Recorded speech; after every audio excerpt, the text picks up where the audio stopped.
This meeting of the National Transportation Safety Board will begin at 9 a.m.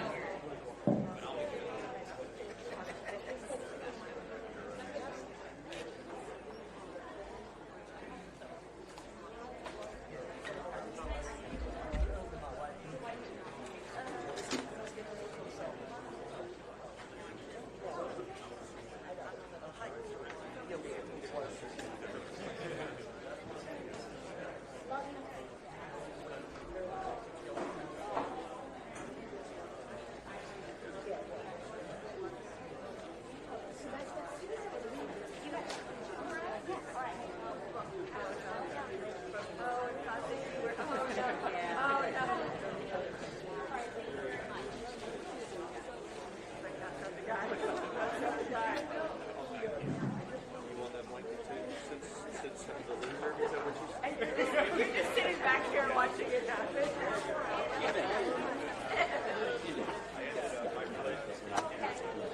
Oh, okay.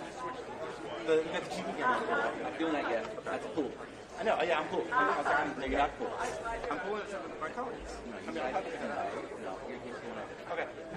One still talking to me the whole time. You guys can work it out. Yep. Sounds good. No problem.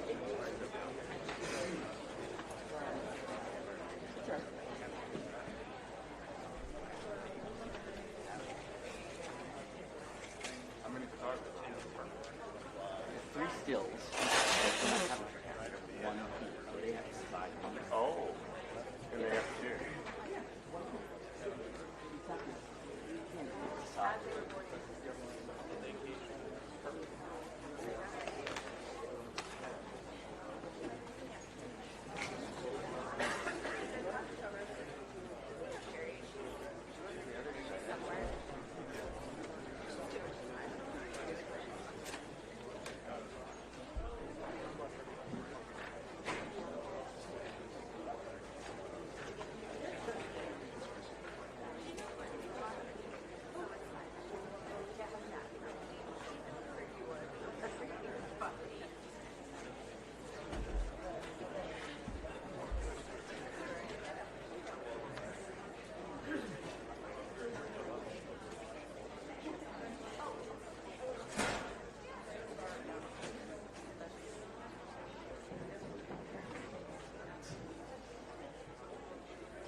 All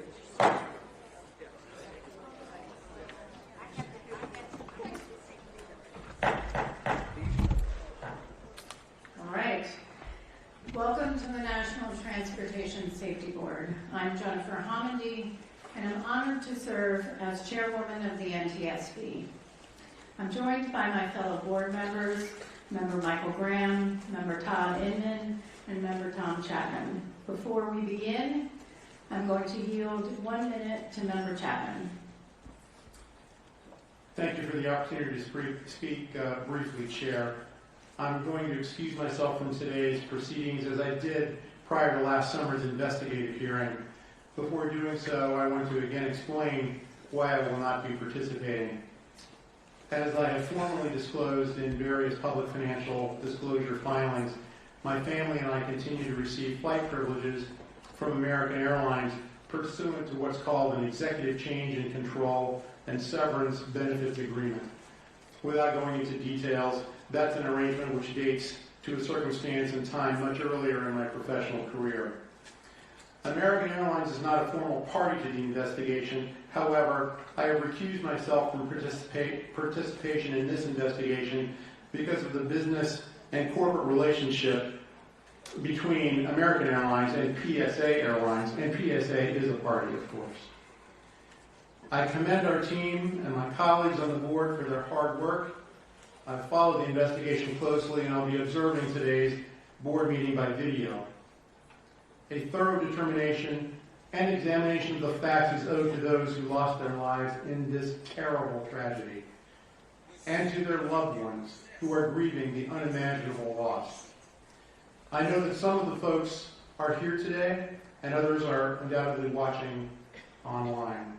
My heart goes out to you. I am confident the lessons learned from this investigation will help ensure such a tragedy can never be repeated. And Chair, that concludes my remarks. My thanks again for the opportunity to explain my situation. Thank you, Member Chapman.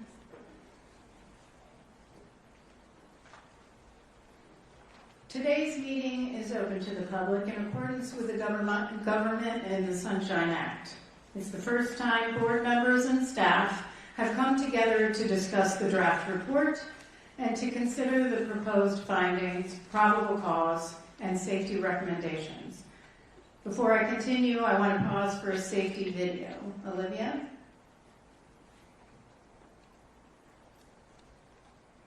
Hello, and welcome to the NTSB boardroom. Before we get started with today's meeting, I'd like to quickly walk you through our emergency procedures. First things first, please take a moment to silence your phones or other electronic devices. If you need the restrooms, they're just outside the boardroom on the left side of the lobby. If someone experiences a medical emergency, our on-site Federal Protective Service officers are trained to respond. They'll call 911, perform CPR if needed, and use the automated external defibrillator device mounted in the lobby between the boardroom exit doors. They're also trained to provide first aid. There's a first aid kit at the security desk in the lobby. If we're asked to shelter in place, like during severe weather or a security incident, please stay seated and listen for instructions. Our security team will manage the situation and let us know when it's safe to leave. If the fire alarm sounds, please follow NTSB staff to the nearest exit. There are two main options. You can exit via the stairs next to the stage, or you can exit the same way you came in, through the lobby. Please walk, don't run. Once outside, you'll be directed to an assembly area. Stay there until we're clear to come back inside. If there's a small fire, our security officers are trained to respond using one of the fire extinguishers. You'll find them in 3 locations: by the stairwells on either side of the stage at the front of the boardroom, mounted on the wall at the back of the boardroom, and near the security area in the lobby. For anyone who needs an accessible evacuation route, you can use the door on the left side of the lobby, which leads you into the parking garage. From there, turn right and follow the walkway to the street level.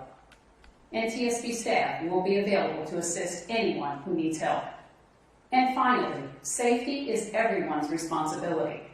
If you see anything that seems off or concerning, please let a staff member or security officer know right away. Thank you for helping us maintain a safe and secure space. Thank you, Sherry, for that excellent safety video. And before I continue on with my opening statement, I'll yield 2 minutes to Member Graham. Thank you, Chair. Today is a heavy day, and I do not think that is lost on any of us. This has been an incredibly difficult year for our agency and our investigators, the first responders to this accident, and the aviation community as a whole, as we have mourned the loss of 67 lives nearly 1 year ago from an accident and tragedy that never, ever should have happened. As difficult as this year has been for so many, though, I know it has been most difficult for the family and friends who lost loved ones in this accident.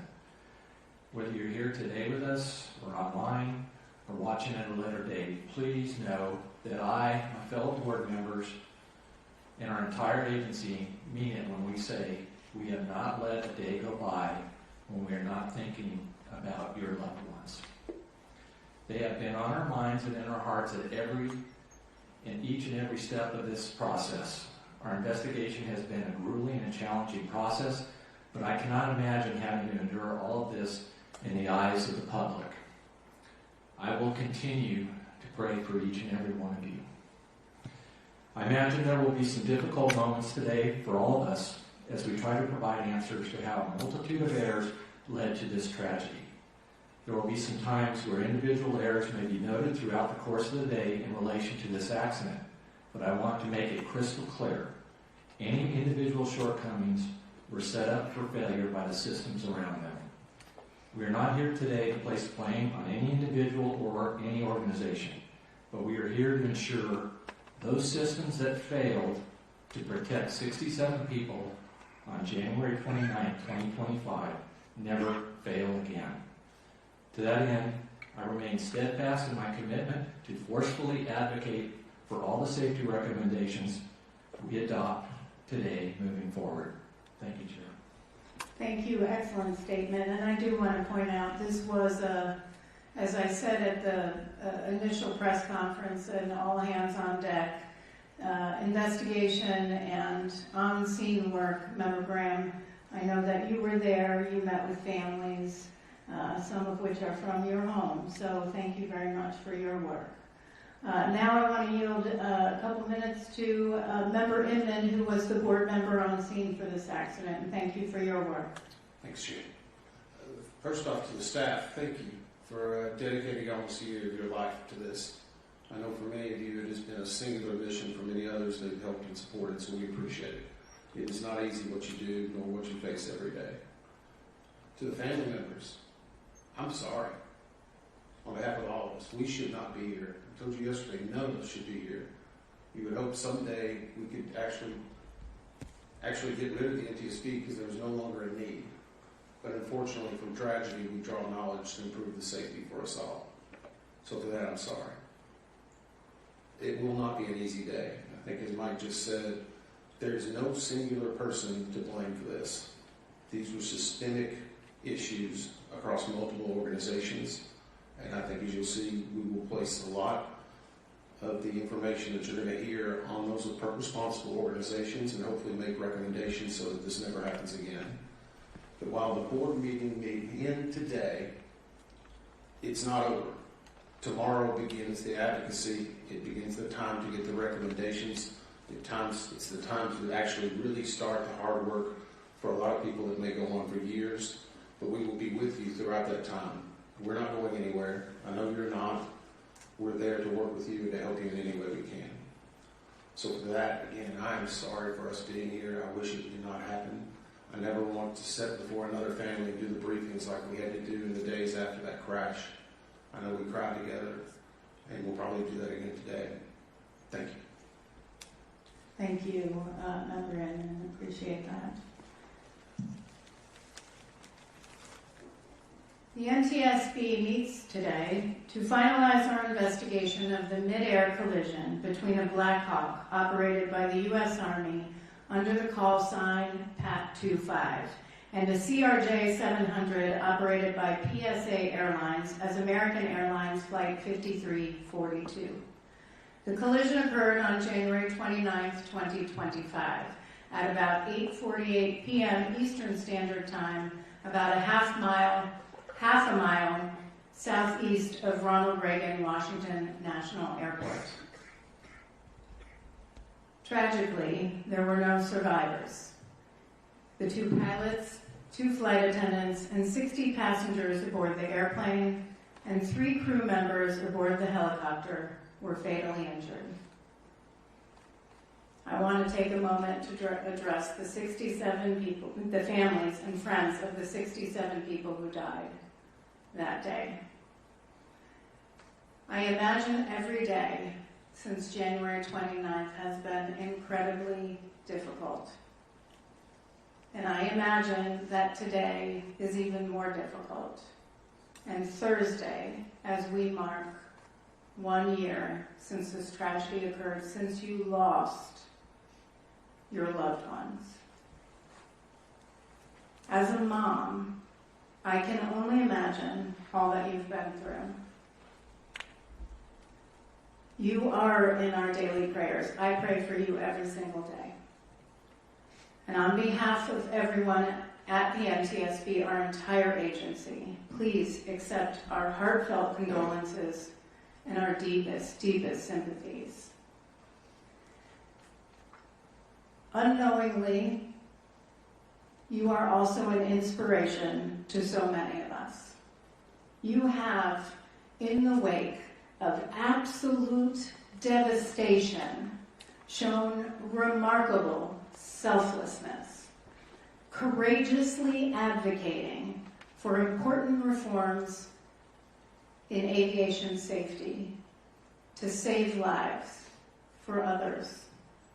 I have no doubt that the information uncovered by our investigation will support all of your efforts to make aviation safer, to work towards a future where no family endures such tremendous loss. Our Family Assistance Team and the American Red Cross are here today to provide support for anyone here who might need it. Colleagues, where could you indicate where you are in the room right now? We have several. If you could stand, raise your hand. Some in the back. If anyone needs support, please do not hesitate to ask. We have private rooms that we can sit down with you and meet with you. I also want to recognize NTSB staff for your incredible work on this investigation, which is undoubtedly one of the most complex in NTSB's history. If anyone would like a glimpse of what these dedicated safety experts have done over the past year, look no further than the public docket for this investigation. It spans more than 19,000 pages and includes testimony from our 3-day, 33-hour investigative hearing last July. And yet, we can never quantify the time you dedicated to this investigation over the past year, from your work on scene to the countless hours spent analyzing and distilling the information into a comprehensive report that exceeds 500 pages to ensure every lesson is learned from this devastating tragedy. That you did so in less than 12 months' time while meeting the high bar for quality and impartiality that our agency is known for. At one point, working through the longest government shutdown in history with a myriad of other accident investigations underway is a true testament to your dedication and your professionalism, and we thank you for all that you do. There is a tendency in the immediate aftermath of any investigation or any accident that we investigate to question human error, the actions or inactions of individuals. However, human error in complex systems, like our modern aviation system and the national airspace system, isn't a cause, it's a consequence. Many things need to go wrong for an accident to occur. In any investigation, the NTSB could choose to focus on a simple moment, on what happened immediately prior to an accident, on the individuals involved. But that's not the whole picture. To quote research from the National Highway Traffic Safety Administration, what we refer to as human error is, in reality, the last event in the causal chain immediately preceding a crash or accident. Indeed, in board meetings over the years, in our findings and our analyses across all modes of transportation, we've often referred to the work of leading scholars like Dr. James Reason, Captain Dan Marino, and Professor Nancy Levison to demonstrate that human error is a symptom of deeper underlying systemic failures, as my colleagues stated in their opening statements. A consequence, not a cause. These underlying deficiencies, often referred to as latent conditions or systemic vulnerabilities, are what aligned to allow for the worst U.S. aviation disaster in terms of fatalities since November 12, 2001, when American Airlines Flight 587 crashed into a residential area of Belle Harbor, New York, killing all 260 people aboard the airplane and 5 on the ground. And certainly we remember always the 50 people who lost their lives on February 12, 2009, when Colgan Air Flight 3407 crashed into a residence in Clarence Center, New York. A year before the mid-air collision at DCA, Alaska Airlines Flight 1282 experienced an in-flight separation of the left mid-exit door plug and rapid depressurization during climb after takeoff from Portland International Airport. We were fortunate no one lost their life or was seriously injured. But within weeks, there was a lot of focus on human error, on the actions of a team of Boeing manufacturing personnel in Renton. In the final investigation report, we cited Dr. James Reason. Within a robust system, the introduction of a single error is almost never the only cause of an accident. Rather, several barriers of defense must fail for the error to lead to an accident. In other words, there was a long chain of events that led to the door plug departing the aircraft, just as there is for every accident we investigate.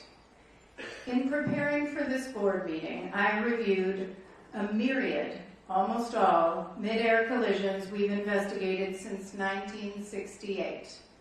When a North Central Airlines Flight 261, a Convair 580, collided with a Cessna 150 near General Mitchell Airport in Milwaukee, Wisconsin. That was one of 38 mid-air collisions we investigated in 1968. A year later, we investigated the mid-air collision of Allegheny Airlines Flight 853 and a small Piper Cherokee outside Shelbyville, Indiana, killing 83 people. Within months, the board held a hearing on mid-air collisions in general and issued 14 recommendations aimed at preventing them from reoccurring, including our first recommendation to expeditiously develop and implement a collision avoidance system in all civil aircraft. Fast forward 50 years to 2019. I was the board member on scene for a mid-air collision between a de Havilland DHC-2 Beaver airplane and a de Havilland DHC-3 Otter airplane. About 8 miles northeast of Ketchikan, Alaska, 6 people died, 10 were seriously injured. Mr. Banning and Dr. Bramble were also on scene. We didn't conclude that the cause was pilot error, that one pilot hit the other's plane. Rather, we concluded that the inherent limitations of the see and avoid concept were the concern. The similarities between the mid-air collisions we investigated 50 years ago in 1969, in Ketchikan in 2019, and in DCA, near DCA in 2025 are chilling. In any one of them, we could have blamed flight crews, individual pilots, maintenance personnel, or controllers, but we didn't, because we have long recognized that human error is a symptom of a system that needs to be redesigned. That is a quote from Professor Nancy Levison. When Spaceship Two broke up during a test flight in 2014, our probable cause didn't cite human error, but scaled composites' failure to consider and protect against the possibility that a single human error could result in a catastrophic hazard. And in 2022, when an Amtrak train derailed after hitting a dump truck that was blocking a grade crossing in Mendon, Missouri, we didn't blame the driver. We found the design of the crossing was significantly flawed. It reduced drivers' ability to see approaching trains and made stopping difficult for heavy trucks. That enabled Governor Parsons to address not only the safety of that grade crossing, but make improvements to 49 others across Missouri, saving countless lives. Steve Wallace, the former director of the FAA Office of Accident Investigations, was interviewed in 2023 to mark the 20th anniversary of the Space Shuttle Columbia disaster.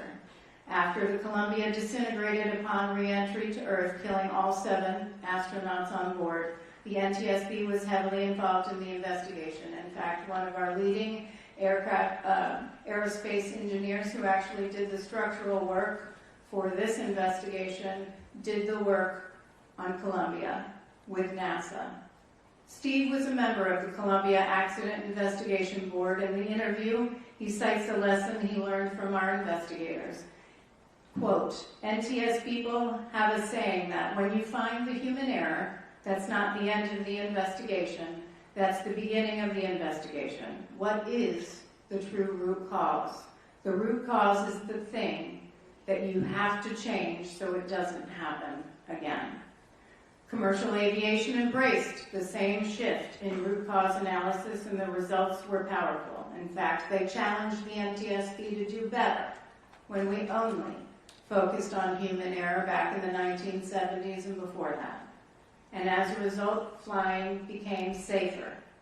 Before this tragedy occurred on January 29, 2025, the U.S. aviation system was experiencing a record level of safety. That is the power of taking a systems approach, which is based not on speculation, but on decades of research, evidence, and our own investigations, where the lessons learned turned into lives saved. As aviation safety evolves, so do the systems and so do the risks. I'll repeat, within a robust system, the introduction of a single error is almost never the only cause of an accident. Rather, several barriers of defense must fail for the error to lead to an accident. We are here today to discuss those failures. Today, you will hear how deep underlying systemic failures, system flaws aligned to create the conditions that led to this devastating tragedy. From design of our airspace around DCA to the limitations of see and avoid, which we've been warning about for over 5 decades, to failures of entire organizations to evaluate and act on readily available data, heed repeated recommendations, and foster robust safety cultures, to name a few. Months ago, I received a letter from someone sitting in this audience today whose fiance was aboard 5342. In that letter, he challenged us to, quote, leave no stone unturned, ask the hard, uncomfortable questions that will ruffle feathers, and let no one obfuscate or delay the truth. I assure you, we did just that. You will see today that we left no stone unturned. We asked the hard, uncomfortable questions that ruffled feathers, and we got to the truth. Our work, however, doesn't end today, as Member Inman stated, with the issuance of a final report. This is just the first step. We must, it is our duty to relentlessly, vigorously pursue safety change, which means we must do everything in our power, even ruffle feathers, to get our recommendations implemented, or this will happen again. I'd like to thank the first responders on behalf of the board. I have a slide listing all of the first responders that were on scene, the 8 organizations, tremendous work. As you can see, dozens of organizations responded to the scene of this tragedy to support search and recovery efforts and assist in our investigative work. Law enforcement, fire officials, dive teams, federal, state, and local agencies we don't often talk about, but they're human too.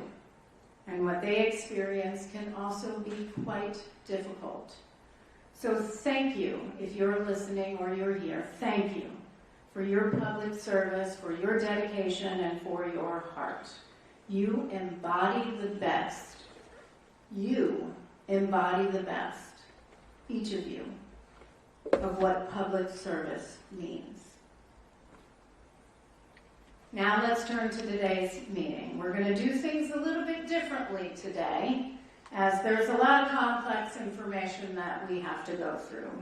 We've divided staff presentations into 3 sections, each of which will be followed immediately by board member questions. We believe this is the best way for those watching and in the room to follow along. So let me go through today's agenda. Media will want to get their little pens out. You'll know, look, they are all actually doing it right now. Okay. So in a moment, Brian Curtis, our Deputy Managing Director for Investigations, will introduce the staff. Then we have 75 minutes of staff presentations, starting with our investigator in charge. Then we will move to air traffic control. We will discuss air traffic control and human performance. And then we will go through air traffic control post-accident drug and alcohol testing. We will then have 45 minutes or so of board member questions, and then we will take a break, a 15-minute break, which should occur somewhere around 11:30. We will then move into a second group of staff presentations. That will take about 45 minutes. We'll start with collision avoidance and ADSB, move into helicopter operational factors, and then move into human performance. Then there will be 45 minutes or so of board member questions just on that section and relevant material in our docket and the draft board report. Then we will break for lunch. I imagine, assuming everything goes right, and I mean that we don't lose heat or video, that probably doomed us now, we'll go for a lunch break. That should occur shortly after 1 o'clock. We'll have an hour for lunch. I want to make sure that our staff, most importantly, has the break they need to eat, to get water or Gatorade, and to regroup before the next portion of the board meeting. So after lunch, we'll come back around a little bit after 2 o'clock. Then we'll go through staff presentations focused on safety management systems, safety culture, and safety data. After that, we'll have board member questions focused just on that portion, on that presentation, and relevant material in the docket and the board report. Then we'll go to a 15-minute break. That should be slightly after 3 o'clock. And then we'll go through the proposed findings, the proposed probable cause, and the proposed recommendations, as well as the draft report. Mr. Curtis will be supplied with a lot of water because he will be doing a lot of reading, from what I understand. His reading alone on the findings, probable cause, and recommendations in total will take about an hour and 10 minutes. That's not even considering the time that we'll have for deliberation. We have numerous findings and numerous recommendations. And after that, I'll have a brief closing statement, and then we'll adjourn. Okay, so I'll now turn it over to Mr. Curtis, our Deputy Managing Director for Investigations, to introduce the NTSB team. Thank you. Good morning, Chair. Good morning to the board. I'll now introduce staff for today's meeting. Unless otherwise noted, staff are from the Office of Aviation Safety. In the front row to my right, Tim LeBaron, Director of the Office of Aviation Safety. Bryce Banning, Investigator in charge for this investigation. Brian Soper, Air Traffic Control.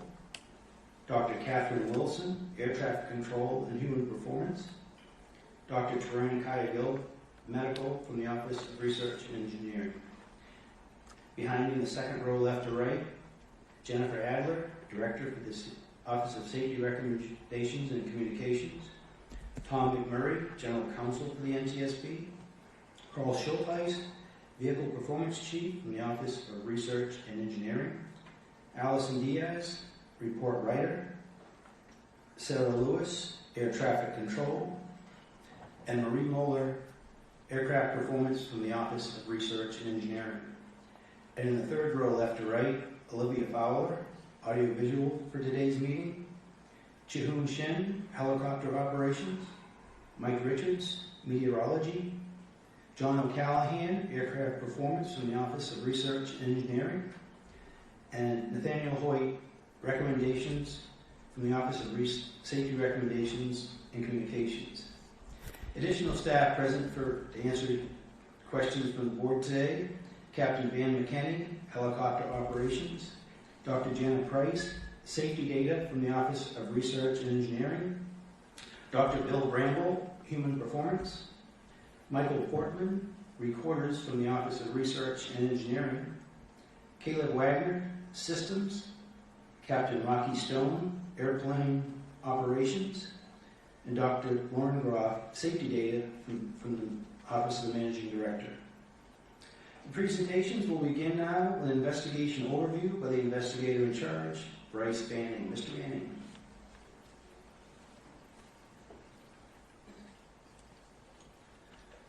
Good morning, Chairwoman Hamady, Member Graham, and Member Inman.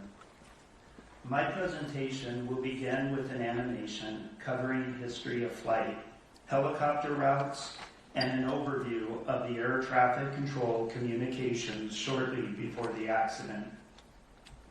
Then I will discuss the visibility study and play a second animation which will depict simulated views from the cockpits of each of the accident aircraft.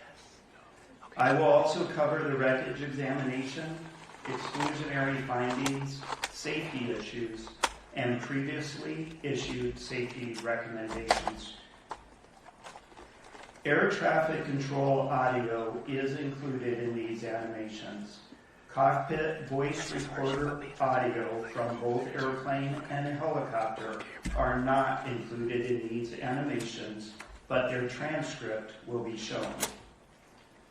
We realize that some attendees and remote viewers may find these animations difficult to view and hear. We will pause before starting the animations to allow those currently in the boardroom to leave for the duration of the animation or turn away from your screens if viewing remotely. We will inform you when the animations are finished playing.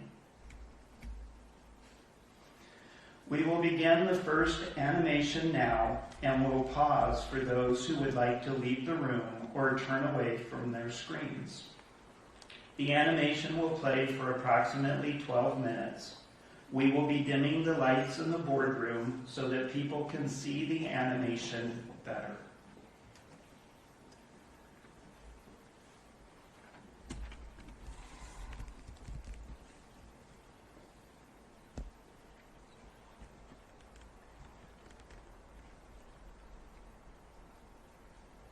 On January 29, 2025, about 8:48 p.m. Eastern Standard Time, a Sikorsky UH-60 Lima helicopter operated by the United States Army and a PSA Airlines CRJ700 collided in flight approximately 1/2 mile southeast of Ronald Reagan Washington National Airport, or DCA. The 2 pilots, 2 flight attendants, and 60 passengers on board the airplane and all 3 crew members on board the helicopter were fatally injured.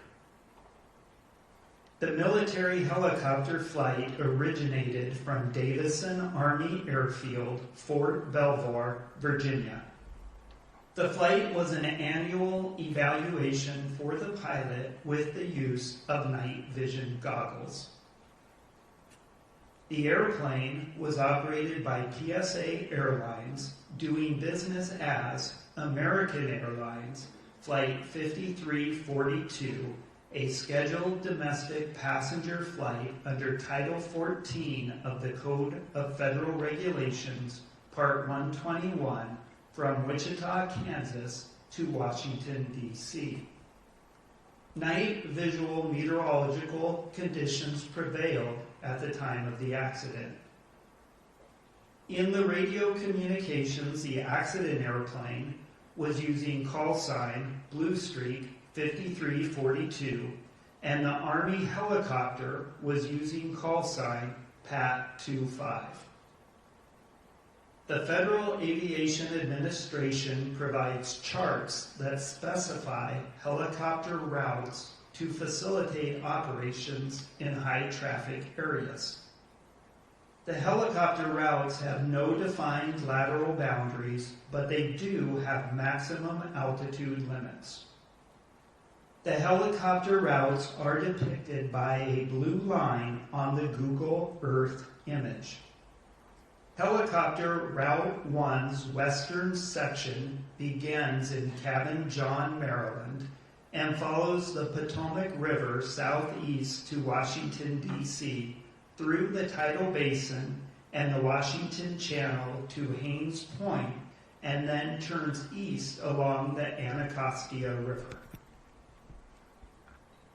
At the time of the accident, helicopter Route 4 intercepted Route 1 at Haines Point and continued south along the Potomac River's eastern shore past DCA and the Wilson Bridge. North of Chain Bridge, the maximum altitude is 1,300 feet.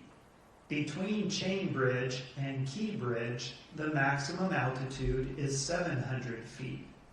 Between Key Bridge and Memorial Bridge, the maximum altitude is 300 feet, and south of Memorial Bridge to the Wilson Bridge, the maximum altitude is 200 feet.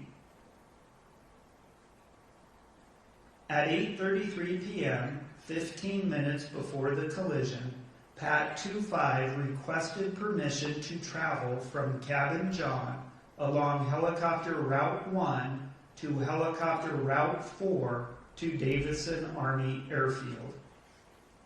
The DCA local controller approved the request.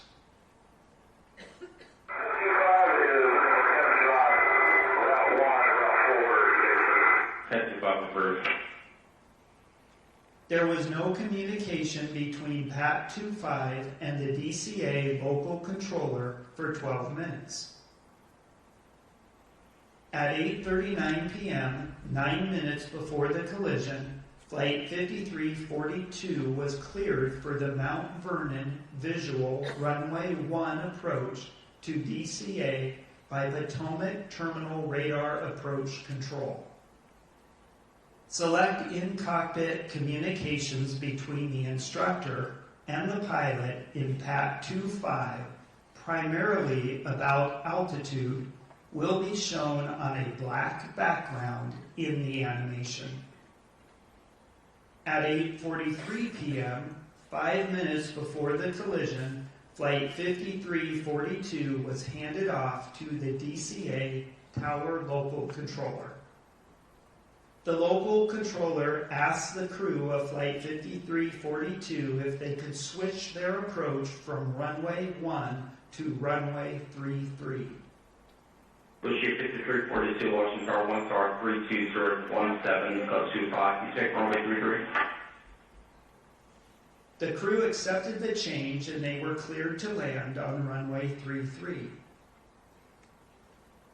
This magnified satellite photograph shows the locations of runway 1 and runway 33 at DCA. Yeah, we can do 3-3, push you for 342, and we'll bridge tank circle, runway 33, runway 33, please land.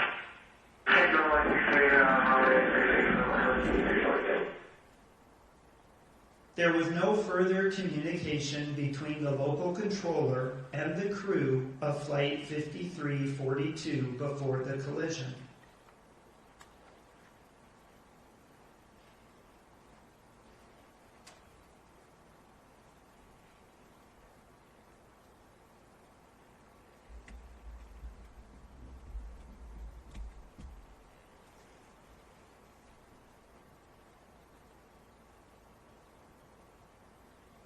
This animation shows aircraft in the vicinity of DCA for the 3 minutes before the collision.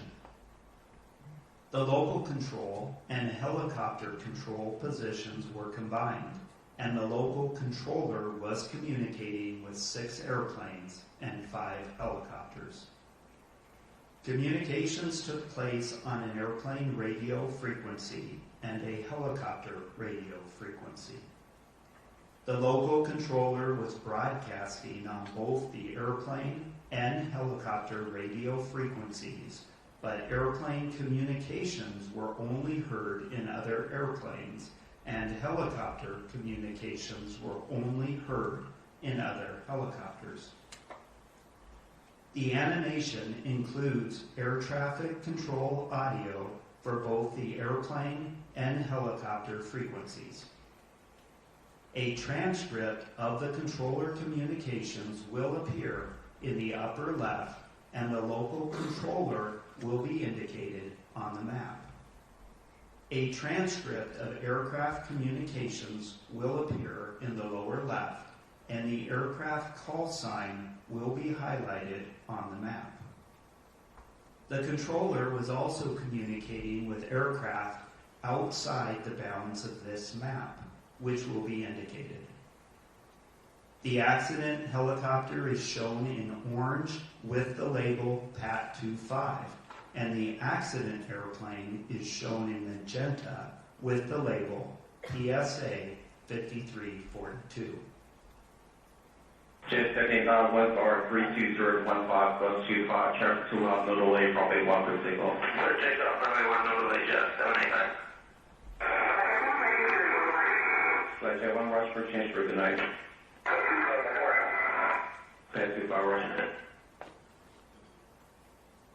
Washington, American 3130 with your runway 1. American, starting 130, Washington Tower 1 car 31014, bus 25, runway 1, clear to land. Check with the park, make park rush arrival. Okay, clear to land, runway 1, starting 313.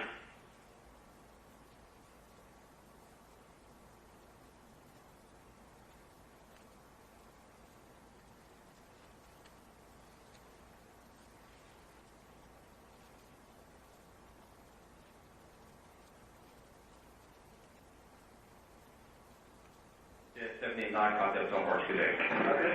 American 7130 is full upon. American 313. Head 25, traffic just off the Wilson Bridge to CRJ at 1,040 feet, start runway 33. This is First Group. American 1630, tower runway 1, lost void, traffic throughout, start runway 33, just shut 16 on phone. Left right, runway 1, American 1630.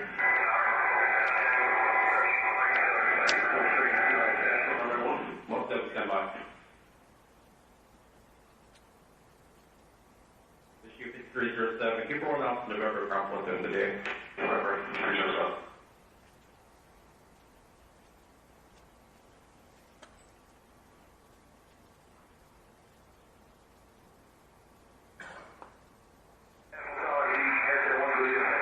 American 16, Turkey 1 star 32014, go to 5, traffic 2 miles elevation from rate 33, no delay from a 1 for B takeoff. Number 1, clear to takeoff, American 1630. Multiple 7 surplus. Most of you said Rockford Zone 6. Multiple 7 first.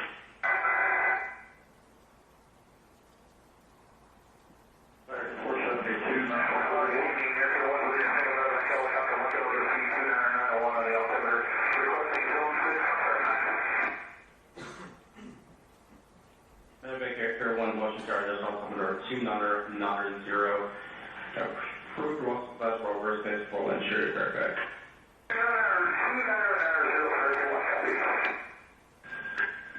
Taxi 5 is CRJ in flight.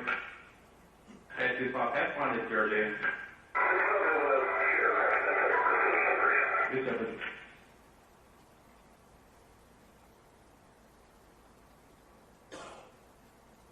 American 472, my pass number. American 472, Washington Star 1 Star 32017.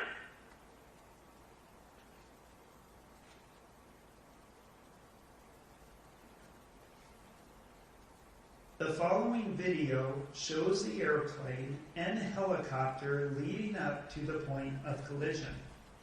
The video was recorded by a camera located near the approach end of runway 33 at DCA, oriented to the south. The video shows the night lighting conditions and the appearance of the aircraft lights against the cultural lighting of the city. Aircraft lined up on approach to DCA can be seen in the right corner of the screen. The flashing lights identify the touchdown zone of runway 33's landing threshold. Flight 5342 is visible in the upper left corner as it approaches runway 33. PAT 25 appears from the left side of the screen, moving to the right as the two aircraft cross flight paths.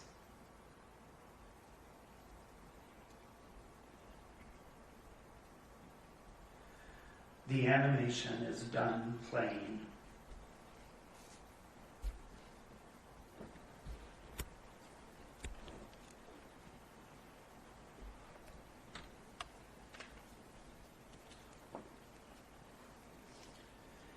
A visibility study documents the location, size, and movement of other aircraft in each respective pilot's field of view, and how the aircraft structure might limit that field of view. Human performance investigators can determine how conspicuous each aircraft would be to the flight crew and how that impacts their see and avoid task.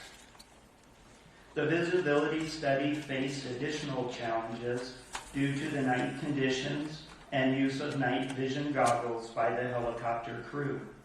As we will discuss, it is difficult to accurately represent how the night lighting or cultural lighting looked to the crews at the time of the accident. Investigators documented the cultural lighting around DCA in a series of night observation flights conducted on March 27th and 28th of 2025.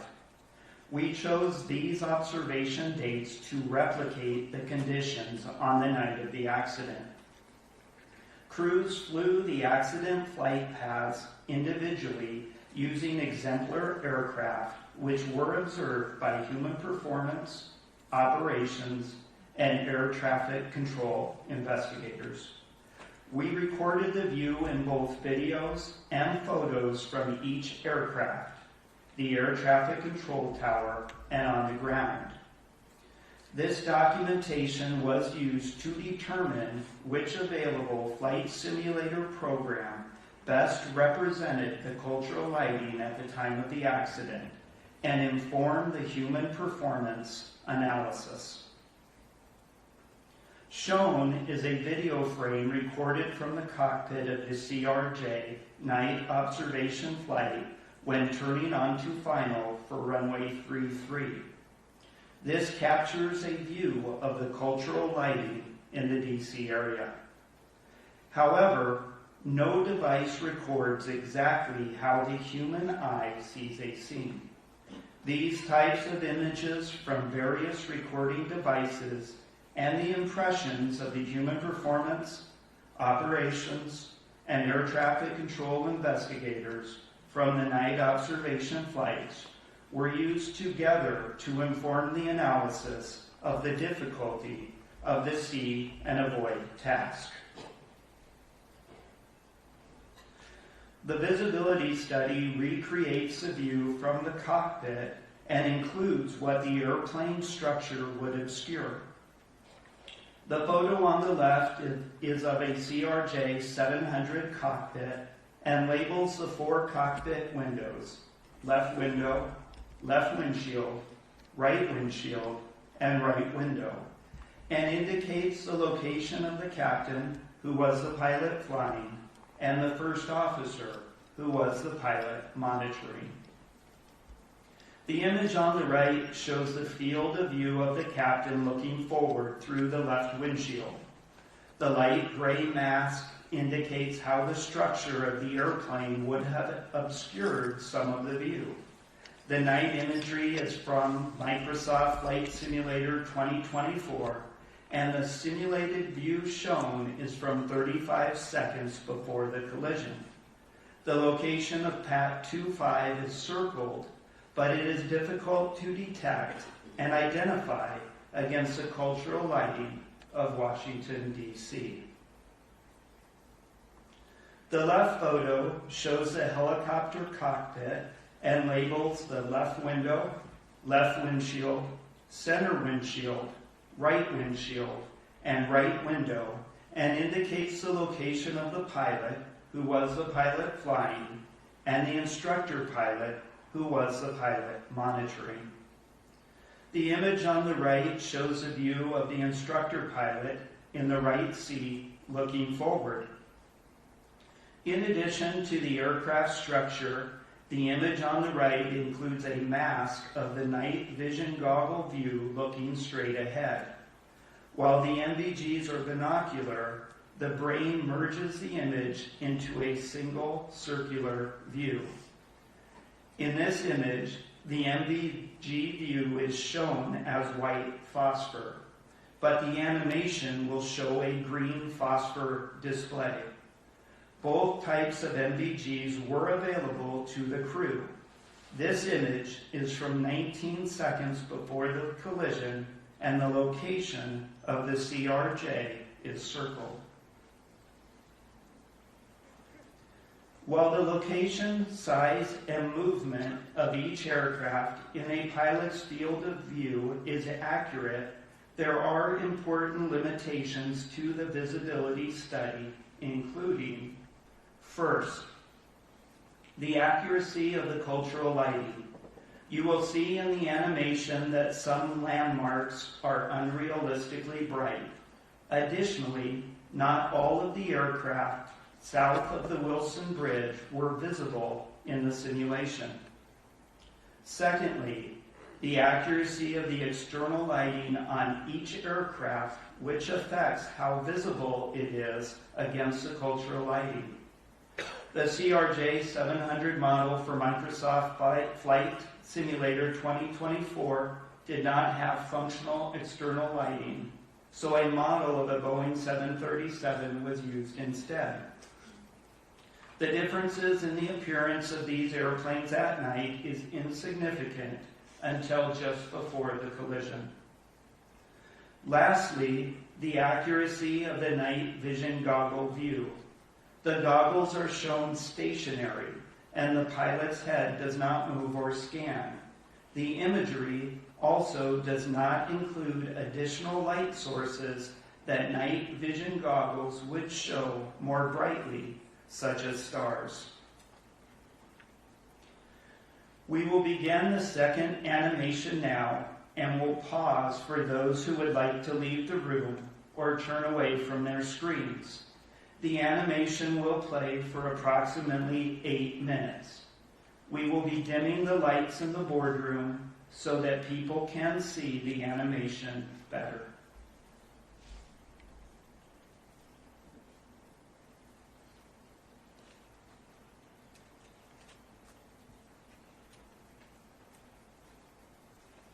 This animation presents a simulated view from the right seat of the helicopter. A dark gray structural mask generated from a three-dimensional laser scan of an exemplar aircraft is overlaid on the scene. A light gray mask depicts the mounting structure of the night vision goggles positioned for the instructor pilot, looking straight ahead.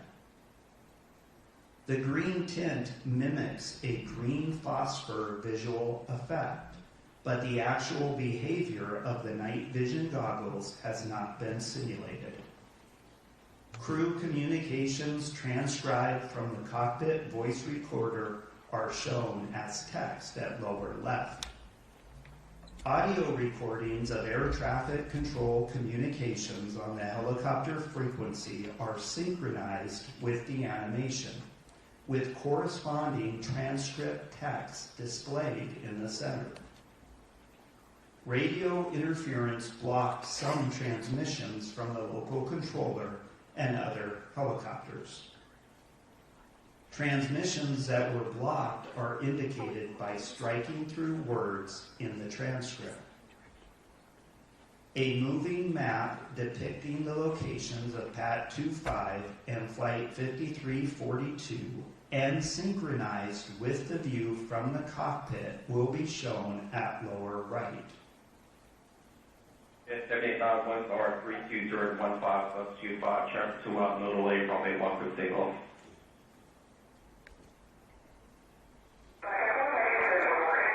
Flight 1 rush for change for tonight. Flight 25 rush.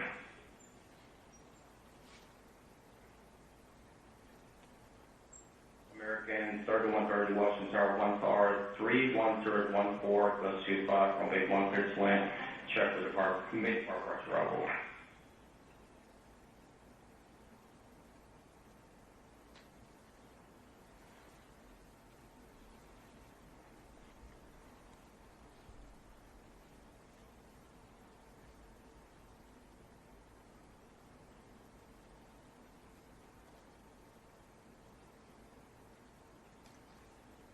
Yeah, 79 contacts on March today.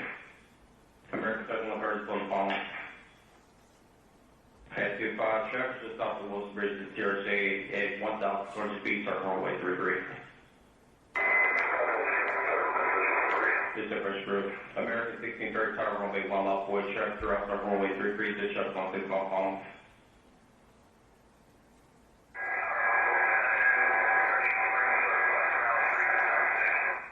Mark 7 standby.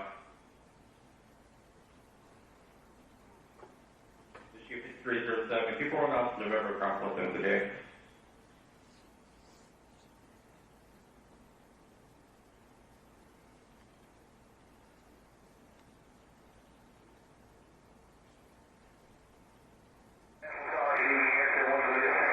American 1631 star 32014 plus 25. Travis 2 mile elevation rate 33. No delay from a 1 for B takeoff. 1 surplus. Most of you said Rockford Zone 6. Most 7 proof.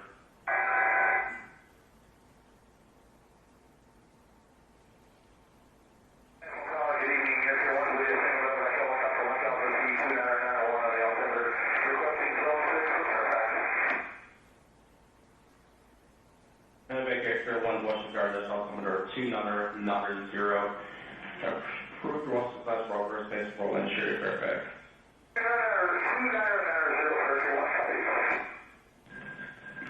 Pass 25, get the CRJ in flight. Pass 25, pass 1 is CRJ. Good service.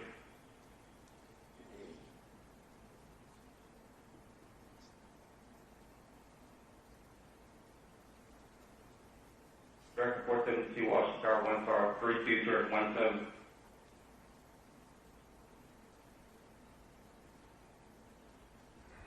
This animation presents a simulated view from the right seat of the CRJ. A dark gray structural mask generated from a three-dimensional laser scan of an exemplar aircraft is overlaid on the scene.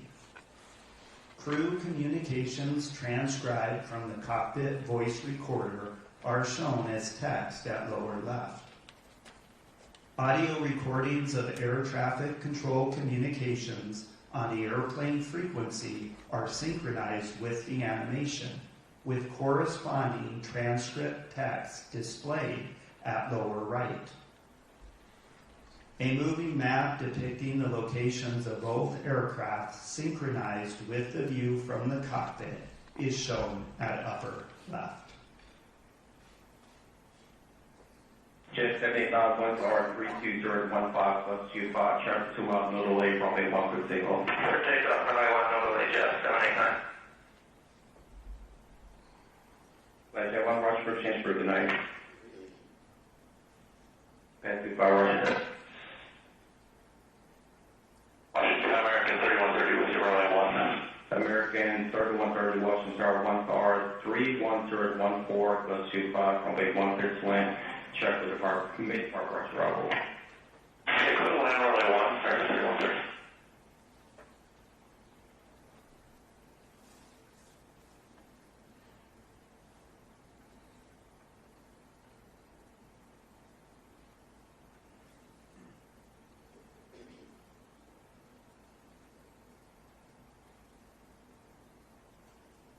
Yeah, 789, contact on March 2 day. Okay. American 7130 is going to follow. American 303. Pass 25, traffic just off the Wilson Bridge to CRJ at 1,200 feet, start runway 33. Just a first group. American 1630, tower runway 1 off wood, traffic throughout, start runway 33, just shut 16 follow. Left wait, runway 1, American 1630. 472 by Cat, runway 1. 17, stand by. Issue 5307, keep rolling out to November, ground 1 today. November 307.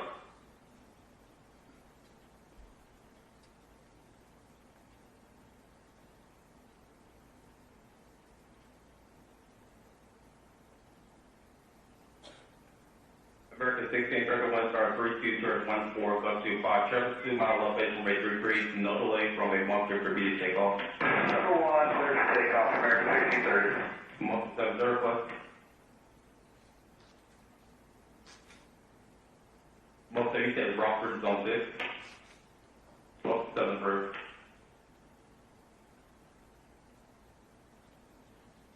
American 4782, visual 1.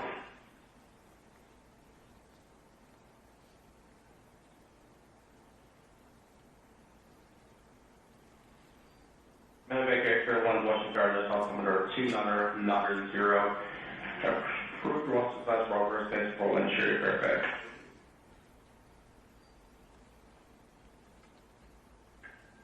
Pass 25, is CRJ in flight. Pass 25, pass 1 is CRJ. Miss 7.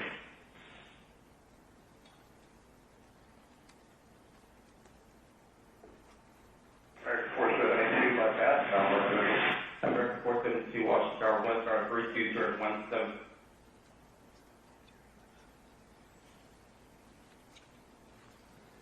The animation is done playing.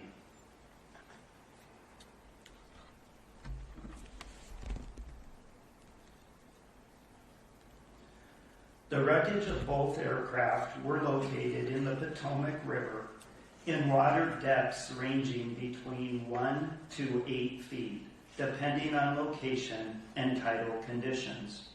About 90% of the structure of both aircraft were recovered. Examination of the recovered wreckage indicated that the helicopter's main rotor contacted the underside of the airplane's left wing, resulting in the outboard section of the wing separating in flight. Video evidence showed both aircraft rapidly descending and impacting the water after the collision. The NTSB's investigation's comprehensive review of the accident circumstances determined that the following did not contribute to the cause of the accident. The pilots of Flight 5342 were certificated and qualified in accordance with federal regulations.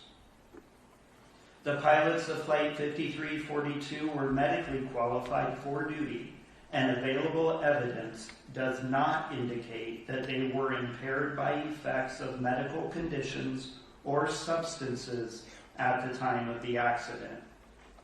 Review of the pilot's time since waking and sleep opportunities in the days before the accident indicated that the pilots had adequate rest opportunities. The pilot, instructor pilot, and crew chief on board PAT 25 were qualified and current in their positions as designated by the unit commander in accordance with Army regulations. The pilot, instructor pilot, and crew chief were medically qualified for duty, and available evidence does not indicate that they were impaired by effects of medical conditions or substances at the time of the accident. Review of the 3 crew members' time since waking and sleep opportunities in the days before the accident indicated that the crew had adequate rest opportunities. Both aircraft were properly certificated, equipped, and maintained. The operations supervisor and 4 controllers who were working in the DCA Air Traffic Control Tower cab at the time of the accident were certificated and current in accordance with federal regulations. The local controller, assistant local controller, and operations supervisor were medically qualified for duty, and available evidence does not indicate that they were impaired by effects of medical conditions at the time of the accident. Review of the local controller, assistant local controller, and operations supervisor's time since waking and sleep opportunities in the days before the accident indicated that the controllers had adequate rest opportunities. A review of observations recorded throughout the night of the accident revealed no evidence of any local atmospheric pressure anomalies that would have impacted barometric altimeter readings. The investigation explored multiple safety issues. The design of the Washington, D.C. area helicopter routes and operators' understanding of the route structure and limitations.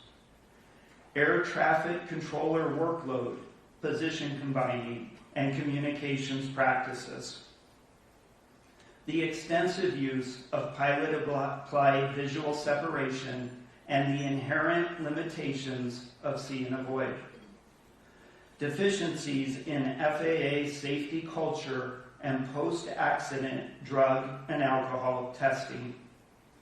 The limitations of the traffic awareness and alerting systems on board both aircraft. And shortcomings in FAA and U.S. Army safety assurance and risk management processes, including lack of proactive data sharing and analysis to identify and mitigate midair collision risk. Early in the investigation, the NTSB found insufficient separation between helicopter traffic on Route 4 and aircraft landing on runway 33, and recognized an alternate route for helicopters was needed to prevent a midair collision. As a result, the NTSB issued 2 urgent safety recommendations on March 11, 2025. The first recommendation asked to prohibit operations on helicopter Route 4 between Haynes Point and the Wilson Bridge when runways 15 and 33 were being used at DCA. The second recommendation asked to designate an alternative helicopter route that could be used to facilitate travel between Haynes Point and the Wilson Bridge when that segment of Route 4 was closed. Immediately following the accident, the FAA implemented temporary airspace restrictions around DCA. On March 14, 2025, the FAA removed from helicopter route charts the section of helicopter route 4 between Haynes Point and the Wilson Bridge. Additionally, the FAA prohibited use of DCA runways 1533 and 422 during specific limited helicopter operations in the vicinity of DCA. What we found about helicopter route design was that airplane pilots were unaware of the possible conflict between helicopter routes and approach and departure corridors at DCA. Pilots were not aware of these conflicts because the current aeronautical charts do not provide adequate information. This is not unique to DCA. Lastly, the FAA was unable to provide documentation of the required annual reviews for the Baltimore-Washington helicopter route chart. As a result, staff has proposed 5 recommendations to the FAA in this area. The following 3 slides list the names of the NTSB staff that supported the accident investigation.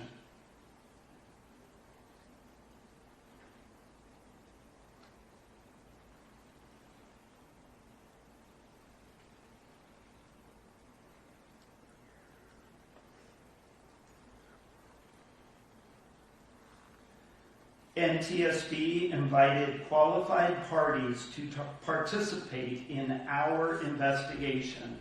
The next 2 slides list out the parties.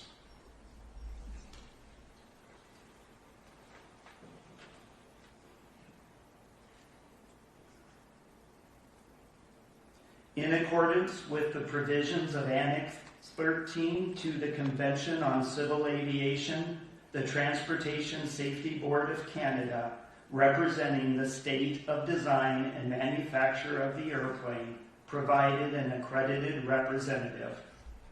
Technical advisors from Transport Canada and MHIRJ Aviation participated in the investigation. Staff will be giving presentations on the following topics: air traffic control, human performance as it relates to air traffic control, and the FAA's post-accident drug and alcohol testing of air traffic controllers. A discussion will follow these presentations. Then presentations will be provided for automatic dependent surveillance broadcast, or ADSB, and collision avoidance systems, helicopter operations, and human performance as it relates to both aircraft. A discussion will follow these presentations. Lastly, we will have a presentation on safety data and safety management systems, followed by discussion rounds. Chairwoman Hamady, this concludes my presentation. Mr. Soper will now discuss air traffic control. Good morning. My presentation will discuss the airspace surrounding DCA, helicopter Route 4, formation and activities of the DCA ATC Tower Helicopter Working Group, the DCA Tower Facility Level Classification, traffic management challenges at DCA, combining of the local and helicopter control positions, use of visual separation, traffic advisories, ATC safety alerts, and positive control. The airspace surrounding DCA is uniquely complex, being a Class B airspace that includes the Washington, D.C. Special Flight Rules Area, or SFRA, Flight Restricted Zone, or FREEZE, as well as prohibited areas. The tower's delegated airspace at DCA is also more expansive than that seen at similar airports, covering more than 520 square miles, and containing extensive helicopter operating areas and routes charted on the Baltimore-Washington helicopter route chart. Helicopter Route 4 was established in 1986 in the first edition of the Baltimore-Washington helicopter route chart and had changed very little since that time. Helicopter Route 4 was one of several charted routes designed for the transition of helicopters through the DCA Class B airspace. The Route 4 design had always posed a proximal conflict to the runway 33 approach corridor and runway 15 departure corridor, but it would continue to be used through the years.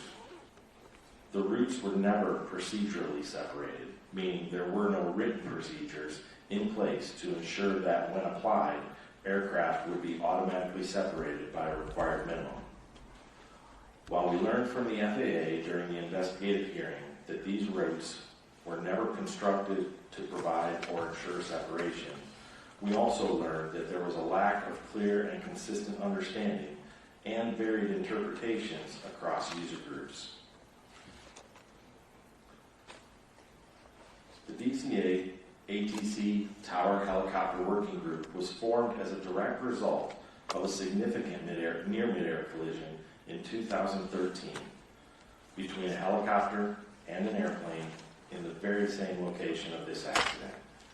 The working group was composed of ATC personnel from DCA Tower only, with local helicopter operators being invited as necessary to address identified safety concerns as they arose.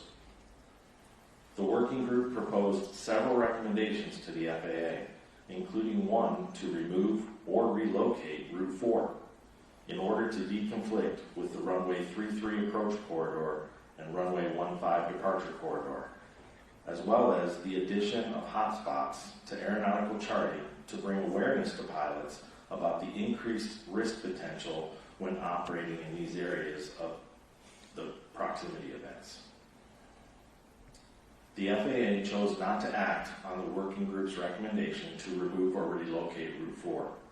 Additionally, the FAA rejected the working group's recommendation to add hotspots to helicopter route charts. In 2018, due to a change in the method in computing facility-level traffic counts, DCA Tower was downgraded from a Level 10 to a Level 9 facility.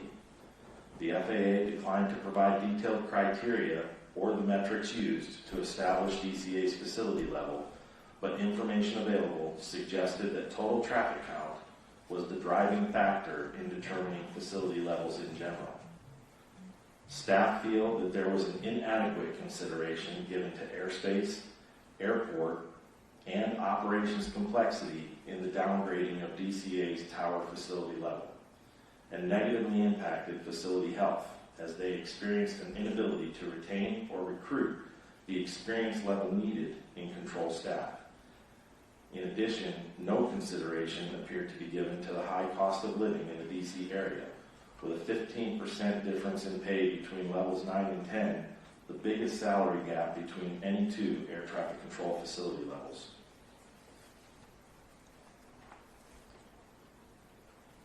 We found that DCA Tower had significant airfield, airspace, and mixed fleet operations complexities that were inconsistent with their current facility level. We also found that aside from the traffic count alone, FAA provided no evidence that operational complexities or cost of living were considered in their criteria for establishing air traffic control facility levels. Staff have proposed 2 recommendations to the FAA in this area. According to public records, as of 2023, and reportedly still accurate today, DCA had the busiest single runway in the national airspace system. Total operations exceeding those documented at airports including Chicago O'Hare, Los Angeles, Dallas-Fort Worth, and LaGuardia. DCA was a capacity-constrained airport, and their traffic flow was largely managed through airport arrival rates, miles and trail spacing, and slot controls. Making this management more difficult was the limited surface area and complex airfield geometry at DCA that required regular workarounds by ATC in order to avoid delays or gridlock. The FAA used slots to limit scheduled traffic at capacity-constrained airports like DCA, as well as John F. Kennedy International Airport and LaGuardia International Airport in New York. DCA was limited to a maximum of 67 slots per hour, 60 of those by regulation, and an additional 7 allowed by statute. According to post-accident interviews conducted with DCA ATC staff, certain air carriers would routinely front and back load their scheduling into the first half hour and last half hour of a 2-hour block, which resulted in periods of compacted demand. This resulted in DCA reaching total operations of 80 or more per hour at times. DCA slots are allocated in 60-minute blocks. After LaGuardia experienced similar problems, a rulemaking change was adopted that requires their slots to be allocated in 30-minute blocks, providing a more consistent traffic flow. Time-based flow management, or TBFM, was a system whose core function was to provide the ability to schedule aircraft within a stream of traffic to reach a defined constraint point at specified times, creating a time-ordered sequence of traffic. Though reportedly equipment had been installed and the capability was there for several years, the FAA had not activated the system for DCA. Additionally, American Airlines testified at the investigative hearing that TBFM was used at several of their other hub airports and that it smoothed out the volume of traffic while also providing more accurate miles in trail. We found that DCA Tower routinely received less than the required miles in trail spacing from the Potomac TRACON, requiring controllers to build spacing to accommodate departures using various methods. A common mitigation strategy was to periodically offload arrivals to runway 33 as they were doing on the night of the accident. This involved requesting crews that were on approach to land on runway 1 to change their landing runway and circle to land on runway 33 instead. We found that DCA would benefit from established rulemaking similar to that used by LaGuardia, requiring allocation of traffic in 30-minute blocks rather than 60-minute blocks.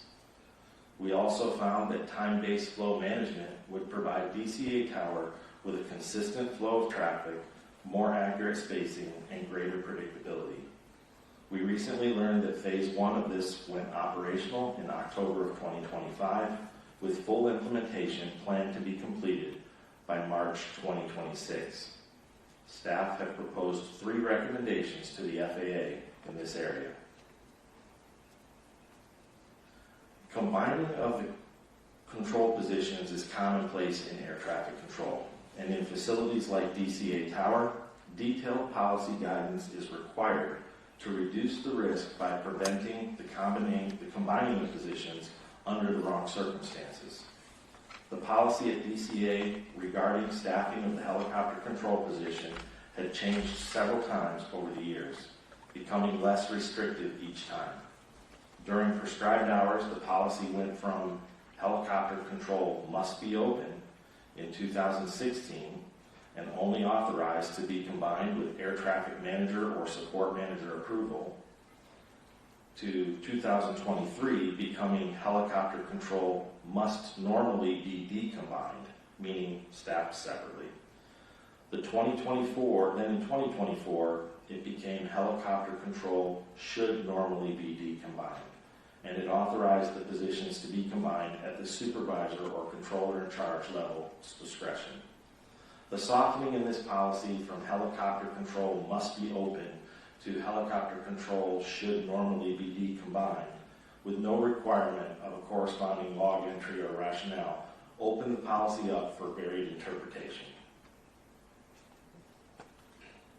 On the day of the accident, the helicopter position had been open or staffed separately for less than 1.5 hours the entire day, and had been combined with local control for more than 5 hours leading up to the time of the accident.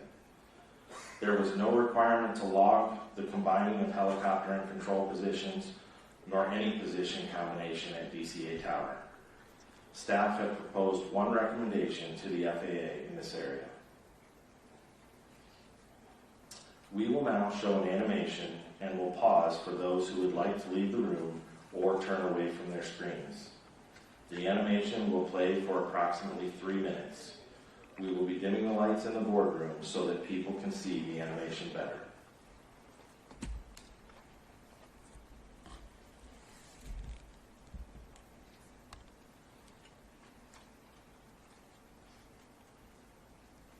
This photograph from the interior of the DCA Air Traffic Control Tower shows the view to the southeast across the Potomac River. Traffic displays can be seen overhead. The traffic displays can be moved to suit the needs of the staff in the tower.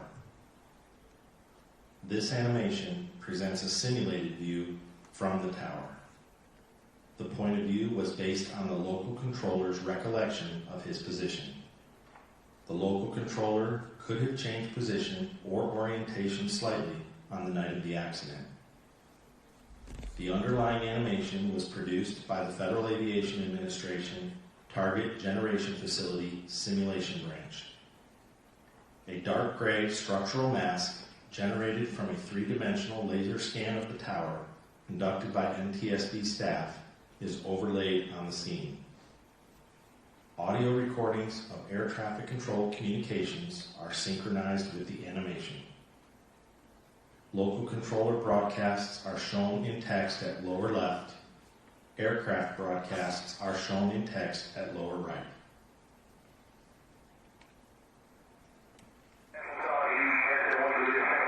American 16, Circle 1 star 3214, go to 5 traffic 2 miles elevation from rate 33, no delay from a 1 for B to take off. Number 1, clear to take off, American 1630. Most 7 request. Most 8 said Rockford zone 6.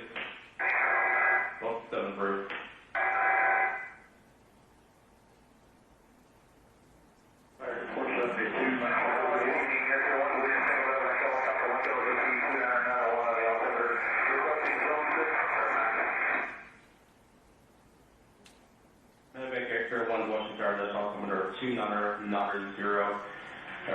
Approved Ross class progress test for interior Fairfax.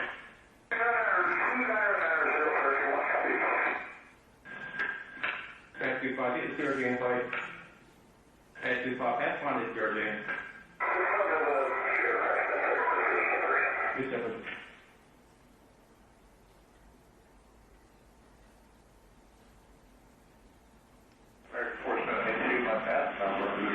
Number 472, Washington Tower, 1 star, 2 star, 17. The animation has completed playing.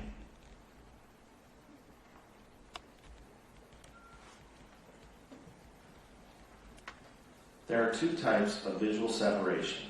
Tower applied, where the tower controller sees the involved aircraft and issues positive control instructions to effect separation. And pilot applied, where the pilot of one aircraft sees and maintains visual contact with the other aircraft and provides their own separation by maneuvering as necessary to avoid it.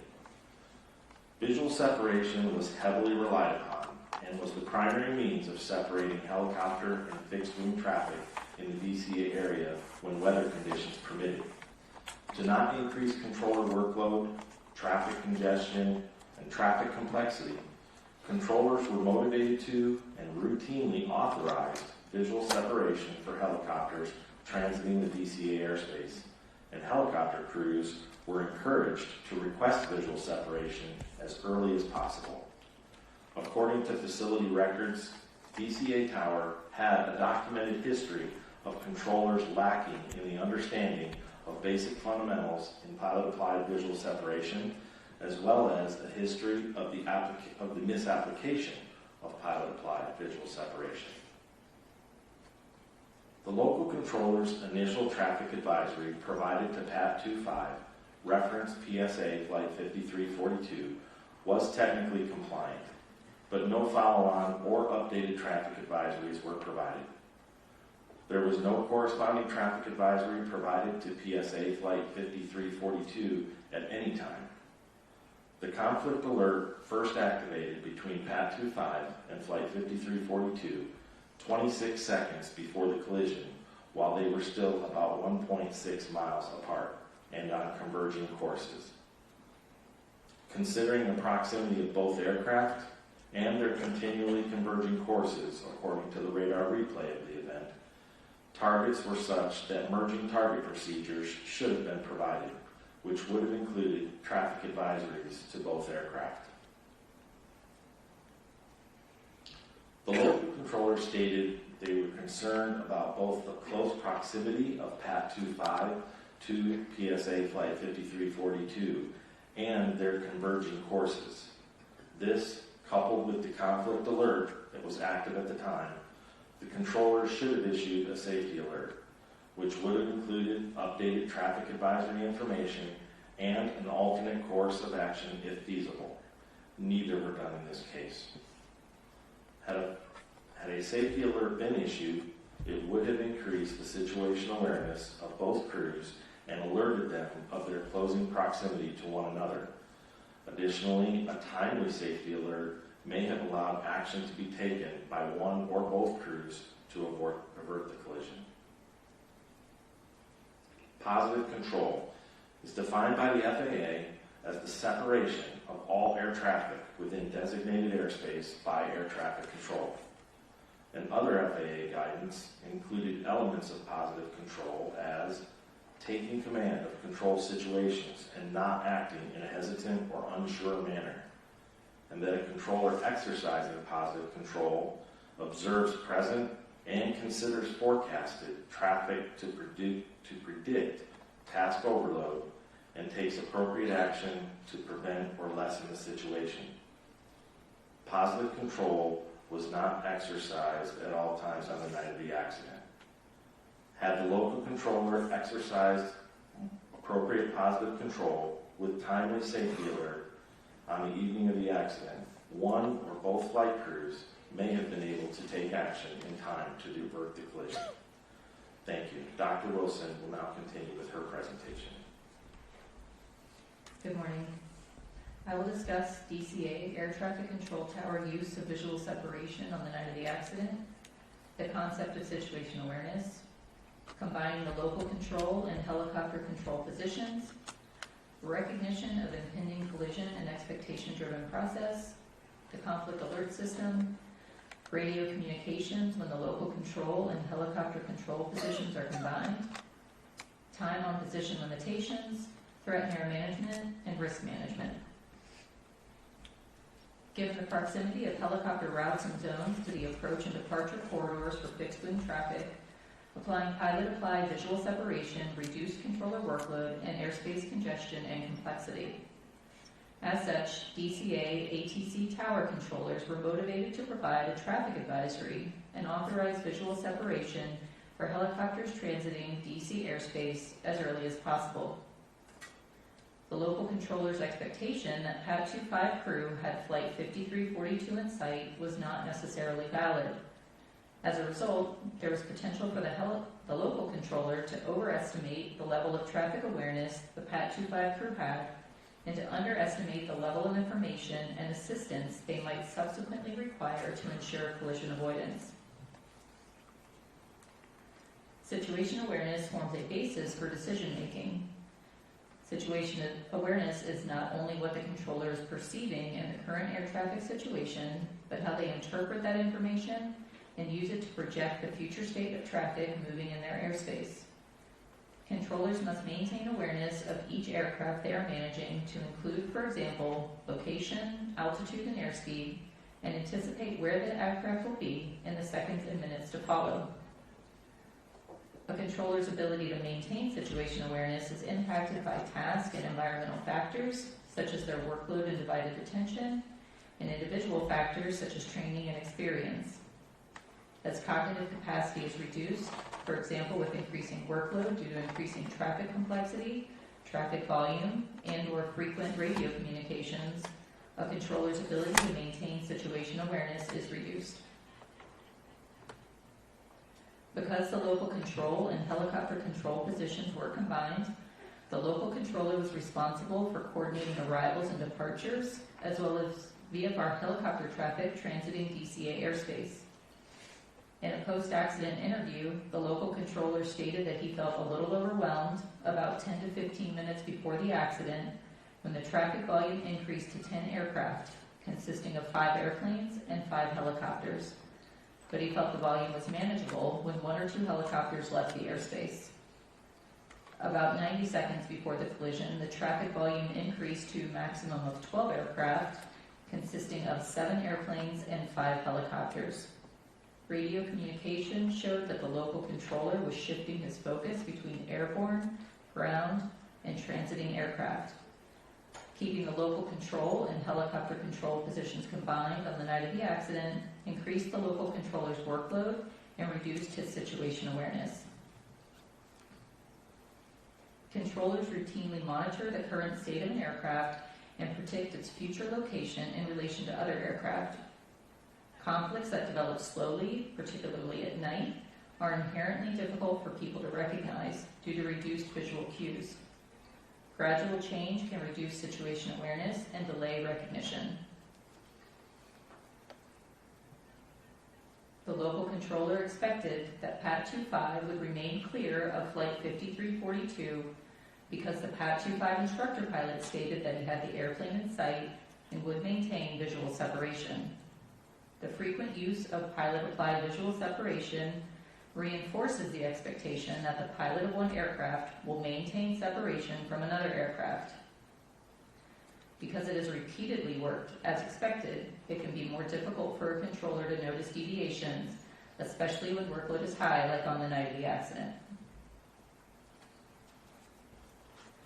The conflict alert system acts as a safety net designed to draw a controller's attention to a potential conflict, using an oral alert, a flashing red CA on the Certified Tower Radar Display, or CTRD, and a conflict list on the CTRD indicating in red the aircraft involved.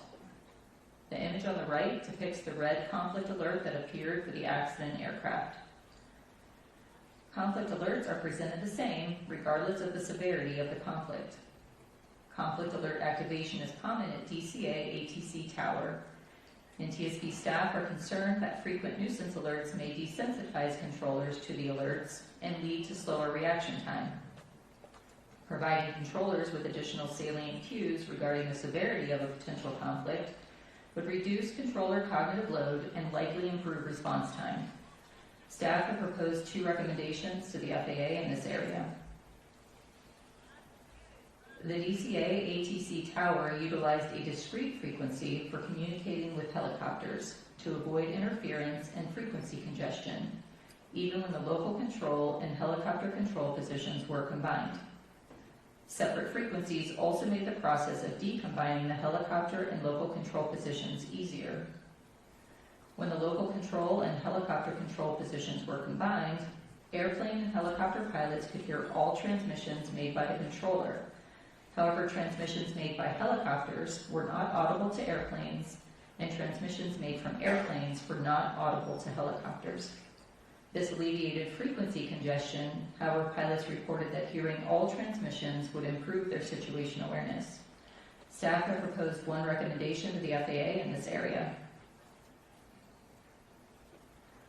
The operations supervisor had been working on a control position for over 4 hours at the time of the accident, and had been working on the operations supervisor position specifically for the 2 hours before the accident. Given his extended time on position, it is likely that the operations supervisor was experiencing reduced alertness at the time of the accident, which decreased his ability to effectively assess operational risks. The collective bargaining agreement between the National Air Traffic Controllers Association, or NATCA, and the FAA require relief opportunities for all operational staff. However, the agreement does not cover supervisory personnel, and there are no mandatory relief periods for supervisors. Staff have proposed 1 recommendation to the FAA in this area. Threat and error management originated in the human factors literature and was first applied in flight tech operations before being applied in air traffic control. Threat and Error Management, or TEM, is a process for identifying safety risks in the environment, analyzing those risks, and minimizing or mitigating those risks. In November 2016, the NTSB issued Safety Recommendation A-16-51, asking the FAA to provide initial and recurrent training for air traffic controllers on controller judgment, vigilance, and/or safety awareness, with specific reference to 2 midair collisions that occurred in 2015. In July 2017, the FAA responded that instruction on threat and error management was being delivered to controllers as part of 2017 instructor-led recurrent training and would be required training for future controllers. A review of training records for controllers involved in the accident did not indicate that they received TEM training in 2017, nor were controllers familiar with the term threat and error management during post-accident interviews. TEM training can strengthen situation awareness, promote team communication, emphasize effective scanning habits, help in recognizing patterns and developing adverse events, and enhance decision-making under stress. TEM training would also benefit controllers performing supervisory duties, who are responsible for overseeing facility operations and making operational decisions, such as when to combine or decombine control positions. Staff have proposed one recommendation to the FAA in this area. When making operational decisions, supervisors must balance safety and risk management with the operational demands of the facility. The DCA ATC Tower Standard Operating Procedures did not provide guidance or make a tool available to support supervisors in identifying risks, analyzing the impact of risks, prioritizing risks based on the likelihood and impact, or developing strategies to reduce or eliminate risks. A real-time risk assessment or decision-making tool would have likely benefited the operations supervisor in identifying and mitigating the operational risk factors that were present on the night of the accident. Staff have proposed one recommendation to the FAA in this area. Thank you. Dr. Cahill will now continue with his presentation. Good morning. I will discuss post-accident drug and alcohol testing requirements for FAA-employed air traffic controllers. I also will discuss the post-accident drug and alcohol testing of the local controller, assistant local controller, and operations supervisor involved in this accident. FAA-employed air traffic controllers are subject to federal workplace drug and alcohol testing requirements for Department of Transportation employees. These requirements are established by DOT order and are distinct from the drug and alcohol testing regulations that apply to DOT-regulated employers, such as airlines. By DOT order, post-accident or post-incident drug and alcohol testing is required after an accident or incident that involves any of the following: a fatality, substantial damage to aircraft, vehicles, or property, required medical treatment away from the accident site, or other unsafe practices as defined by orders or regulations. Controllers are identified as being subject to required testing when their performance provides reason to believe that it may have contributed, or when their performance cannot be completely discounted as a contributing factor.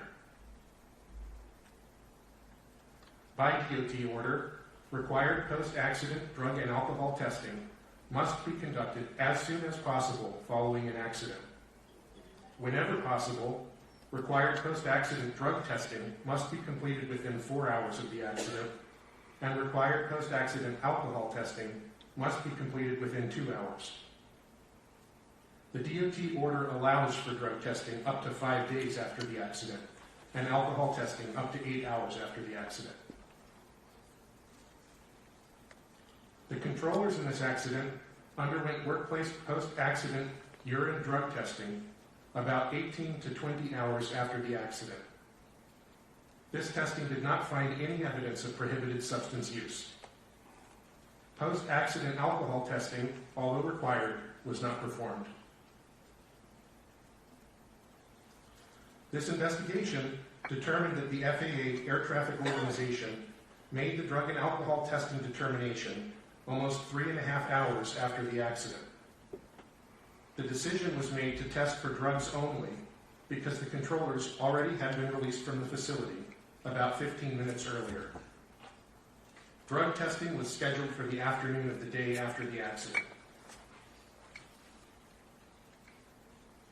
Staff found that the ATO's drug and alcohol testing determination was not sufficiently timely to meet DOT's required testing timeframes. Additionally, the ATO's decision to not conduct drug testing as soon as possible and to not conduct alcohol testing at all violated DOT requirements. The ATO's delayed and inappropriate drug and alcohol testing determination was due in part to inadequate ATO staff understanding of the DOT's requirements for timely testing. Staff also found that the ATO's initial event response procedures are inadequately designed to meet requirements for timely testing. Because the ATO procedures dictate that the drug and alcohol testing determination be made concurrently with the services rendered telephone conference. The SRT is a management review to assess air traffic services associated with an event and does not take place until after multiple time-consuming administrative and initial investigative actions, including notifying and convening various personnel and preparing audio communications and radar display information for playback. Staff have proposed 2 recommendations to the FAA and 1 to the DOT in this area. This concludes my presentation, and we are now ready to answer your questions. Thank you all very much. Thank you, Mr. Banning, and certainly Mr. Soper, Dr. Wilson, and Dr. Kayaville for your excellent and thorough presentations. As I mentioned at the outset, there's a lot of information in the report, substantially more information than we're able to present in even a day's time. So we have had the pleasure of reviewing your work, your in the draft, and appreciate that. I have a question. I have a lot of questions in this area, but one I want to start with. Ronald Reagan Washington National Airport opened in 1941.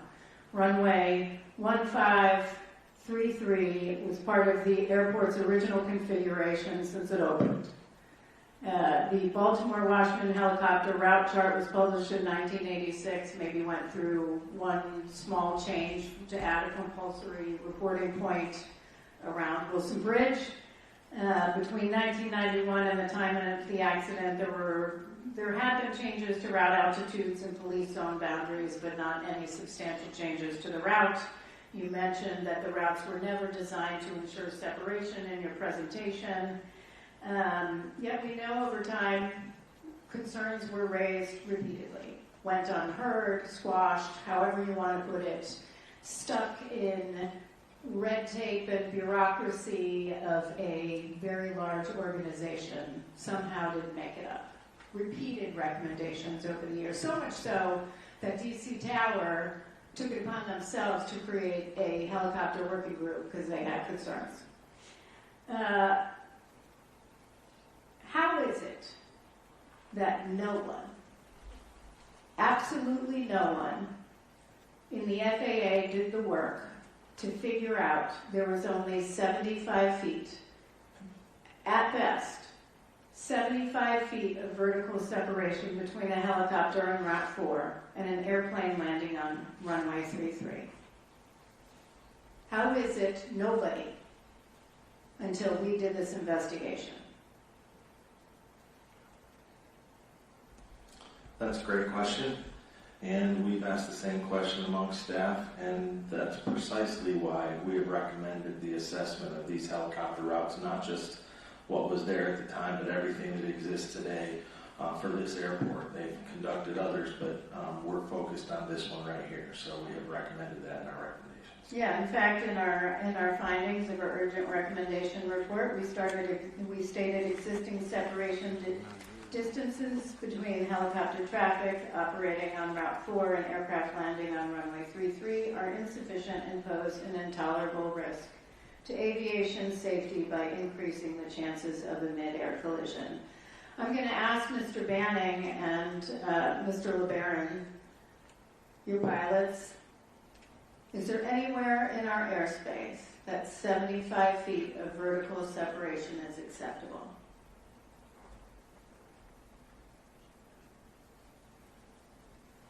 I'd say not to me, as a pilot. Yeah, not that I'm aware of. Absolutely not. Absolutely not. But it wasn't until Ms. Moeller and others mapped it out, thank you for your work, that we figured it out. Years of nobody listening. Opportunities too.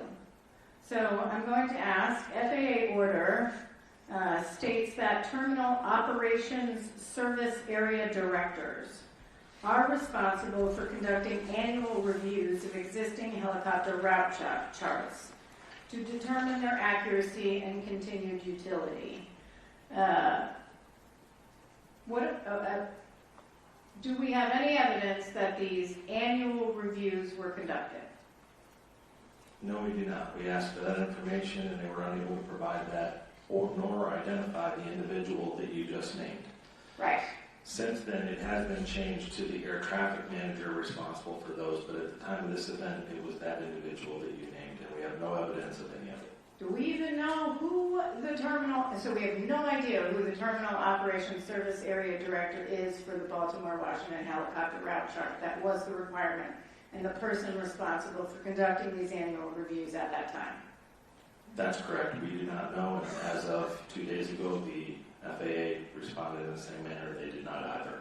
The FAA had no idea who a terminal, Terminal Operations Service Area Director was. Who was responsible for conducting annual reviews, ensuring the safety of helicopters transiting the airspace around DCA. No idea who that was. Yeah. So we invited an individual to our hearing from the mapping office to our investigative hearing to discuss the route, to discuss annual reviews, and discuss any sort of proposal. Turns out, we learned after the hearing she wasn't the right person to invite. We should have invited this Terminal Operations Service Area Director that nobody at FAA could figure out who that was. Was FAA a party to this hearing? Yes, they were. What is required of parties to the hearing when we come to a hearing? For example, are they part of the planning of the hearing, and would they go through the witnesses and list of witnesses with us and possibly be required to identify when we have the wrong witness? Absolutely. Their responsibility is to advise us on the correct witness for the correct subject area. Did FAA raise this with us at all, that this was not the right person to question at the time? They did not. They actually provided this person to us. They provided this person to us that could not answer any of our questions at the hearing regarding annual reviews, probably because they had no idea who a Terminal Operations Service Area Director was. Thank you. That runs out my 5 minutes, so turning to member, I'm so sorry, Mike Graham. It's been a long few weeks, hasn't it? I'd like to direct these questions to Mr. Soper, and I'm going to ask you some questions about the primary duties and responsibilities for the different control positions in the control tower as they relate to the DCA ATC tower information outlined in their SOP.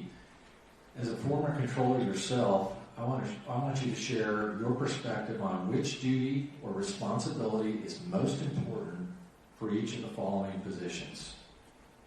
What would that be for the local controller? According to the DCA's SOP, Air Traffic Control Tower's SOP, the local controller must provide initial separation between successive departures and arrivals, and provide separation between arrivals and departures in those aircraft operating under their jurisdiction airspace. That's their primary duty. Yes. How about the helicopter controller? The helicopter control, according to the SOP, is to separate VFR traffic from the DCA arrivals and departures, or fixed wing traffic, issue safety alerts and traffic advisories as required, and declared VFR aircraft on routes or into zones as depicted on the Baltimore-Washington helicopter route chart. How about the assistant local controller? They are there exactly like you might think to alert the local controller or assist and alert the local controller of any unusual situations or traffic development, traffic conflicts, maintain surveillance of the local traffic pattern and landing areas, and utilize visual memory aids when required to help them not miss anything, and assist the local controller in monitoring aircraft in their airspace as well as on the CTRD or the control tower radar display. And how about the primary duty and responsibility for the operations supervisor? The operations supervisor provides operational supervision and directs the tower operation to ensure an efficient flow of air traffic, making necessary notifications of suspected operational errors, pilot deviations, near-midair collision reports, other incidents requiring notifications, combining and decombining of positions in accordance with criteria outlined in their SOP. Thank you. Can you share a brief summary of how the decision was supposed to be made according to the SOP in effect at the time of the accident to combine or decombine the local and helicopter control positions? Yes, in the SOP, it outlined that the supervisor or controller in charge, at their discretion, though it stated, let me start out first with, it stated that the helicopter position must normally be decombined. So normally it should be decombined during these core hours, period. If the supervisor or CIC has a need to combine or decombine, if they were already combined, the positions there to consider, they have a list of 7 things, which I can list here for you: the weather conditions, VIP movements, special helicopter operations, training initiatives, staffing constraints, air carrier traffic volume, helicopter traffic volume within the DCA Class Bravo. So when making a decision to combine or decombine, they should be taking all of these into account. And who makes that decision to combine or decombine? At that time, it was the operations supervisor. Okay. If they were to decombine, which they were not at the time of the accident, did they have enough personnel on the tower to do it? They did. They did. Okay. So based on the procedures and the present staffing levels in the tower, with 12 aircraft total on frequency in the 90 seconds leading up to the accident, as well as a steady stream of helicopter traffic in the airspace all evening, in your opinion, should the local and helicopter control positions have been decombined at the time of the accident? Staff looked at this very closely, and we agree that we believe they should have been decombined in accordance with their manual, however softly it may have been written, and that we focused some recommendations actually in this area because we're concerned about that combined positions. All right, one last question. I know there's a good discussion of this in the draft report of the operations supervisor's extended time on position without a break. And I think Dr. Wilson had talked about this. Based on your investigation, are there any other factors you see as potentially playing a role in the operations supervisor's loss of situational awareness and the reduction in their ability to proactively assess the risk posed by the traffic and the environmental conditions at the time of the accident? We looked at a number of factors that could have impacted his performance, or his awareness on duty that day, but we really felt that his extended time on position was the reason that he had the decreased vigilance and attentiveness. And was there anything that looked at as the amount of time that they had been at that facility?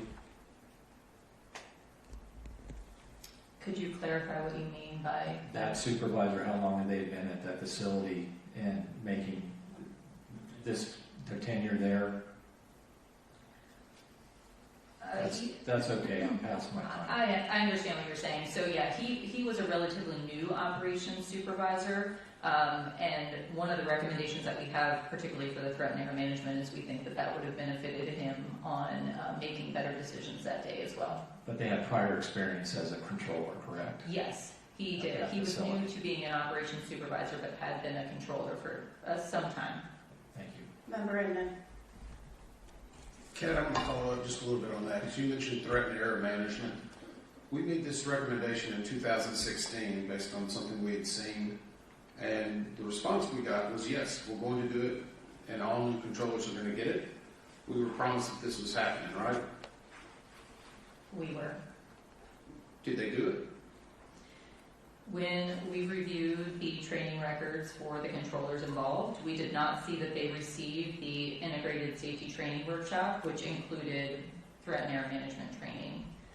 We did see that the operations supervisor did have a workshop of that same name several years, a couple of years before, and then a new hire who was working on position, not one of the controllers involved, he had a workshop in, I believe, 2023 with that same name. But that was the only evidence that we had of that workshop being provided to any of the controllers on duty. So you just mentioned 2 people, Yes. One and was, there were 21 that were assigned to the tower?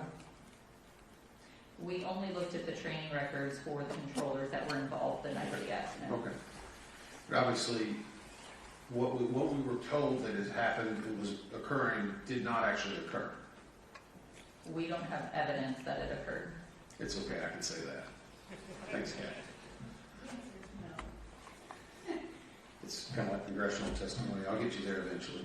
Dr. Cahill, you mentioned about alcohol and drug testing. I know we don't know or don't believe that it may have played a role in this, but it's obviously a violation, something we've looked at many times before. Is that correct? This is not the first time that we've seen it, and you're correct. We did not find any evidence that this was an issue in this accident, but we did address it as a safety issue in our recommendations. So you saw the investigative hearing, correct? Yes, sir.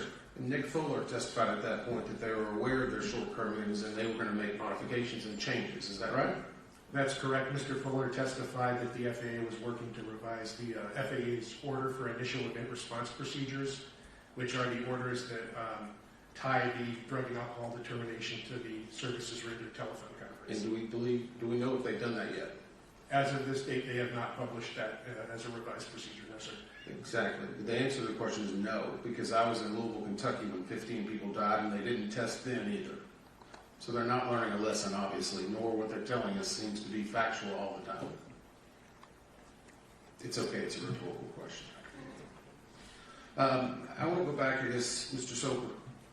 I asked or questioned this about putting this into the report, and I understand the staff's reservation because it's considered slang.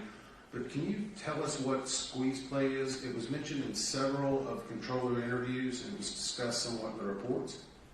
Yes, so there is no definition, formal or informal, for squeeze play. It is sort of a slang term, but controllers understand it. For those times when you are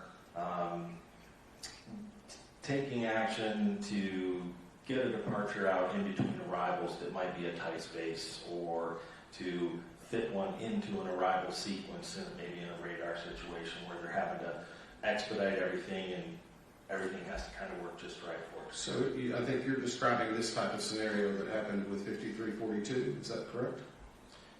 5342, somewhat, yeah. It's similar to a squeeze play, yes. So I'm kind of curious.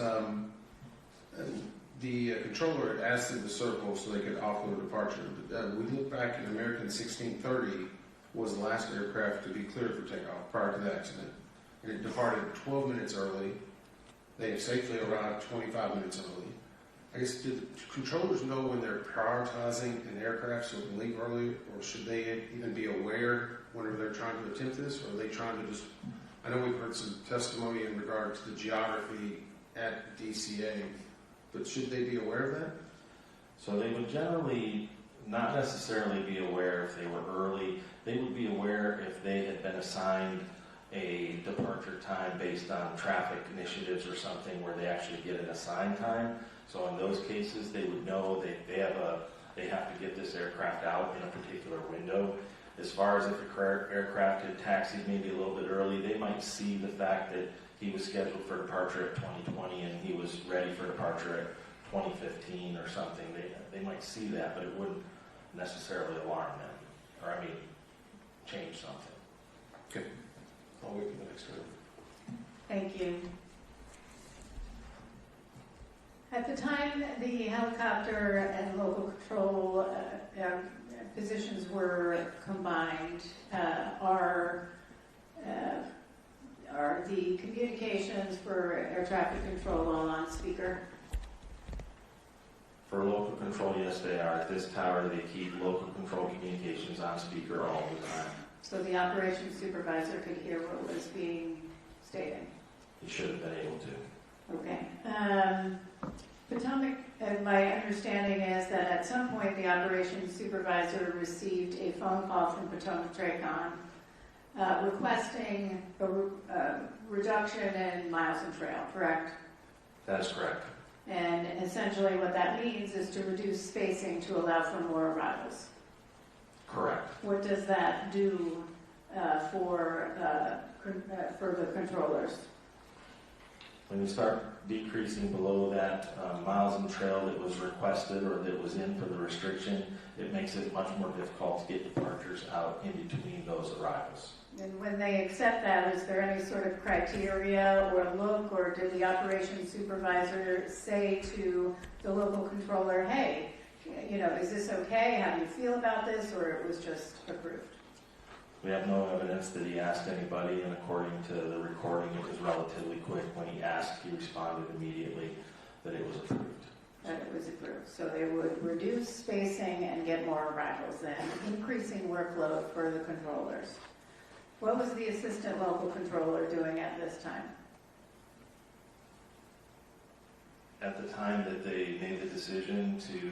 I'm sorry, at the time of the accident, time of the collision? So at the time of the accident, according to post-accident interviews, the assistant local controller was writing down information on helicopters. And what is the role of the assistant local controller? To assist the local controller in surveilling the airborne aircraft and monitoring the CTRD for conflicts and alerts. Monitoring and helping alert? Correct. Okay, thank you. How was the mix of, actually I'm going to read this from our report because I don't want to catch off guard because you don't have the full report right in front of you. But I do think it's worth noting that in our report we state DCA is capacity constrained. Since 1991, annual air carrier tower operations increased from 175,224 to a peak of 294,312 in 2024. Over the same period, tower operations attributable to air taxi and general aviation declined substantially. Air taxi operations peaked in 2007 at 118,228 operations, but fell to 1,594 operations in 2024. General aviation operations declined sharply after 2001 from 32,286 to fewer than 3,000 operations per year in every subsequent year. Air taxi, GA, meaning general aviation, and military operations accounted for 43.8% of all fixed-wing instrument flight rules operations in 2007, but only 1.3% by 2025. This change also altered the mix of traffic operating at DCA, with smaller airplanes increasingly replaced by larger air carrier category aircraft. Because larger, heavier airplanes have more restricted performance margins on DCA's shorter runways, demand for runways 119, the airport's longest runway, increased. What did this change in the mix of traffic do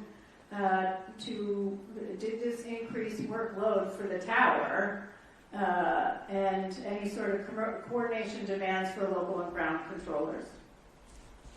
It certainly did. We've documented in the report that as we mentioned earlier, even in my presentation, they have the busiest single runway in the National Airspace System, and what you just explained is precisely why. And they were using runway 33 to offload some of that traffic in order to get more in and to deal with some spacing, including other measures like tromboning and other things which we could talk about later.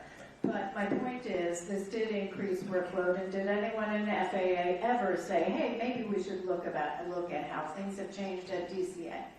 We have found no evidence of that and have made your recommendations directly to that. Yeah, well, I wonder if they actually looked at any other airspace or major airports in the U.S. With that, Member Graham. Thank you, Chair. I think these are for you, Mr. Soper. How often are airport arrival rates reviewed?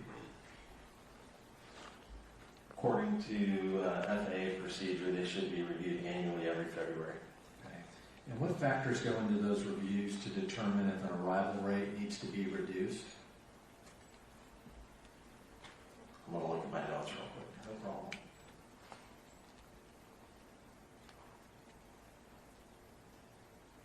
So there is a list, and that's why I knew I wanted to look at my notes. I had this list handy because I thought this may come up. So they look at a list of things that they have listed: intersecting arrival, departure runways, distance between arrival runways, dual purpose runways for when they share arrivals and departures to the same runway, land and hold shortness utilization, availability of high-speed taxiways, airspace limitations and constraints, procedural limitations for missed approach protection, noise abatement, etc., taxiway layouts, and meteorological conditions all should be considered. And all those factors in context with DCA, would you say that every one of those factors was in play with the arrival rate at DCA? I think our staff concluded that it does not appear that, and we have focused recommendation for that very thing. Okay, great. It needs to be reviewed.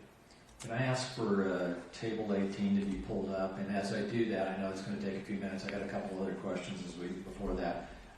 What was DCA's arrival rate at the time of the accident in VFR conditions? 36 at the time of the accident. Okay. Did the FAA lower DCA's arrival rate in the years leading up to this accident? There had been temporary lowerings of their arrival rate, but nothing's permanent. Were there requests made to the FAA to lower the arrival rate DCA prior to this accident? Yes. Can you explain in detail the request that was made to the FAA to lower the arrival rate, and when that was made, and who made it, and why did they make it?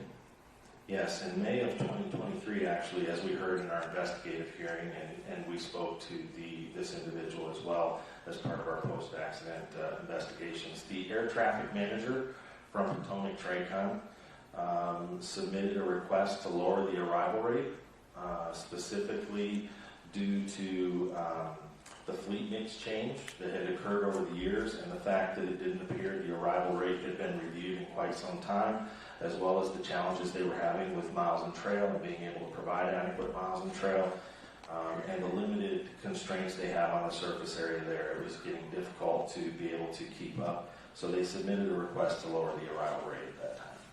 And how did the FAA respond? We were unable to locate the final, but ultimately they did nothing in response to that. What's the arrival rate today after the accident? It is 30 today. Okay, so they lowered it now that they didn't in 2023 after the request. Correct, and it has fluctuated since the accident. You got Table 18, please put that up there. You can see there. This is the percentage of flight offloaded per year to runway 33 when landing in the northbound configuration. Is that correct? I'm not sure. It's not that they necessarily the numbers that were offloaded, but it is the percent of usage of runway 33 in total operations. You see it's used a little less now. Can you explain why?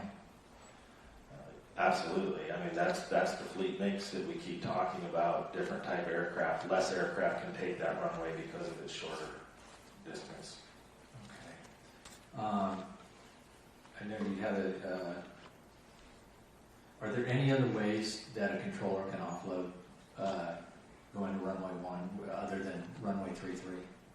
Sure, there are mitigations that a controller can apply, whether it's speed adjustments, some sequencing. They can even give turns. I know the chair mentioned tromboning, which is something that occurs out in the radar airspace, but turns and speed adjustments can, but they're not as effective. So they use 33 most often because it works very well. Okay.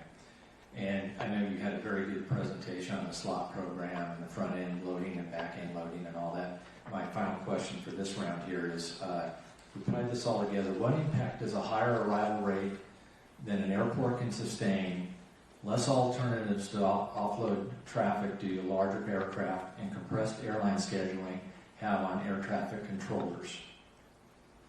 It increases all of their workload and increases risk. It also makes them have to do squeeze plays and make it work. A lot of mitigation activities. Okay. Thank you. Member Evans? So, in that regard, we heard some testimony earlier that the local controller stated they were a little overwhelmed about 15 minutes before the actual crash. Then we also heard that 90 seconds before the volume had actually increased. How does a controller get out of that situation? The controller could have asked to have the positions decombined. And I guess from a practical point of view, you've got people that are in the tower working at that moment, and then you've got people that are in a break room that are several floors below. Is that correct? Correct. So if I'm 90 seconds, my volume picks up, and I say I need help, how long is it going to take to get somebody up there to help them? It could take minutes. But he could also rely on the assistant local control and also the operations supervisor to act as extra set of eyes and to assist in any way that they could in terms of monitoring traffic until somebody could get up there for relief. But the assistant local controller was already supposed to be the other set of eyes, right? She was an extra set of eyes, yes. Had she known that the controller was overloaded and needed help, she also could have potentially stopped writing down helicopter information and also started monitoring traffic for him if he felt that there was an area that she needed to focus on. And in this case, the role of that supervisor is to be monitoring all of this. Is that correct?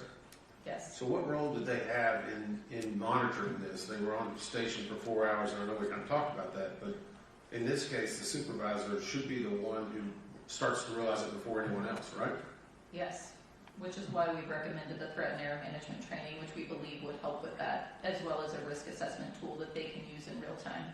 So was that supervisor the one that actually received it out of the 5? He received a workshop with that same name a year or two before. I think it was 2014. So it was technically before the 2017 response that we had from the FAA. So we don't know what was included in his 2014 training. And so it sounds like he's been around for a long time. He was hired in 2011. I guess how does someone monitor whether a supervisor is actually actively supervising? There would be no one there, I guess, in real time monitoring the supervisor. So there's no real way of knowing that these supervisors are actively engaging unless it's brought up in other reviews. Is that correct? Correct. Okay. I'm going to go to and this is for a reference for later. I've got a reference that we can pull up, and I don't know if we need it. I think, Brian, 14 CFR 91.123. Whenever it talks about ATC clearance obtained. Great, thank you. It says no pilot in command may deviate from that clearance unless an amended clearance is obtained and an emergency exists or the deviation is in response to a traffic alert and collision avoidance system resolution advisory. So I guess my question is, in that regard, we're going to talk about TCAS and ADSB later, but in this instance, if they had gotten some type of warning, the pilots, could they have made any change? Or does it have to be what ATC actually tells them? Now, the pilot is always in final command of the aircraft, and in that case, I think we're talking about a traffic advisory, or a collision avoidance alert to them with resolution advisory, and in that case, it meets that exactly where they will respond to that and they can break away from that clearance. Okay. And we may get to that in the next section. Do we know what the ATC scope showed at the time that this incident occurred? Because I know we've had discussions about whether it rounds up and rounds down. Yes, air traffic altitudes displayed on radar are rounded to the nearest 100 feet. And at the time of the closest time to impact that we can see there, the helicopter was shown at 300 and the CRJ was shown at 200. I got that wrong. Hold on. Let me check that.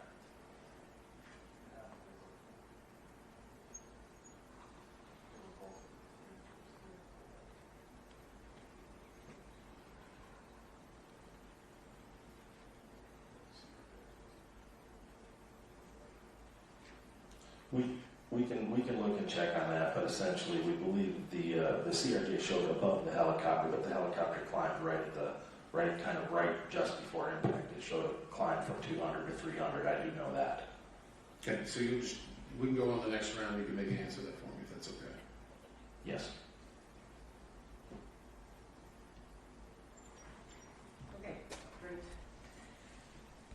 I want to, I've been asked a lot about staffing. Obviously, we felt that you determined the tower was adequately staffed, though certainly the workload was significant given positions were combined. But I do want to I asked the staff to check based on September 29th, 2025 versus, today. I think we looked at January 5th, 2026, and what those numbers were. And I'm just going to go for, certainly there are more authorized positions, but I think I'm going to focus on who was operational, meaning numbers of people available to work that are working in the tower, not what's authorized, but that are working on the tower. And so,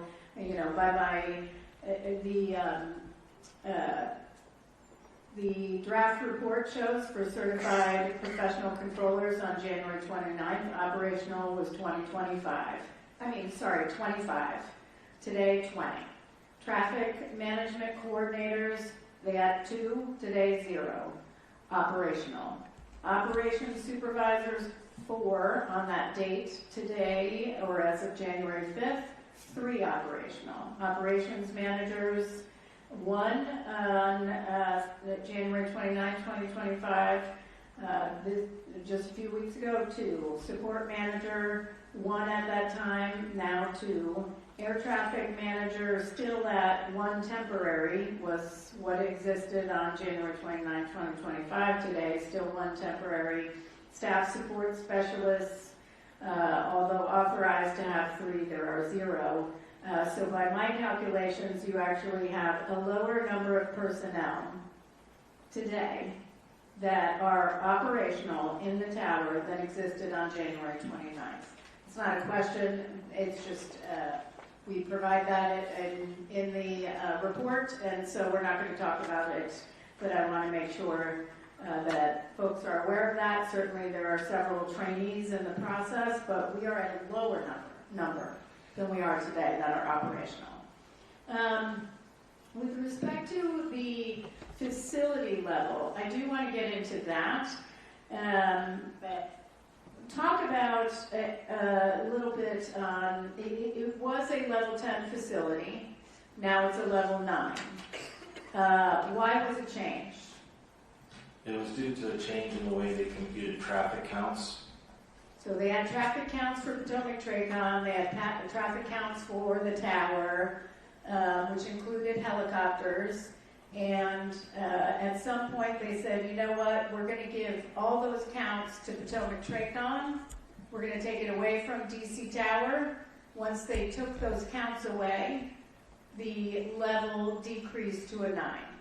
That is correct, and Potomac's increased to a 12. And Potomac's increased to a 12. Here's my question. Is there a difference between the traffic that Potomac Tracon handles and the amount of traffic DCA Tower handles, or is it the same traffic? They're still operating the same traffic in the same manner they were prior to the change. Exactly. So this change was made, they downgraded the facility. Obviously you're talking about things like cost of living and other things like that. But from a safety standpoint, how does that decreasing a facility, a tower level, decrease safety? How does it impact safety? As we mentioned in the report, the biggest thing that happens there is they cannot attract the experience or get the talent into the facility that is needed to run a very complex air traffic control operation. This is the most complex airspace, one of the most, in the entire United States. And I'm not minimizing the experience of tower personnel at DCA Tower, but if you're going to attract personnel and have the most highly experienced personnel, you want a higher level facility. Why? because they're paid by facility level. So the higher facility number, the more pay you get. In this case, everyone in the tower knows this tower is essentially treated as a training facility. You come in, you do a little bit of time, then you go out after you get your time because you want to go get paid at a level 10, 11, 12 facility. So it is a pass-through. They can't attract people here, which is a problem, and which is why we're making some recommendations on that. Member Grant. Thank you, Chair. Mr. Soper, is there a minimum distance between converging aircraft where a controller can approve a request for pilot-applied visual separation, or do controllers have the latitude to approve requests for the pilot-applied visual separation whenever they deem appropriate? So when a controller is going to approve the application of visual separation, they must have approved required standard separation prior to that. So in the case of DCA, they're Class Bravo airspace between a helicopter and a VFR helicopter and an IFR fixed wing. They would be required to have 1.5 miles of separation or 500 feet vertical separation, and before up until the point they approve visual separation. Okay. And so after the pilot-applied visual separation is approved in Class B airspace, you said it's the minimum steps 1.5 miles and 500 feet, correct? Not after it's approved, prior to approving it. Once it's approved, then it becomes the pilot's responsibility for that distance. Is there a distance in there that if they decrease that range, that's something the controller has to do at that point? No. Okay. So when would a controller make a safety alert? Anytime the controller observes an aircraft that they believe to be in unsafe proximity to terrain or another aircraft. And there's not a designated distance or vertical separation for that, is that correct? That is correct. That's correct, okay. What does a safety alert entail? Safety alert would include the words traffic. In the case of between two aircraft, it would be the words traffic alert, followed by an appropriate traffic advisory, followed by an alternate course of action if feasible, and then the word immediately. Should these two aircraft in this accident have received a safety alert? Yes, we've stated that in ours, or in the report, that the controller should have issued a safety, would have been the most appropriate thing at that time. Okay. Switch here a little bit. There's a lot of impacts on the higher arrival rate coming into DCA, changing fleet mix. We talked about compressed airline scheduling practices, controllers and their ability or inability to continue following SOPs in order to make it work. Would you agree that one of the consequences of the cumulative effect was the deviations in traffic calls, phraseology, application of visual separation, call signs, radiocom, training records, the list goes on, and other issues that had become standard and were identified in multiple external compliance verifications of DCA air traffic control tower? I think I understand your question, and I would say that we've outlined in the report, and staff believes that the continually increased workload for many reasons, whether you're talking about from the traffic to the combining of the positions inappropriately to whatever at the time, we believe that led to the ability for a lot of deficiencies to occur, or operating, as we heard during the investigative hearing, the operations manager said specifically we're operating on that borderline of safety regularly. So we made recommendations, obviously focused in that area. Okay, so do you think the controllers at DCA have fallen into a state of relying on pilot-applied visual separation as a crutch, despite its many well-known and well-documented shortcomings? Staff does believe that there was an over-reliance on the use of visual separation as a means of providing separation for aircraft and moving aircraft through the airspace so regularly. Okay, thank you. And finally,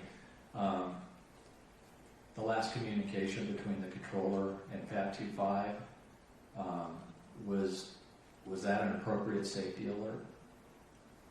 It was not a safety alert by definition, but it was an attempt at the time to deconflict. Thank you. Thank you. Member Edmond. You have an answer for me, Ron? Or do you have maybe had a chance? Sorry. I do have an answer for you. According to the STARS maintenance replay, the PSA Flight 5342 was at 400 and PAT 25 was at 200. The moment targets merged, we had 400 and 300. And so the controller, if they were looking at their scope, would have seen that, at least indicated on the scope, that it was 100 feet or approximately 100 feet, depending on the averaging of the recommended route maximum altitude? Well, it had actually been at 200 feet for a brief time there, where he was at 200 right up until he was at 300, then 200 for a little bit, and then came up to 3 right when targets merged. Okay. So, and that would have made a conflict alert, correct? The conflict alert was active at that time, yes. So I think in your research, I believe in the 30 minutes prior to this accident, we have 18 controller radio transmission where conflict alert is going off. Does that sound accurate? It is accurate. And that actually appears to be 5 separate interactions that were occurring. We had, well, not for the full 30 minutes. We were only able to get replay information for 18 minutes prior, but in the 18 minutes leading up to it, there were 5 separate instances of conflict alert that resulted in 9 times there was a transmission with it in the background. You could hear it. So in that 18 minutes, there were that many times, and that would have been heard in the entire tower cab? Yes. So I go back to the supervisor. If they're hearing a number of conflict alerts continually happening, should they not take action to say, is this a trend, or is this just become a nuisance and they just avoid it? They should, and I think that's exactly why, as Dr. Wilson has mentioned previously, we specifically have a wreck in this area there's a potential for complacency to happen or for nuisance alerts, and to try to fix that, we have a recommendation to actually adjust the conflict alert system logic.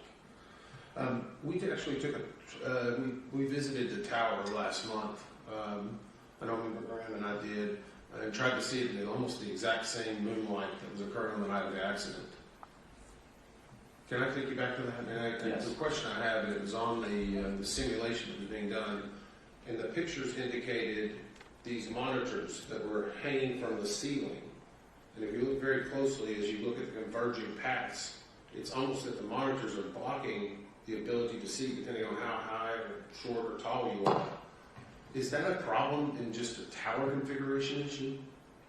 We looked at that, and actually I'm going to let Dr. Wilson speak to that because she has some information in that area. I think it's just important to note that those monitors are movable, so they can be adjusted. And also when we talked to the controllers who were on duty, everyone said that they had no issue identifying both aircraft, that there were no limitations in them being able to see. So they didn't feel that the monitors were in a position that blocked their view from monitoring both aircraft. Okay. And during that tour, Brian, we talked about whether the morale and the staffing had increased, or at least the perception of the training for that tower, correct? Yes.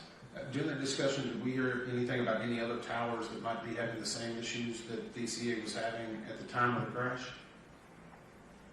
I don't recall specific ones, but I do remember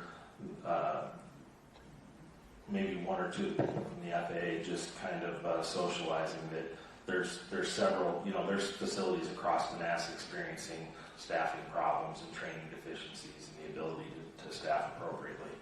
Yeah, I think that's my concern, as we were talking about. They may be getting the time and attention and the training, but is there other places in the United States? Are we going to sit here 5 years from now and say the data was there 5 years ago? Because we know now the data, the people were raising the concerns. People were saying this was dangerous 5-10 years ago, and nobody was really listening. My concern is this somewhere else in the country, and do we know that they're getting the proper resources? Our hope, staff's hope, is the recommendations that we have in these specific areas will not just be focused on DCA, and the air traffic organization will organically look at that and say we need to look everywhere because it does apply. How has their track record been in the past? Come on, Brian, this is your chance. Not great. Thank you. All right, thank you very much. I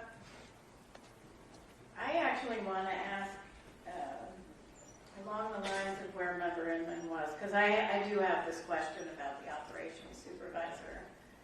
It was on speaker, all the conversations.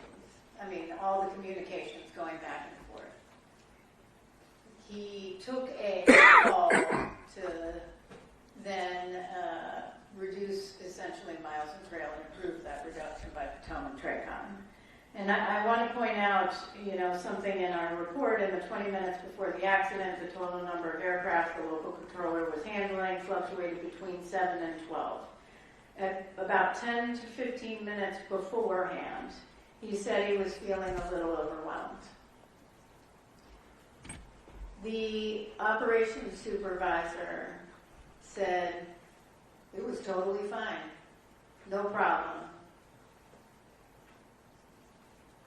I was a little bit surprised by that. I mean, even if you have procedures in place on decombining, how do you even capture to one person, he's fine, to that local controller who's busy, and maybe doesn't have 2 seconds to say, hey, let's deconflict, while the operations supervisor is listening to all of this. Everybody in the tower is hearing it. I mean, how is that not complacency?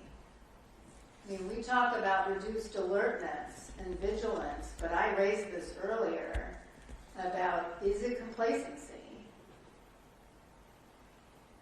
You just mentioned complacency, actually, Mr. Sober, in your answer to Member Emmett. I do believe, and I mean, I think that staff believes there was complacency occurring in that tower on some level. But again, not to keep going back to that, but that's actually the primary reason for our focused recommendation in the area of giving them the tools that they should need, the requirement to log when they combine positions. So there's some sort of accountability and tools available to the supervisor to be able to make better decisions and understand what their true responsibilities are while they're there, instead of just kind of, here you go, you got it. He had received very little supervisory training, from what was documented from the FAA, to prepare him for that job. And so we made recommendations there. We hope we'll improve that. Well, I think when we get to those findings and recommendations, I may have some more questions on that.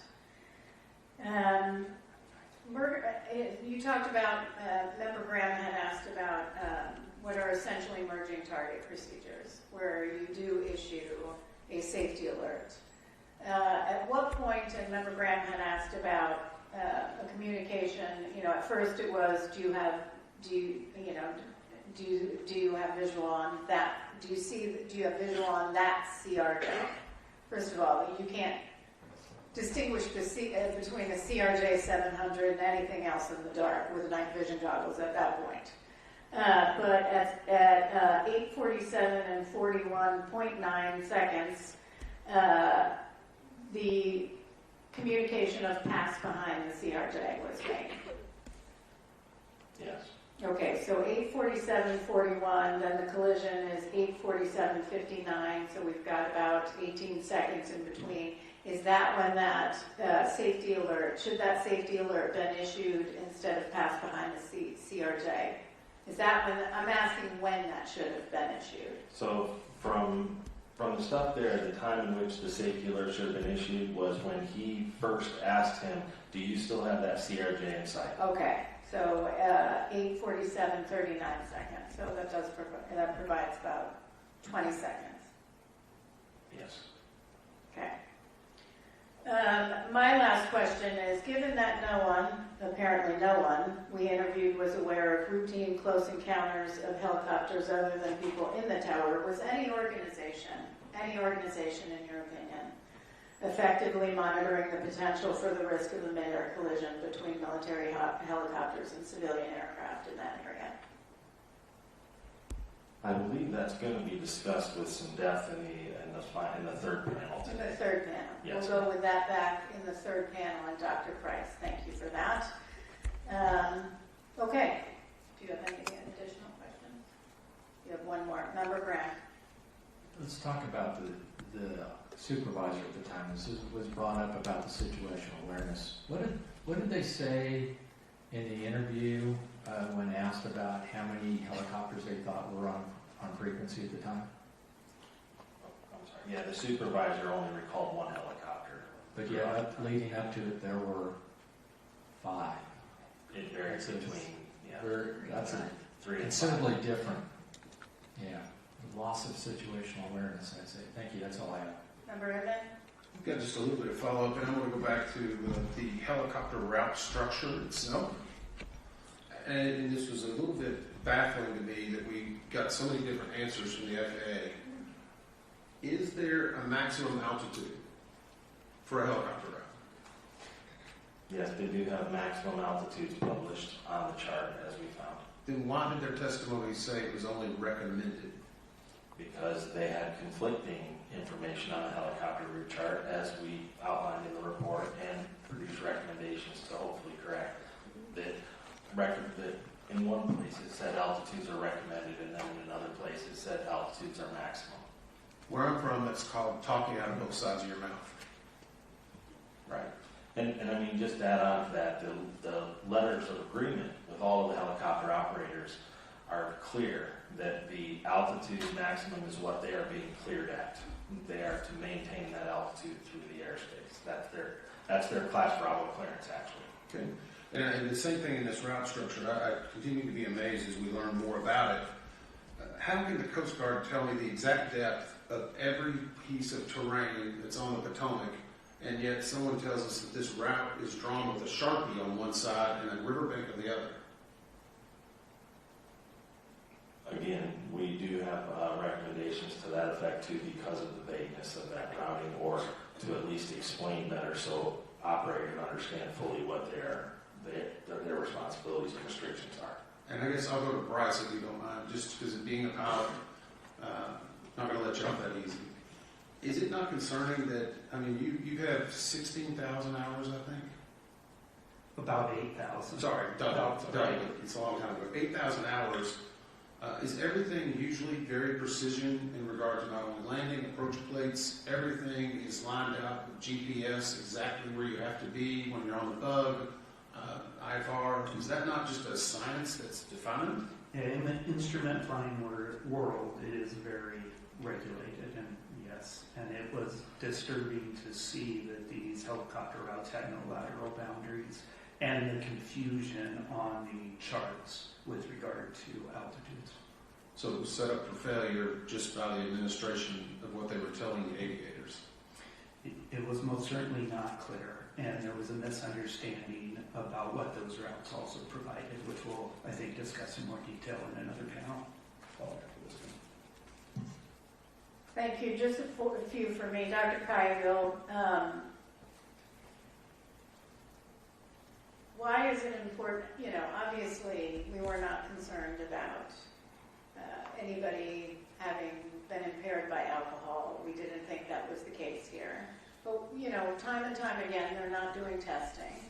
It wasn't just the UPS crash in Kentucky, but it was Austin, Texas, any number of investigations that we've conducted where time and again they're not doing testing. Why is it important to do testing? Well, doing testing provides us with investigative information, obviously, but beyond any single investigation, a primary intent of drug and alcohol testing is to identify and deter use of certain prohibited substances, as well as abuse of alcohol, with the recognition that can impair performance of safety and security sensitive duties. So anytime you have a systemic barrier to this getting done on a regular basis, routine basis as required, that's a safety issue. It's a significant safety issue, and it's one that could be left unchecked if they are not doing the required testing. That's correct, and that's why we have proposed several recommendations to try and close this loop and make sure that this testing that's required is actually being done. At the hearing, Mr. Fuller had stated, well, they didn't do testing because no one was in the tower. Mr. Soper, how long after the collision was somebody in the tower from FAA? Within minutes. 18 minutes, Yes. specifically. Yes. He also stated that they weren't quite sure there were any fatalities, and that drug and alcohol testing was required when they can confirm fatalities. We know that's not the only. Was it clear there was substantial damage? Was anyone unclear that there was substantial damage? Anyone? I think beyond what's obvious in this case, the important thing to point out, as you say, is fatalities were not necessary for testing to be required. That's right. That's correct. I have one last question for Mr. Soper or Mr. Banning, whoever wants to respond to this. We have significant traffic changes over time. We have no one who reviewed the routes. We have routes designed that were not designed to ensure separation. No safety reviews. We have arrival rates increasing. We have reductions in miles and trail, including reductions in miles and trail that night, which reduced spacing. We have less and less alternatives where controllers are using other measures to deal with getting increasing planes arrivals in due to pressure, offloading onto runway 33, reducing speeds. We have increased workload. We have a supervisor. We have all of this that was on speaker. We have a supervisor who didn't take action and then improved less spacing, more arrivals. We have an assistant local controller who had diverted attention to writing down something on helicopters at the time. And we have an entire tower who took it upon themselves to try to raise concerns over and over and over and over again, only to get squashed by management and everybody above them within FAA. Were they set up for failure? Panel 3 is going to hit this nail on the head. I'm asking you. They were not adequately prepared to do the jobs they were assigned to do. Great. Thank you very much. All right, that concludes our first portion of presentations and board member questions. And we are going to go to a 15-minute break. If we could come back at 12. We'll come back at 12. We're starting in at 12. Thank you.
From here?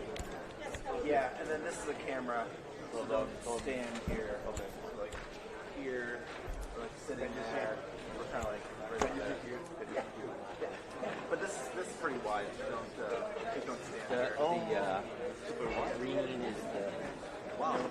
Wow. Yeah. I mean, if you're taller than I am, but I mean, yeah. I was just sitting there. It was too good. Oh, wow.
On the hill there.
We're going to get started, so why don't, since I'm 4 minutes late on my own deadline, I will give a couple of minutes because I certainly want the families to be able to get back and hear everything. So we'll give it a few more minutes for everybody to come in and take a seat. I know sometimes there are bathroom lines, so that could be going on as well.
presentation, so I don't know if I defer to Mr. Wagner or tell Bryce to take it away. Mr. Wagner, the floor is yours.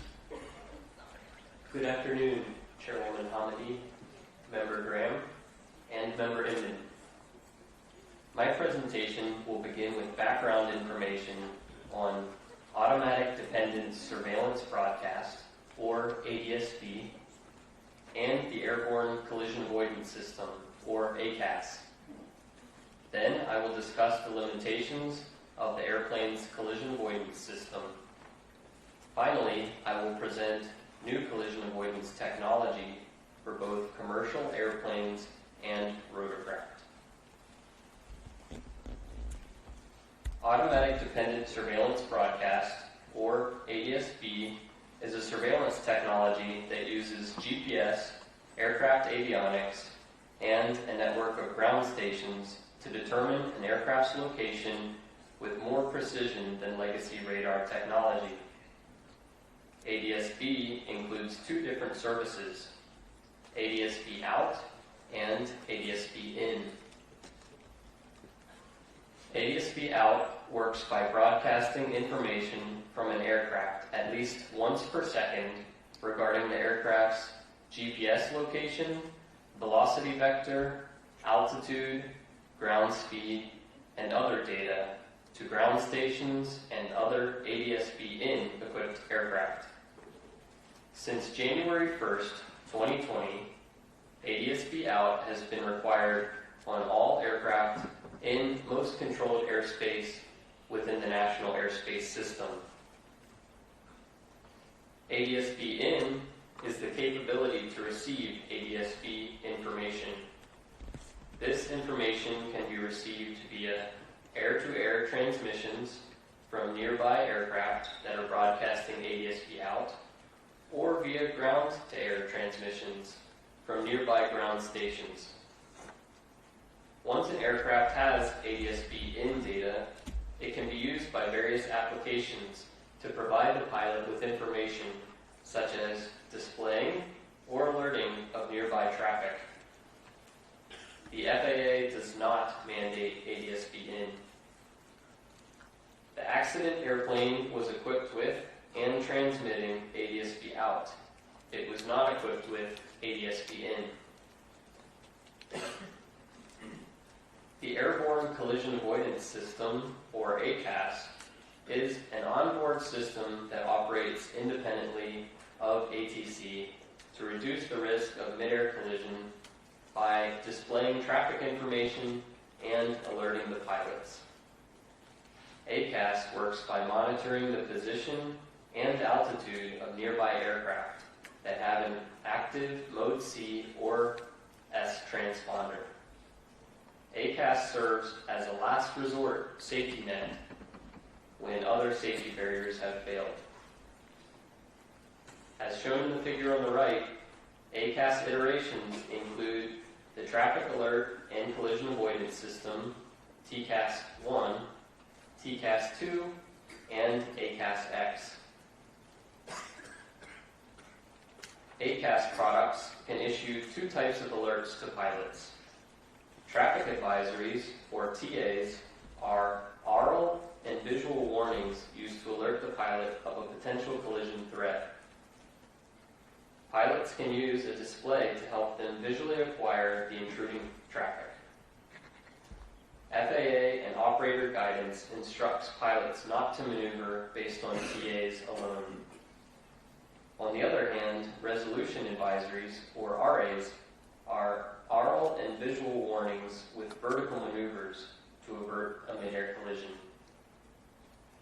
Only TCAS-2 and ACAS-X products issue RAs. The vertical maneuver commands are issued to pilots to climb, descend, level off, or maintain their flight path to resolve traffic conflicts. Pilots are trained to immediately obey RAs. They serve as a backup to see and avoid the application of right-of-way rules and ATC separation services. While TCAS 1 provides TAs, it does not provide RAs. Since 1993, large transport category airplanes engaged in air carrier or commercial operations have been mandated to have TCAS 2 installed and active. The airplane in this accident was equipped with TCAS 2. As part of the investigation, a simplified TCAS display was simulated using the accident flight data.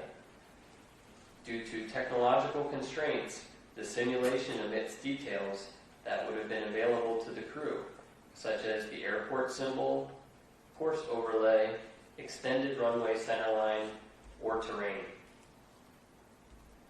A symbol depicting the airplane is shown in the bottom center of the display. This video shows the display set to a 5-mile range. 5 and 2.5 mile distance rings are visible. An indication, TA only, located in the top right corner, indicates that RAs are inhibited at this altitude. The blue diamond depicts the relative position of the helicopter. Below the blue diamond are numbers that indicate the helicopter's altitude below the airplane in hundreds of feet. Occasionally, an up or down arrow will appear to the right of the blue diamond to indicate if the helicopter is climbing or descending. Using accident flight data, a simulation of the accident airplane's TCAS display is shown on the right. The blue diamond represents PAT 25, and the target symbology will change from a blue diamond to a yellow circle when a traffic advisory is issued. The crew of Flight 5342 received a TA for PAT 25 about 20 seconds before the collision.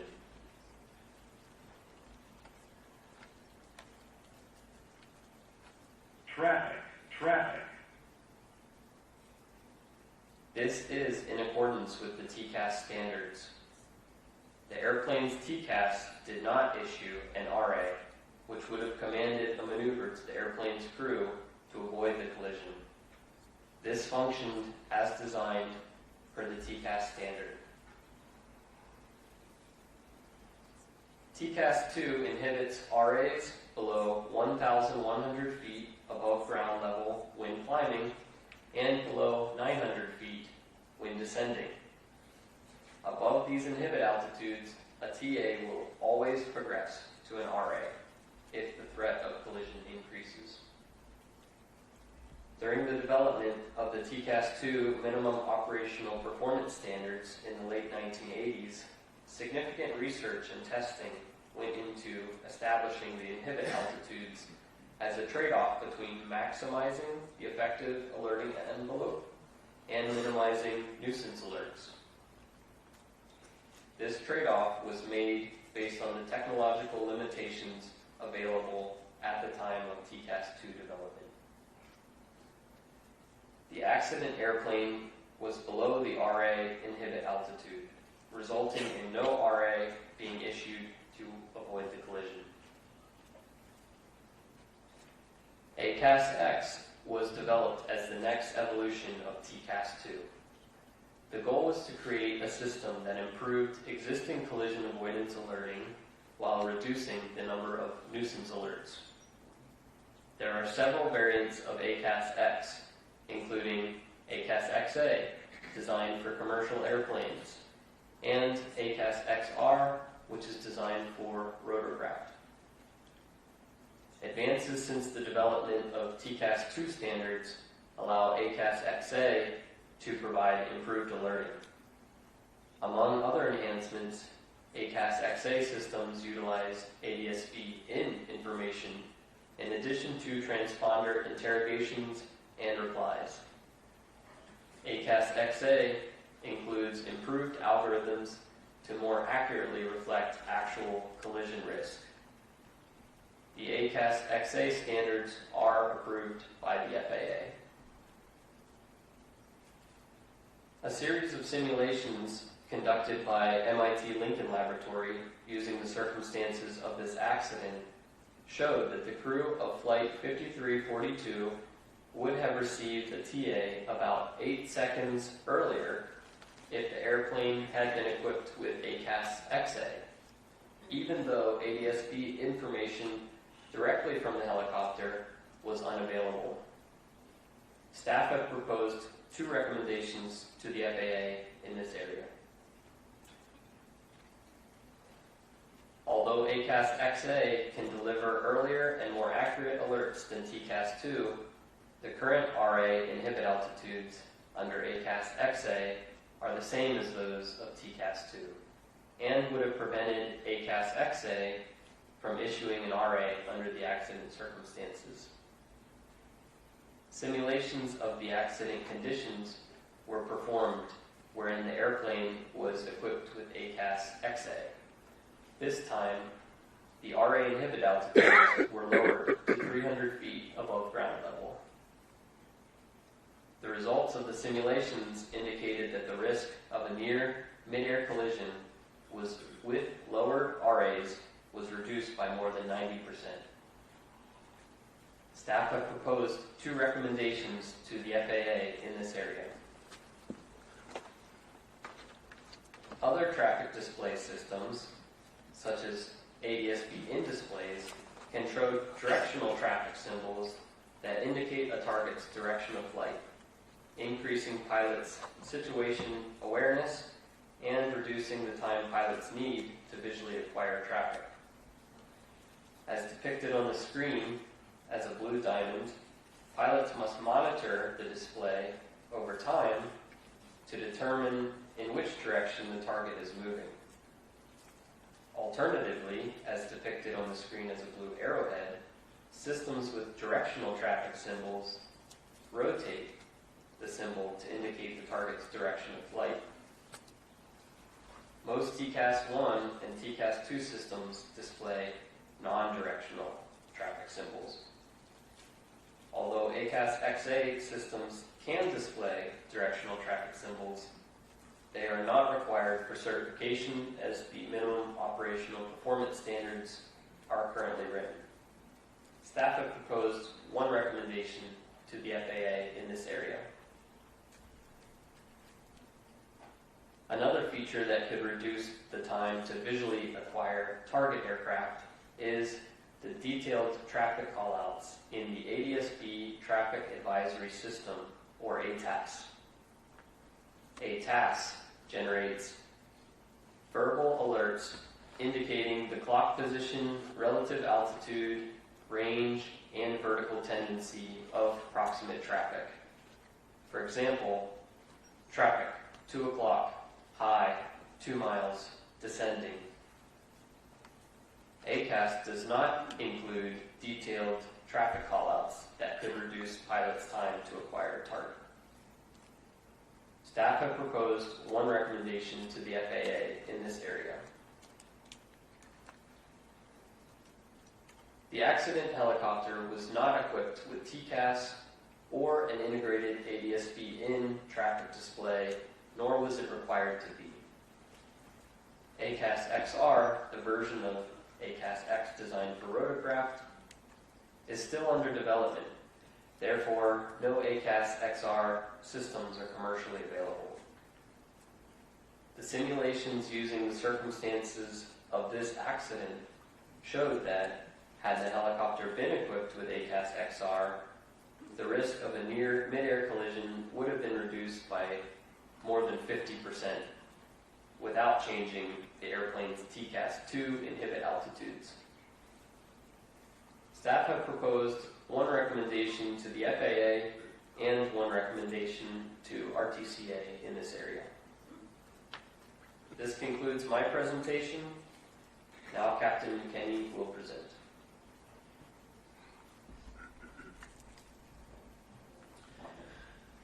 Good afternoon.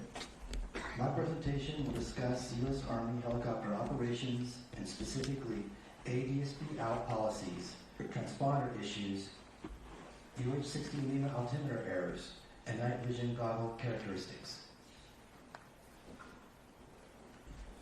FAA regulations that require ADS-B out have exemptions for certain aircraft performing sensitive government missions where transmitting ADS-B could compromise operational security. The Army Aviation Brigade Standard Operating Procedures, SOP, specifically states that air crews conducting sensitive or classified operations shall emit transponder modes 3A and C in lieu of ADS-B out. Transponder modes 3A and C reply to radar interrogations with an aircraft assigned squad code and altitude making it visible to FAA radars. The SOP also prevented air crews from switching transponder modes in flight, which prevented them from switching from modes 3A and C to ADS-B out once sensitive portions of the flight were completed. Pad 25 was not transmitting ADS-B out during the accident flight, but had an active transponder. The lack of ADS-B out information was not a factor because the transponder replies provided the same altitude information to ATC. A review of ADS-B data from the UH-60 Lima helicopters at the battalion showed that the accident helicopter, as well as 7 others, did not have a recent history of transmitting ADS-B out information since 2023. We found that an incorrect transponder setting on these 8 helicopters was the cause of the ADS-B out issue. The Army Aviation Brigade Standard Operating Procedure restricted flight crews from changing transponder modes in flight. This restriction prevented flight crews from transmitting ADS-B out when flying non-sensitive portions of their mission. Additionally, the U.S. Army did not require a recurrent check of the installed transponder to ensure it was transmitting properly, including the ADS-B out function. Because of this, the battalion was unaware of the ADS-B out issue on 8 of their helicopters. Staff have proposed 1 recommendation to the U.S. Army and 2 recommendations to the Department of War in these areas. The Baltimore-Washington helicopter route chart provided recommended paths without defined lateral boundaries. As seen in the figure, the chart provided conflicting information about whether published altitudes were recommended or maximum. This created the potential for pilot confusion about interpretation of the published altitudes. Although some Army pilots believed momentary exceedances above the published altitudes were acceptable, most regard them as maximum altitudes. However, most Army pilots interviewed incorrectly presumed complying with the published altitudes would provide them separation from arriving and departing aircraft. They rarely had the opportunity to test this presumption because they rarely encountered airplanes circling runway 33, and when they did, ATC typically instructed them to hold for arriving traffic. Staff have proposed 1 recommendation to the U.S. Army in this area. Aircraft pitot-static systems and barometric altimeters have defined performance specifications, including tolerances for allowable errors after manufacture. These allowable errors can generally be split up into 2 categories. Instrument error related to the performance of the barometric altimeter itself, and position error due to the effects on the pitot-static system, such as external aerodynamic effects. Instrument and position errors can become additive, but still must remain within their design criteria. Analysis of flight data from this accident showed that PAT 25's pressure altitude parameter was about 100 feet lower than other recorded altitudes. Data from flights conducted on other UH-60 Lima helicopters at the battalion found similar offsets between indicated altitude and true altitude.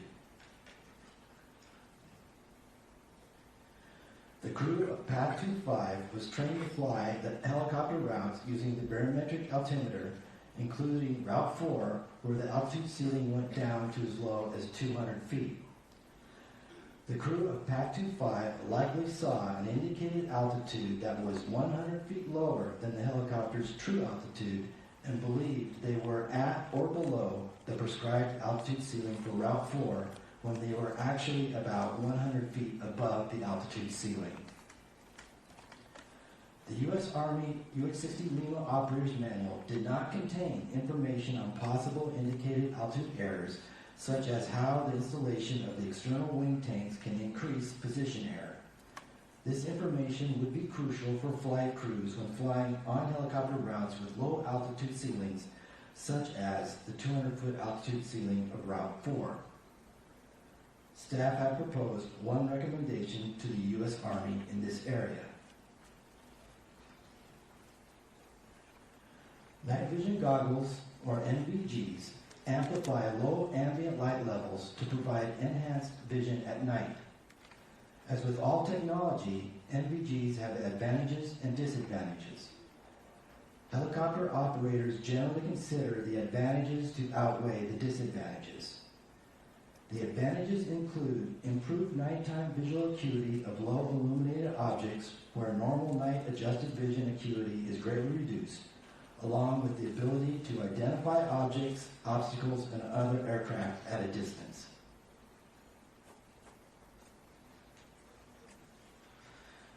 To illustrate the difference between aided and unaided night vision, we can take a look at these three images.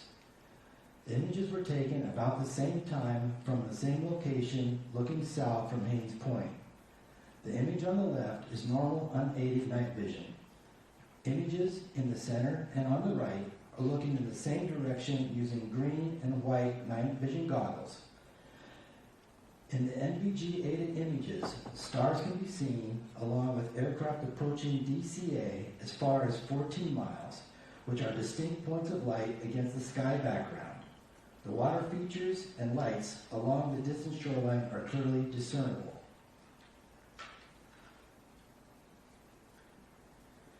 The disadvantages of NVGs include a field of view limited to 40 degrees, a monochromatic image, depth perception is degraded, both ground and airborne lights appear similar, light sources tend to have halos, and aircraft silhouettes are faint, making it difficult to determine type and size of aircraft.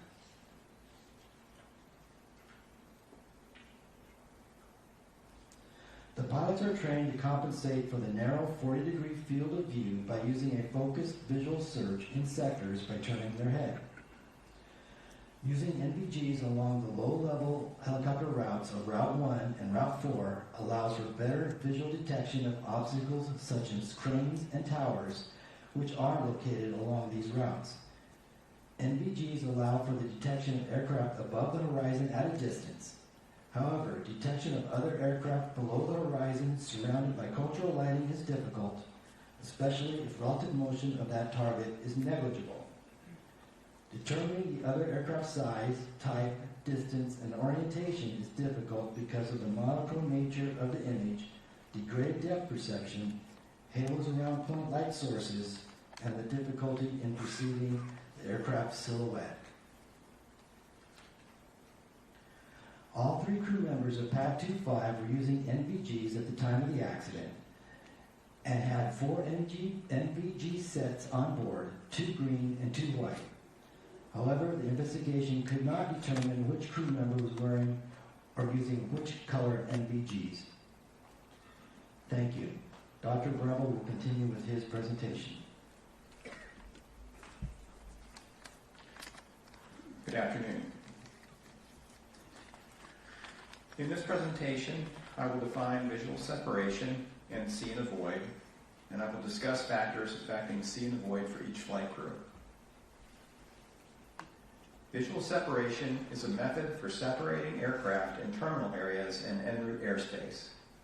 Visual separation can be employed when a flight crew sees another aircraft and, upon instructions from a controller, provides their own separation by maneuvering as needed to avoid it. The FAA does not define minimum separation standards when visual separation is being utilized. See and avoid is the means by which visual separation is achieved. Seeing and avoiding other aircraft relies on a flight crew's visual perception, attentional bandwidth, and use of collision avoidance technology. In this case, both flight crews' ability to see and avoid was hampered by poor radio communications, perceptual limitations, workload, and the shortcomings of collision avoidance technology available on their aircraft. The helicopter flight crew was additionally influenced by expectation bias and assumptions about procedural separation between Route 4 and arriving airplanes. As the helicopter was crossing the tidal basin, the controller advised, PAT 25 traffic just south of Wilson Bridge is a CRJ at 1,200 feet for runway 33. Several other aircraft were visible in the same area at that time. NTSB night vision goggle observations conducted later from the roof of a building near the helicopter's position, illustrated by the image on this slide, indicate the helicopter crew was likely unable to visually identify the CRJ in question because it was surrounded by similar-looking targets. This slide shows the helicopter's flight path in green, the Mount Vernon visual approach to runway 1 in yellow, and the airplane's circling approach in blue. Helicopter CDR recordings indicate that the controller's statement that the CRJ was circling was inaudible to the helicopter crew due to static interference. The crew's workload was high at the time, and hearing the word circling might have helped them better anticipate the CRJ's subsequent flight path.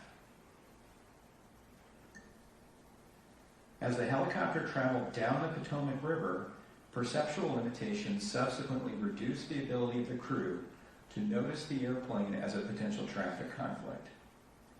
These included the narrow field of view provided by the crew's night vision goggles, a window post that intermittently obscured the crew's view of the airplane, a complex array of adjacent city lights, workload, divided attention, and lack of apparent motion as the airplane converged. 12th Aviation Battalion pilots carried electronic tablets that were wirelessly connected to a portable Stratus ADSB receiver that provided ADSB-in capability. As shown in the yellow circle on this figure, the tablets ran a mobile application called 4Flight that was capable of displaying traffic symbols overlaid on a VFR sectional chart. Pilots typically strapped these tablets to one thigh while flying the helicopter to assist with navigation and traffic awareness. However, viewing the tablets required pilots to tilt their heads down away from the outside view and the flight instruments as shown in this figure. Army pilots said they did not reference these tablets when flying low level on the DC helicopter routes due to high workload and the need to frequently reference both the flight instruments and the outside visual scene. Therefore, it is likely the pilots of PAT 25 did not reference the tablets when flying Route 4. The 4Flight mobile application was capable of providing yellow traffic caution and red traffic warning visual alerts as shown on this slide with accompanying oral alerts. However, visual alerts would have gone unseen without a visual inspection of the tablet, and oral alerts likely would have been inaudible due to cockpit noise and their lack of integration with the helicopter's intercom system. Further, it's unknown whether the tablets were turned on with the 4Flight application open and configured for alerting at the time of the accident. An integrated collision avoidance system with audible oral alerting and a traffic display within the pilot's instrument scan could have drawn the pilot's attention to the developing conflict and assisted them in locating the conflicting airplane. Staff has proposed one recommendation to the FAA and one recommendation to the Department of War in this area.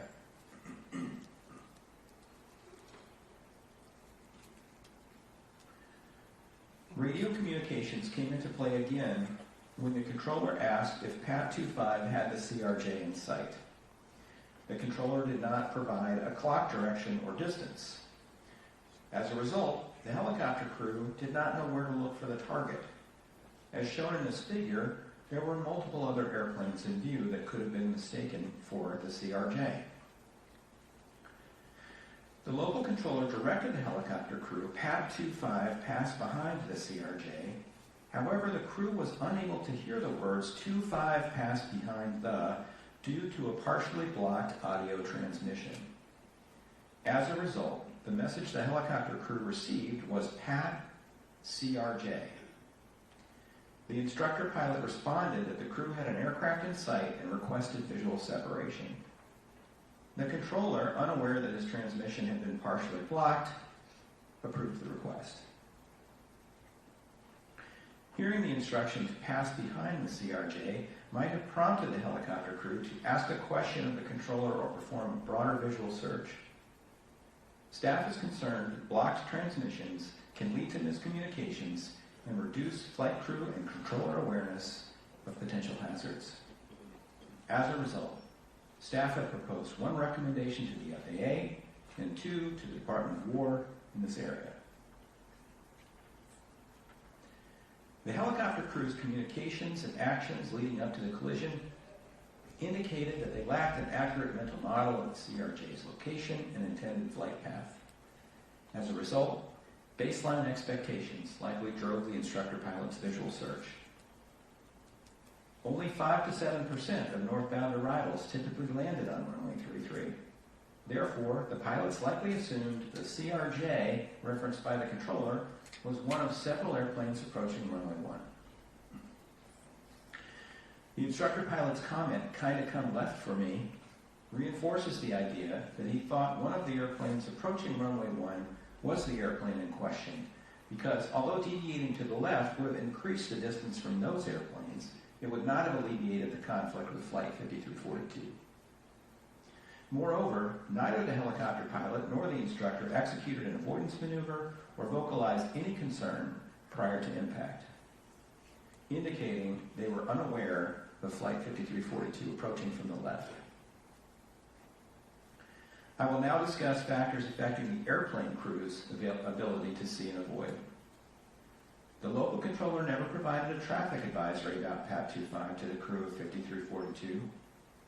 The use of separate frequencies by airplanes and helicopters prevented the airplane flight crew from hearing the helicopter's radio transmissions. This likely reduced the crew's awareness of the helicopter's location and intentions and their ability to anticipate a potential conflict. FAA guidance on pilot response to TCAS traffic advisories, which had been adopted by PSA, stated that pilots should respond to a traffic advisory by attempting to establish visual contact with the intruder aircraft. Pilots were explicitly prohibited from maneuvering based solely on a traffic advisory. FAA guidance on response to TCAS resolution advisories, which had also been adopted by PSA, stated that the pilot flying should respond immediately to resolution advisory displays and maneuver as indicated, even if doing so conflicted with their air traffic control instructions, unless such action would compromise the safety of flight operations.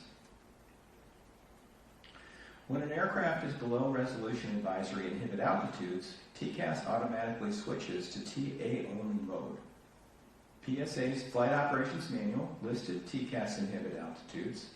However, when 5 PSA pilots were asked about the inhibit altitudes during investigative interviews, only one was able to correctly state the inhibit altitude that applied to the accident scenario.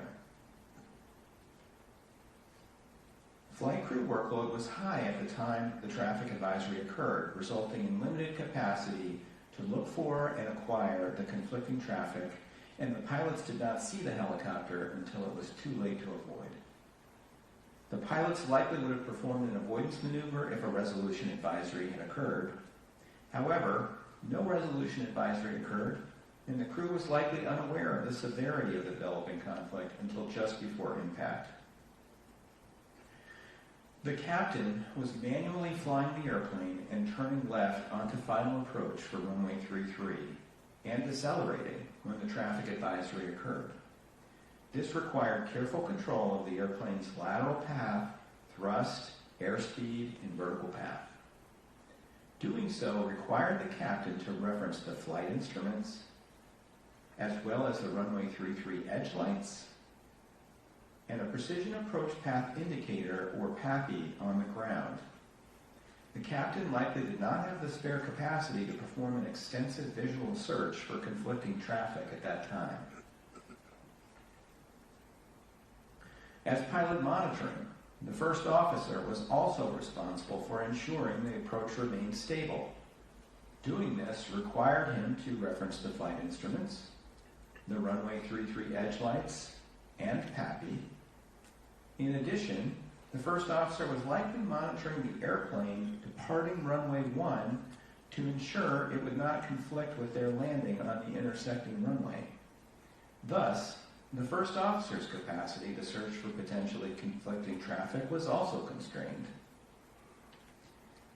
The ability of the airplane flight crew to notice the approaching helicopter in the final seconds while engaged in these primary tasks was further degraded by the helicopter's low conspicuity, complex background of cultural lights, and by the helicopter's lack of apparent motion in the visual scene. This concludes my presentation. Staff is now ready to answer your questions. Thank you very much. We will now move to board member questions. We'll start with Member Grant. Thank you, Chair. I want to pick up with visual separation as it applies to the helicopter operator. It was clear from the interviews we did and the investigative hearing and other information uncovered during the course of this investigation that all helicopter operators in the DCA Class B airspace had come to expect that they would request visual separation from DCA tower almost immediately. Is that correct? Yes, it is. And that, I want to iterate this point. It wasn't just Army. It was all the civilian operators also, according to Mr. Dresser's witness statements in the hearing. That is correct. Was it also true that in an interview with the Army Standardization Instructor pilot post-accident, he stated that he and other pilots he knew would request visual separation from traffic that they had not yet visually acquired? Yes. Are pilots allowed to request visual separation from traffic they have not positively identified and acquired according to FAA regulations? No. No.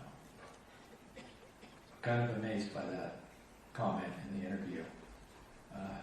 You being a long-time pilot, as myself, and I think Captain Stone in the back, long-time pilot. When you're given a traffic call, what are you to do? And what is your response to air traffic control? Yeah, once you receive a traffic call, then you search for the traffic and you identify it. If you can't identify it, you tell traffic that you have negative contact or that you do have visual contact. Okay. Would you agree with that, Captain Stone? Absolutely. Absolutely. Yeah. And if you're still looking for it, you maybe make some comment like that I'm looking for the traffic. But once you identify it, and then you ask for visual separation, are you required at that point to keep your eye on that traffic? Absolutely. And if you lose the traffic at any point, what should you do? You'll have to notify ATC that you have lost the traffic. Yeah, traffic's no longer in sight. Would you agree with that, Captain Stone? Yes, that is correct. Did that happen in this case? No, it did not. Did not. No. I like that you pointed out the fact that it would be pretty much impossible to pick out which one the traffic was in your visual study out there. Now, 15 seconds prior to the collision, the helicopter IP, they were about a mile away from 5342. A requested visual separation, is that correct? I believe so, yes. Do you believe, or the rest of the team believe, that they had sight of the correct aircraft at that point? We don't believe he had sight of the correct aircraft. Yeah, I would agree. And unfortunate for them.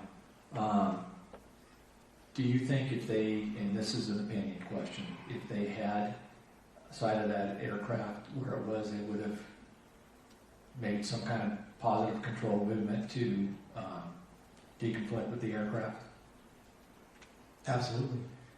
Had an appropriate safety alert from the air traffic controller, would that have helped in this situation?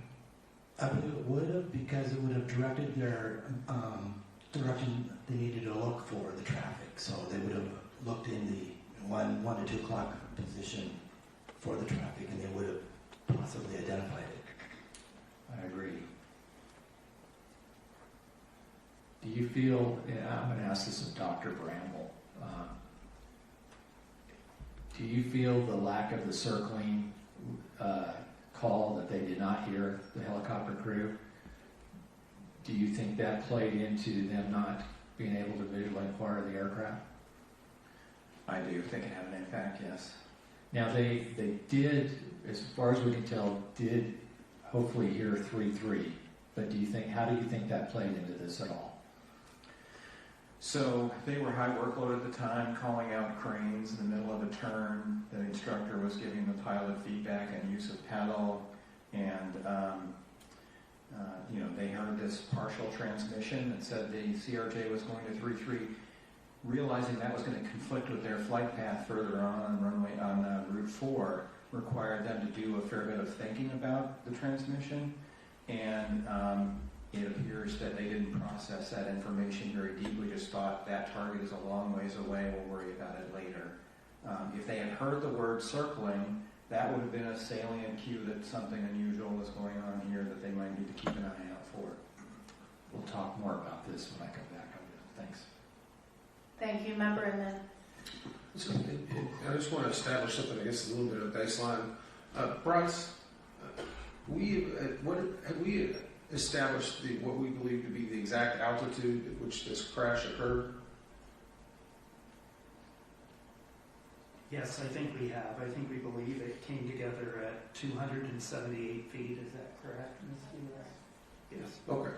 I just wanted to try to get that out. Captain McKinney, I want to go back to your presentation, your deck, and it was on page, I just want to clarify something. It was on page 25 that we stated PAT 25's pressure altitude was 100 feet lower than other recorded altitude data. But then on the next slide, we say on page slide 26, likely indicated altitude 100 feet lower than true.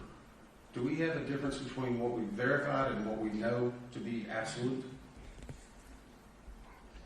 Between the absolute altitude of what the aircraft was at versus what we believe they thought they were at. I'm sorry, one slide says that it was 100 feet lower.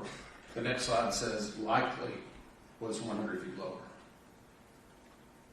It might just be a statement, but the FDR recorded pressure altitude, if you made the correction for the local barometric conditions, was 100 feet lower than the other altitudes. And we believe that that is likely what they saw on their altimeter. Okay.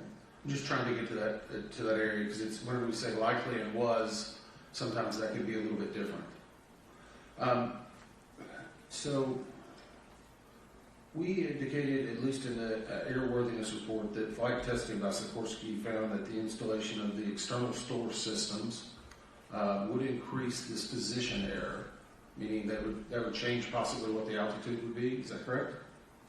Yes. When you install the wing tanks, it changes the pressure dynamics around the outside of the aircraft and can lower the recorded pressure altitude. So is there any way for a crew to mitigate that, or do they have to just take it into account and know that it's there? I would pass this to Mr. Shin. Shin who? For the UH-60L, the crew would have to take that into account mentally in their mind. So is there anything in their, at least pre-flight or training or manuals, where they know they're going to have stores that they would pre-brief or at least indicate that or make it aware between the crew? That information was not in the UH-60L operator's manual. So they just kind of have to know? We don't believe they knew, since the Army did not have that published in the manual. Okay. And we have a recommendation in that area.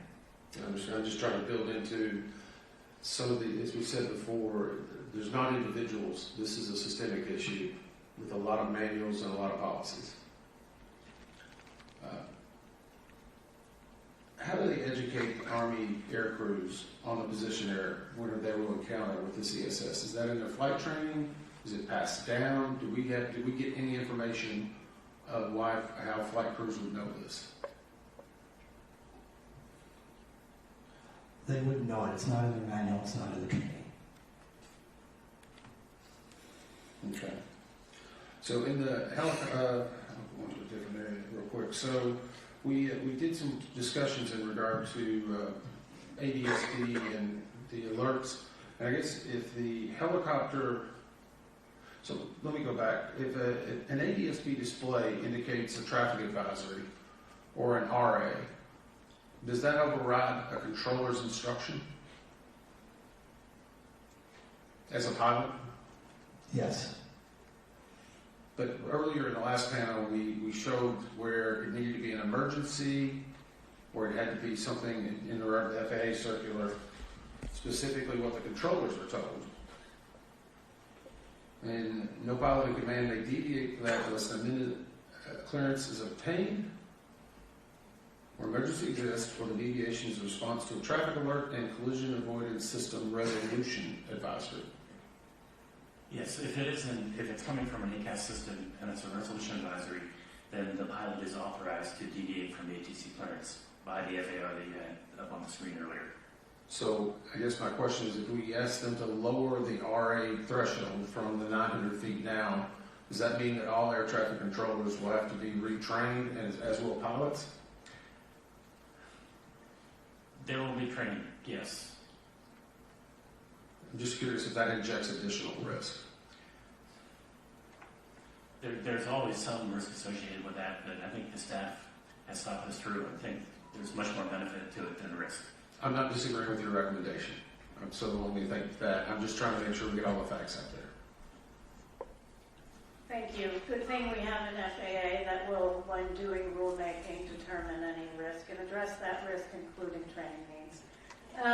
When you are flying an MSL route, Mr. McKinney, would you be using your barometric altimeter? Yes. That's what you'd be referring to? That's correct. And could the left seat pilots have easily observed altitude indications on the opposite side of the cockpit? But it will be a little difficult, but they can see it.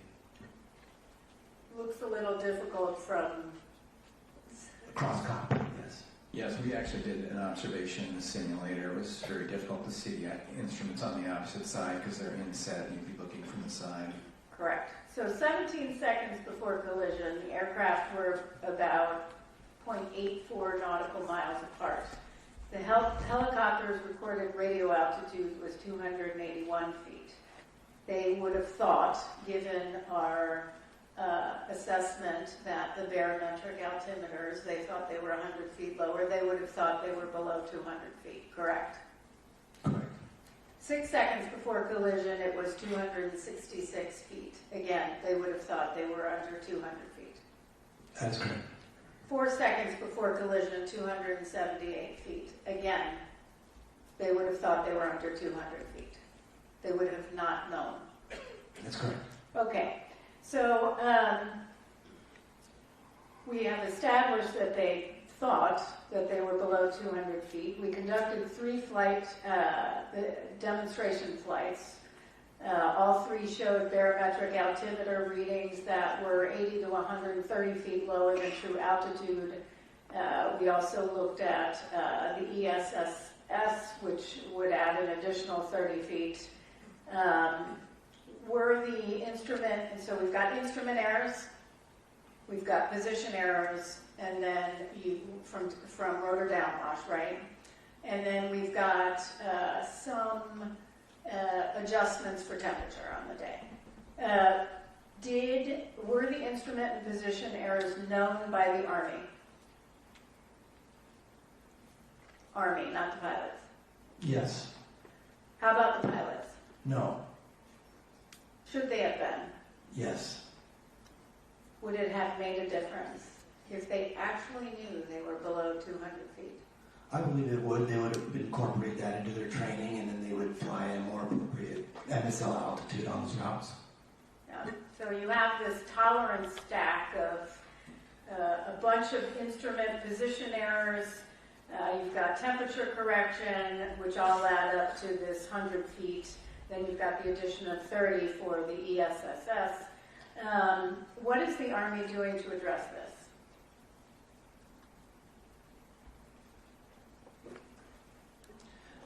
They're adding that information into their flight manual for the pilots.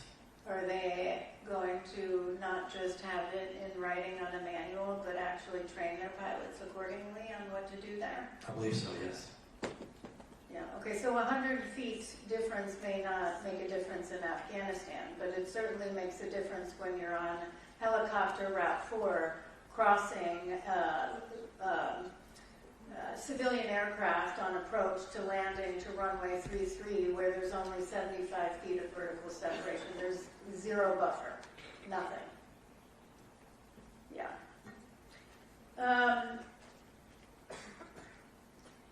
Dr. Bramble, can you talk a little bit about your expertise? You're a national resource specialist for the NTSB. Talk about your expertise in human performance and some of your background.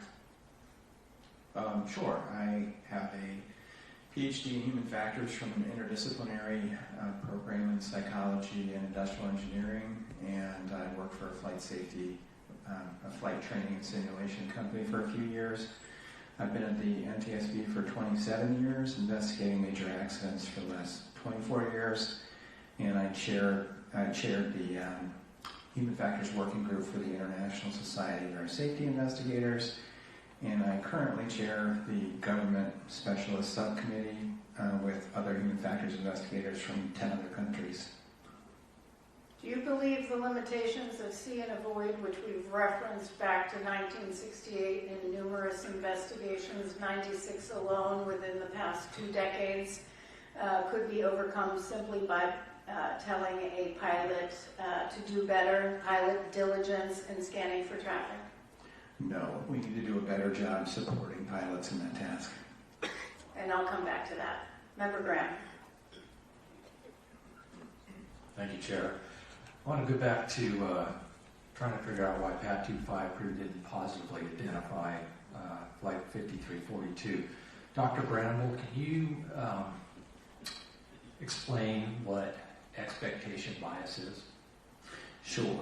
It's sort of related to confirmation bias in that when you have a strong expectation about things going a certain way, you tend to notice confirming information and overlook disconfirming information. And is expectation bias a well-known vulnerability in human performance? Yes, it is. Yes, we see it a lot, don't we? Yes.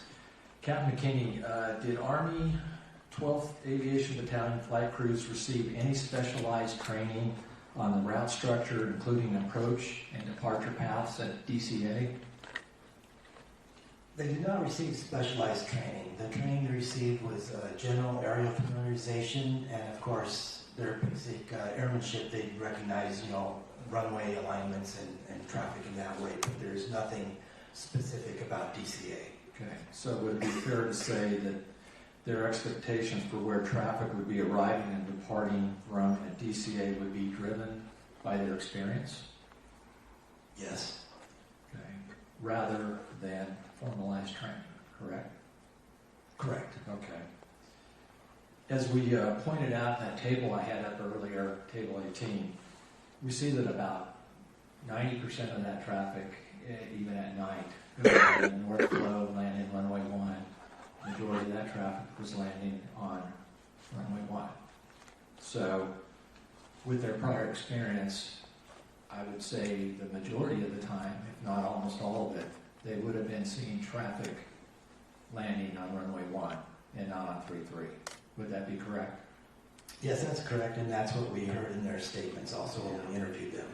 So, Dr. Bramble, would that lead to some expectation bias, maybe?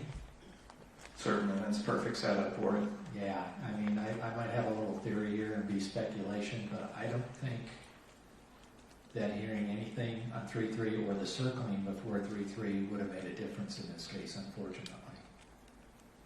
Knowing what expectation bias is, and if you don't have that traffic initially, but you're looking at a line of lights, that may have led them to continue to look towards runway 1 immediately.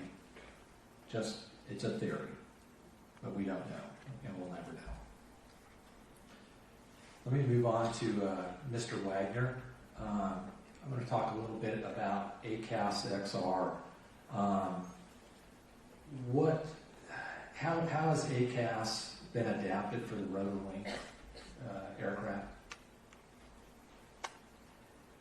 ACAS XR is different from previous iterations of ACAS in that instead of just offering vertical maneuvers to aircrew, it offers also horizontal maneuvers, and additionally, the committee that's writing the minimum operational performance standards is looking at having significantly lower inhibit altitudes for XR when compared to XA or XO, for instance. And you said it's commercially it's not available at this point, correct? It's still in development, that's correct. What are minimum operating performance standards or MOPS?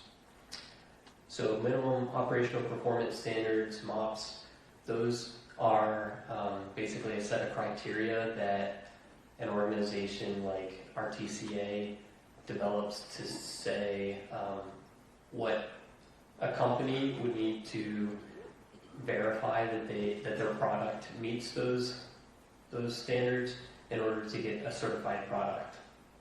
Have those standards been developed yet for ACAS XR? They are in development currently. Okay, so my concern is the simulation that we run. What performance standards are used? Is it these ones that they're maybe they're thinking of having, or what do we know? What are the performance standards for the simulation? So the simulation used performance standards that they are still in draft. There's some ability to modify those. However, in speaking with the committee chair just a week ago, he stated that they intend to have the standards finalized by December 2026, so within less than a year from now. Okay. So we believe that it's mature enough technology that we can make recommendations in those areas. So the simulation software is a best guess at this point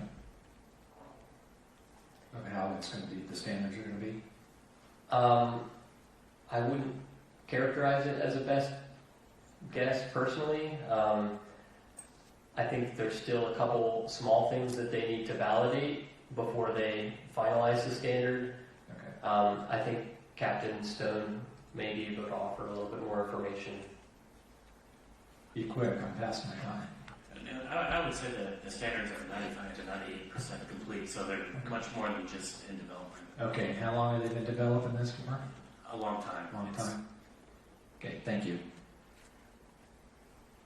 Member Inman. I want to go back to this. This was actually an evaluation flight. So we know that there's evaluation going on, and I'm kind of concerned or wanted to figure out maybe this is human factors or actually an expectation bias. But we noted 27 mentions of wind and turbulence, the brief loss of the crew coordination on who was flying, a failed landing, and a pilot-initiated wrong turn, all during this evaluation flight. At what point does an instructor pilot say, we need to knock it off? It's time to end. Well, this was a proficiency evaluation, you're correct. And so the pilots being evaluated on their ability to fly the aircraft, manage cockpit resources, navigate, whatnot. I think as an instructor pilot, doing an evaluation, don't really, you're looking for an unsafe action or situation where you would call knock it off. Otherwise, I think most instructors just continue with the flight. Do you think instructor pilots are given enough latitude or at least direction on when they should knock it off? Yes, that's totally their decision. I know, but are they given enough training in that regard? I believe so. They're especially selected because they have good judgment abilities. Do you think that this IP was empowered to end it, despite evaluating a senior ranking official? Absolutely. He was the instructor pilot in command. In their pre-flight risk assessment, do they take into account how many hours a pilot has recently flown? Yes, they do. And how is that weighted? They use a risk assessment tool called an RCOP, and then it's automatic. That information is automatically integrated into the risk assessment tool, and a risk rating is generated. It's based on how many flight hours they have, the recency, and what modes of flight they've flown and whatnot. So it's automatically generated. And I think we've heard that all the crew members aboard both aircraft were qualified to perform their duties. But is there an attempt or a bias in order to try to know that we've got a deadline to get this done, we need to get it done regardless of what happened? We do not, the investigation did not reveal anything like that. Okay. This is just for my awareness too, and it was interesting whenever unfortunately, we do listen to the CVRs to make sure that we're getting the tone and tenor. And I've always heard of the sterile cockpit rule that applies under 10,000 feet for commercial aviation. Can you describe that? Maybe Captain Stone can. He's a airline pilot. Yeah, so it's below 10,000. Usually it's 10,000 feet. Some airlines have it up to 18,000 feet, and it's basically only operationally significant information can be discussed. So you can't have a conversation about where we're going to go eat tonight or anything like that. So it's got to be directly related to the safe operation of that flight. Does the same thing apply to the military or to helicopters? Not with helicopters, no. Helicopters you're operating below 10,000 feet almost all the time. So it's a different risk for a helicopter than it is for a fixed-wing airplane. Different risk. They're treated differently, I should say. That's correct. Helicopter operations are typically low altitude. You're always not going to be communicating with your crew on the situation aircraft, looking for traffic, navigating, and communicating with each other about what's going on. So yeah, that's always going on in a helicopter. Okay. And I know we talked a little bit earlier about the bias that these pilots have not been seeing aircraft arriving on 3-3 very often. Did we have a number of at-setup reports on that? Did we find where this was specifically more defined at night? Do we have any data on that? I think that's something that we'll be covering in the next panel. Okay. I'll wait for the next one. Thank you. This may be for Mr. Hoyt. Hi, Nathan. Welcome to the discussion. All right. So I referenced in my opening statement a 1968 midair collision, and again in 69, which was the worst air disaster in Indiana and remains so. We just passed, not a few years ago, the 50th, the mark of the 50 years since that occurred. And I mentioned the board's significant work in 1968 and 69 to hold midair collision public hearings in general and issue a number of recommendations, including, again, after 1968, recommending the expeditious development of a collision avoidance system and implementation on all civil aircraft. Also of note, in July of 1969, was the NTSB's first ever recommendation on another collision avoidance technology, positive train control, to prevent train-to-train collisions and to prevent incursions basically a train slamming right into a work zone and hitting people. We issued a recommendation on positive train control, so numerous over the decades, over 50 years, that I could hardly count. It was many, many times, sometimes 6 times a year. For 50 years, we issued that recommendation. In 1969, there was no standard for positive train control. There was no group that got together and agreed on a written document of the standard for positive train control. It didn't even exist. Did not exist. But we recommended it. And guess what? Yes, it took us 50 years to get there. But Congress mandated it. They mandated it because of our recommendation, but in between 1969 and when it was mandated and fully implemented in 2020, over 300 people died and 6,200 people injured, seriously injured. Death after death after death. It wasn't the first time we issued a recommendation where technology did not exist or there was no standard in writing. Let's just review 1968, when seatbelts came into play. We issued our first seatbelt recommendation, now knowing 450,000 lives were saved. Think about the tremendous pushback on seatbelts at that time. Nobody wanted to wear a seatbelt or install them in a car. But we were right out there championing it.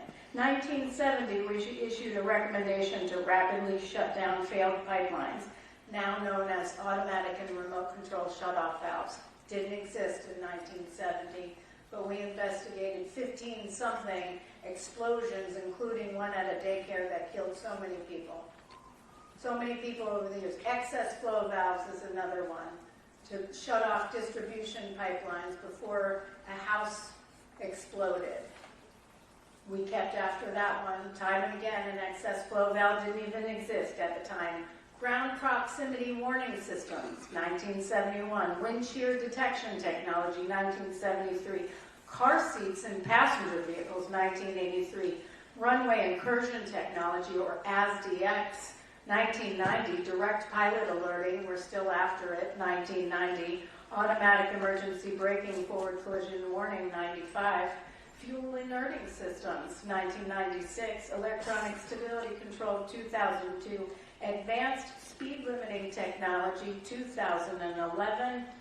Connected vehicle technology, and thank you for Member Graham for championing connected vehicle technology. First recommendation, 2012, didn't exist. Drug and alcohol detection technology, whether it's DADS or driver monitoring, it didn't exist. 2012. If not us, then who? Every single time we have championed technology to push for lives saved. And when we issue a recommendation and FAA decides we can't do it this way, we need to find another one. Mr. Hoyt, is there an option for FAA to say, well, we can't do it this way, but we are going to do it this way? Yes, if a recipient has another alternative plan or solution for a recommendation, they can propose it to us and we'll consider it. And if we think it's appropriate, we will propose an acceptable alternate action. Thank you very much. Member Graham. Thank you, Chair. I want to talk about technology now, too. I've been a big proponent of technology to help as a backup system out there. TCAS was a big deal when it came out. It has matured over time to be a really good thing, and it has saved my rear end a few times over the years with a resolution advisory. Unfortunately, in this situation, this accident, it had limitations where it wouldn't work, it wouldn't be effective. I think we've gotten to the bottom of that. So I want to talk a little bit about ACAS and ADSBN going forward here. I think it's important to point out I'm a believer in ADSBN, but I'm only a believer if we do it right and how it's integrated. into the cockpit. Just to have it in is worthless, but if we do it right, what would that look like, Captain Stone? It would require that there be directional targets and that it's in a location on the cockpit in the primary field of view of the pilot so that they could see it. And also the audio for the alert integrated into their audio system so they could hear it. Yeah, so I would agree with that. What else would be good tied in with that? Would it be directional alert, range, altitude? Yes, and one of our recommendations, we're asking that more information be given to traffic alerts, and that's the first step in this, in developing situational awareness as to where the traffic is, where the conflict is, and we're recommending that be enhanced beyond what it is today. I would agree. We've seen in the past just to have ADSB in and catch a can for our IIC, Mr. Banning, that just having it without an alert, oral alert, or a visual alert was useless, was it not? And unfortunate. So, let's talk a little bit about ACAS. Does it incorporate ADSB in? Yes, it does. Okay. So is that just one of the inputs to ACAS? Would that be correct? Yes, ACAS can function off of interrogation and reply, just like TCAS does, but it has the ability to actually look at the geometry, which TCAS really doesn't look at geometry. So. Correct. Is there an iteration of ACAS out there that would allow for the ADSBN to make the clock code, range, and altitude callouts? There is no ACAS that's specified to do that today, but it could be. Could be. Might be neat if we're going to use it. ADSB and with it, it would be nice for the crew.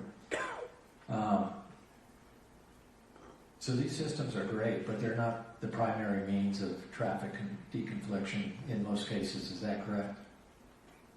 That is correct. It's primarily aircraft control separation and could be visuals, which could include visual separation. Correct. Yeah, and in this case, this unfortunately was an incorrect visual separation, I would say, on behalf of the tower and the aircrew in this case.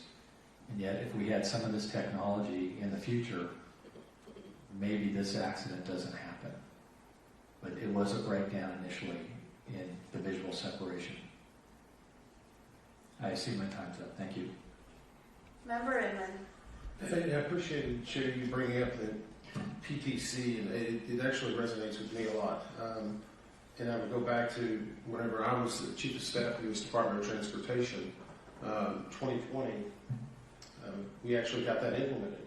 But it also reminds me that it was another recommendation, and unfortunately from the Colgan air crash in 2009, that had been outstanding, pilot record database that the NTSB had recommended.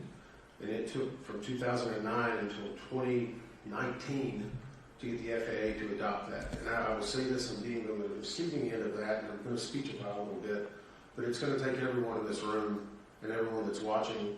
I think we have a receptive administration, it's receptive secretary, a receptive FAA administrator, but you have to continually put that in front of them. And that's how PTC, that's how PRD, Colgan families became huge advocates, and that's how they were successful in getting that done. So it's a good message to know we don't give up, but no one else can give up either. So I just want to mention that.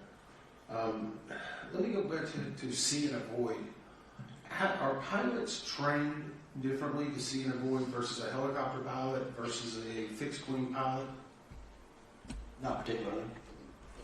Is it not just basic knowledge that you don't hit something? Sorry. Yes. Isn't that the core fundamental is don't hit something else? And yet we're using this terminology to see, Rocky, I see you back there laughing a little bit. I know it's not funny, but it is. It's so ludicrous. It's kind of ironic, I think. Am I wrong in that? I agree. If I could add, I mean, in order to avoid something, you have to first see it and see it avoid it. I think we identified some challenges in this case for that. I just wonder why we're continuing to let, and I don't disagree that the technology can help avoid part of that, but I go back to we train people to see and avoid or request visual separation. It seems like it's just meant for the sake of expediency rather than it is actual safety. Is that a good assumption? I think staff determined in this case that there was an over-reliance on it in order to ensure the efficient flow of traffic in the terminal area. So it's more about getting the planes efficiently where they need to be.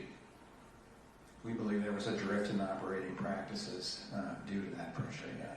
I think, shouldn't it be getting them there live versus efficiently? Yes. It's a little rhetorical, I know, sorry.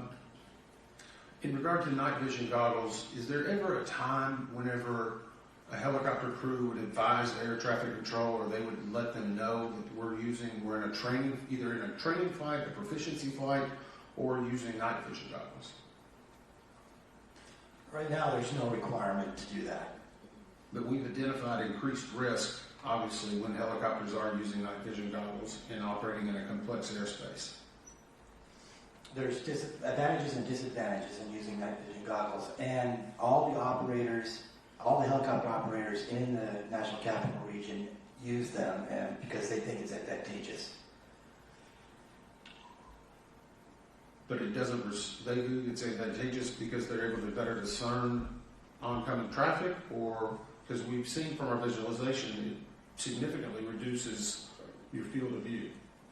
Right, for helicopter operations, you're flying low altitude, so you're not just looking for other traffic, you're looking for ground obstacles and other aircraft that are lower to the ground, other helicopters. So the night vision goggles are a big advantage in that environment.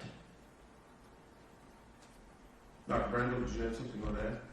I was just going to say, yeah, operating without them would likely increase the risk for helicopter crews, but we have made other recommendations that would reduce the risk of collision in the area, such as relocating their route so they don't have to spot oncoming airliners and increasing the use of collision avoidance technology. Okay. I see that out of time. Thank you. Rocky, does American Airlines have ADS-B on 302 of their A321 aircraft? Yes, I do. That was cockpit display. And it has a cockpit display in the pilot's primary field of view, yes. Yes, I flew jump seat and was able to watch it in operation. Tim, you're a pilot. Do you have ADS-B in? Yes, ma'am, I do. And you have a receiver that you bought. It was a Garmin, probably a couple $100, right? I think about 400, yes. And what does it provide you? So the interesting thing, I'm not flying a 121 airline. That's right. But for me, I do fly a 1931 biplane. Okay, so this airplane has no electrical system whatsoever. I have to turn the propeller by hand to start it. But for $400, I bought an ADS-BN unit that velcros to my panel, and using my phone in my ear, if I get traffic, I can hear the direction of that traffic, how far it is away from me, a clock position, and its altitude. Great. Olivia, can you pull up the PowerPoint slide that I had sent to you all on the 48 seconds? All right, so what we're looking at here on your right is had PAT 25, they had a 4-flight. Do you have 4-flight, Mr. LeBaron? Yes, I do. So you have 4-flight with ADS-B in? Yes. And so this, had they gotten that alert and had it been integrated in the helicopter, would have had 48 seconds before collision to do something. We know for a fact, or we know from our analysis, that they didn't realize that plane was there on the left. There was nothing. On the left here, we have Flight 5342, and we did a simulation. They're barely even, they're just circling now from the Wilson Bridge 59 seconds before collision with ADSB, and they would have gotten an alert instead of 19 seconds, correct?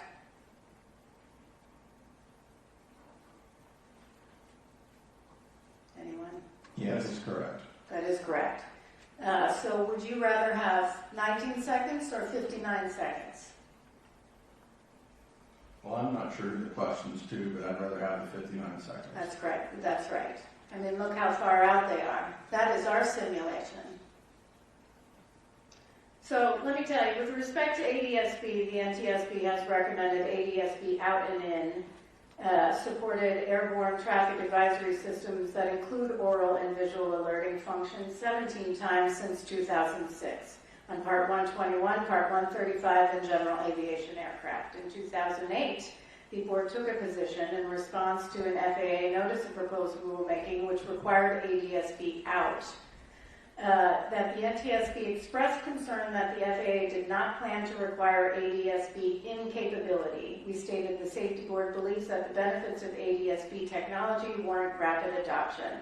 We stated our concerns in that letter. We said to FAA at the time said they had not identified as a requirement for maintaining safety and efficiency of NAS operations. We told them we disagreed, said their assessment was incorrect, and that equipage of aircraft with ADSB in capability will provide an immediate and substantial contribution to safety, especially during operations in and around airports.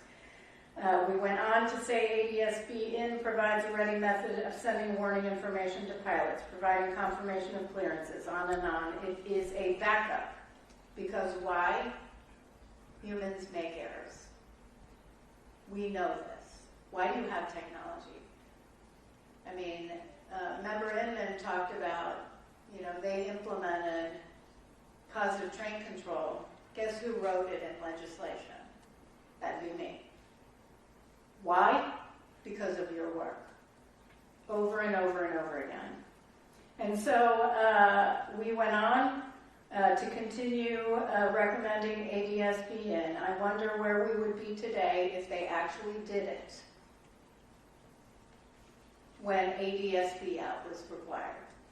Where would we be today? Perhaps we wouldn't even be here. 59 seconds. 48 seconds. We might not have to be here. So my time is up, but I'm going to come back to this. Member Graham. Member Inman.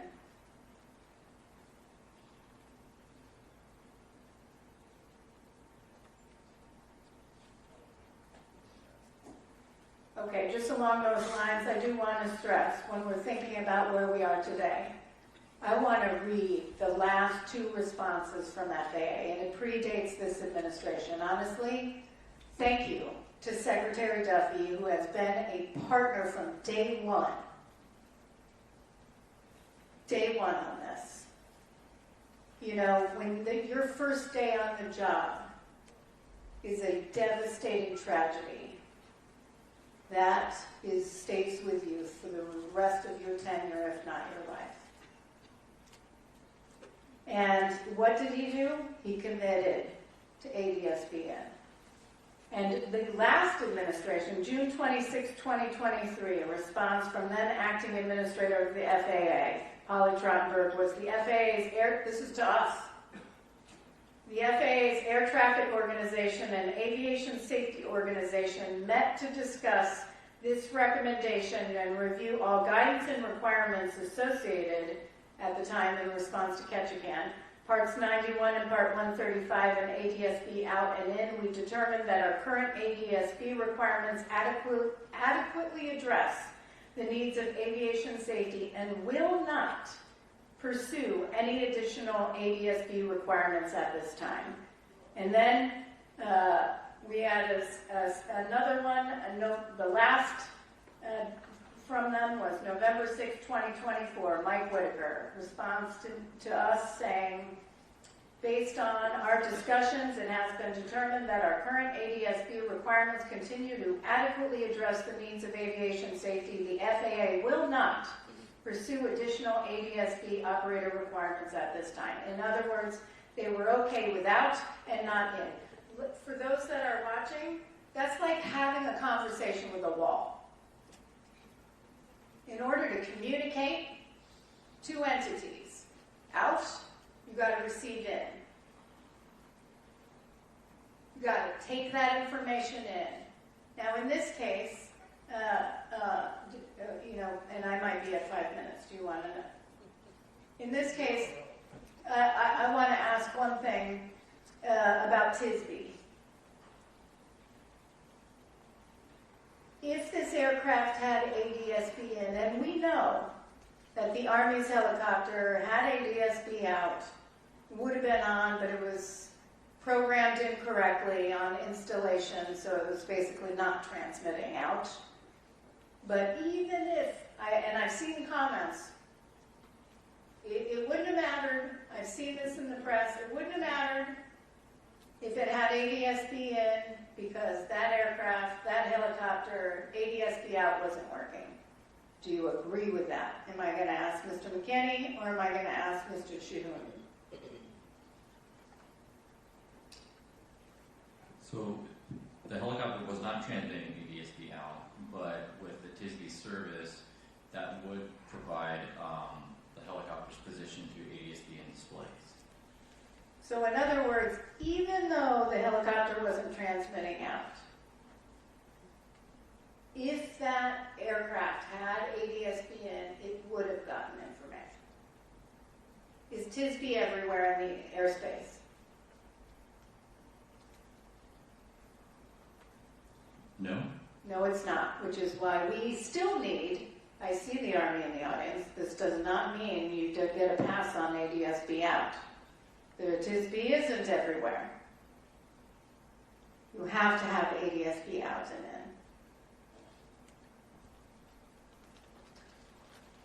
in. Okay. Anything further? Okay. We're going to take a 15-minute break. Lunch break. Apparently, I don't know what time it is, and 1 hour. We'll be back at 2:30. Thank you so much.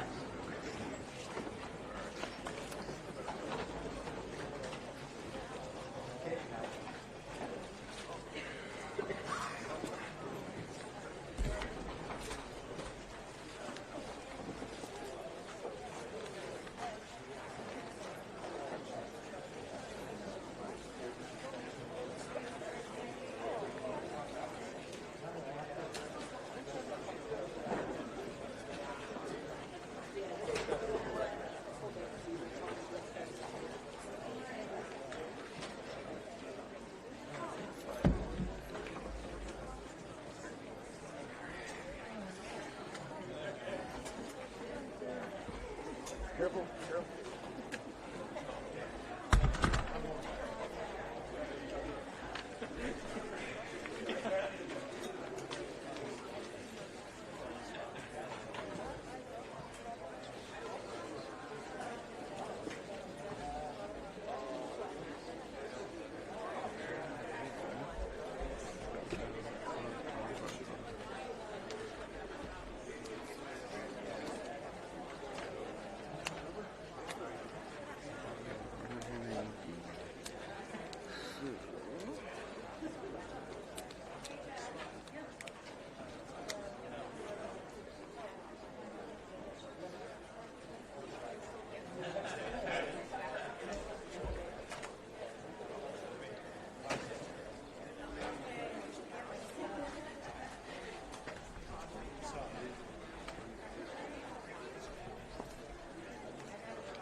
Set up, but yes, we're not ready.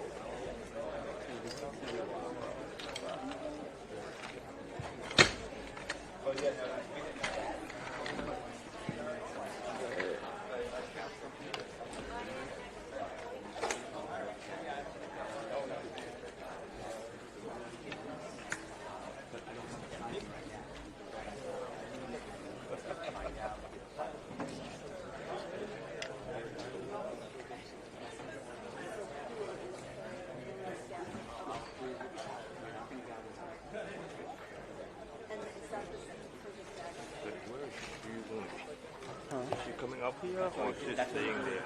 Good question. They said she would, first they're going to do it up, want us to move up there, so I'm trying to figure it out. It's easier if she comes back here. I would think so as well.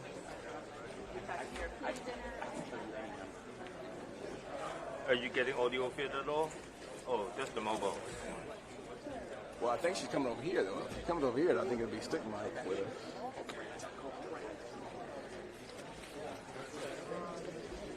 No, we NBC.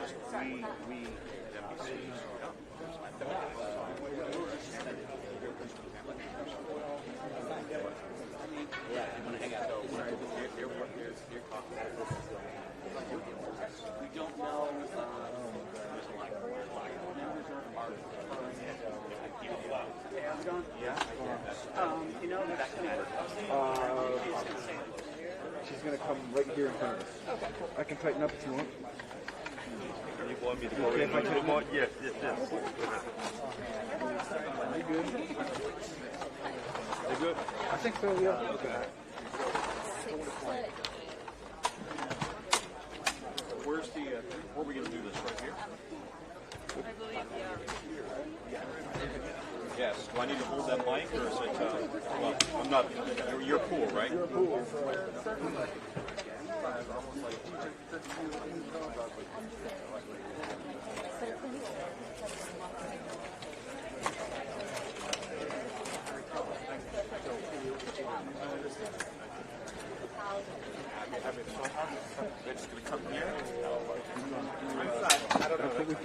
We don't know. No, I don't know. Well, Hi, this is Fiona. Can I either Daisy and then sit underneath these or Stacy. Or I'll be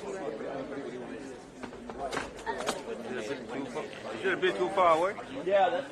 Can we bring it closer? And where's the light? Where's the light? Darker hair. I think that looks good, right there. No. Yeah. That's better. Yeah. No. Right now it's good. Yeah, because it might be too hot, you know. Tell him to stand back up. I mean, you can see it's too hot. Yeah. So right now it's good. Yeah. Yeah. Right now it's good. Have any aftertaste?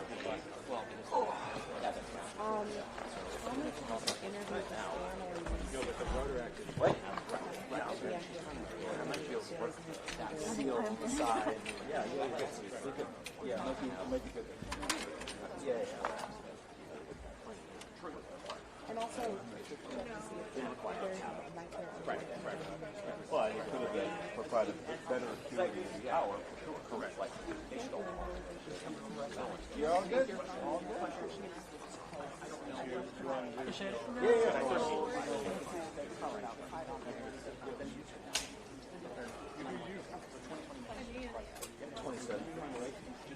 Yeah. So Fiona, if you just grab the cutaway shot of rehearsal this way at me, and we'll just, I guess, I don't know what we're going to do about the other issue. The desk is trying to facilitate my kids. So that trying to make it work.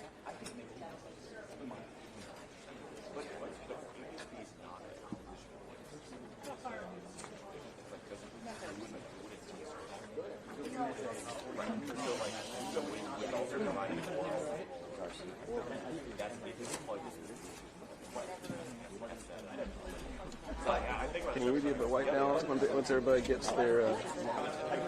Yeah, that's good. Are you, you have your own camera crew? Yep. Is there a chance I can use your crew to maybe grab MOS afterwards? We are running over to the airport. Oh, you are? You're going to the airport? Okay. It's someone right out here. Did you already grab sound with? We have someone who lost the sound there. We have someone who lost the sound.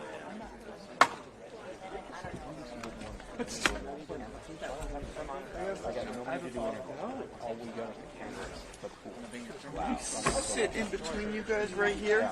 You can sit in front of my truck. Can you do me a favor?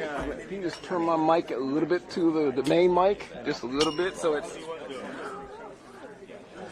Just a little bit. This one right here? Yeah, the main one, yeah. Just a little bit. Kind of. Is it slipping? Make sure it's not slipping. All right.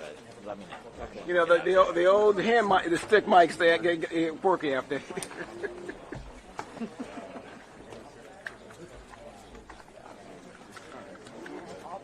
Give me a mic check, Fiona. Check 1, 2, 3, 4, 5, 6, 7, 8, 9, 10, 11, 12, 13, 14, 15, 16. Thank you. And can I get a white balance, Fiona? Yeah, just use the skin. There you go. Up a little higher. Thank you.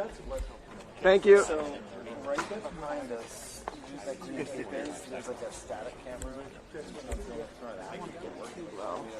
Yeah, but it's definitely right. Yeah, I'm just going to stay right here. Oh, thank you. Sorry. Am I okay if I'm right Yeah, if you stand right in front of the lens there, you're good, man. How here? Is this good?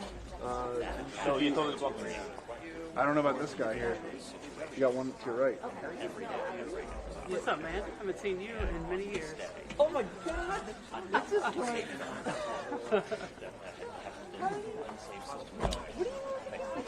I work for DC News Now. Oh, nice! Yeah.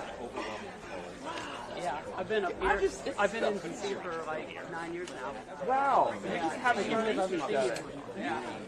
It's just a lot of familiar faces here today. Inaccurate altitude data.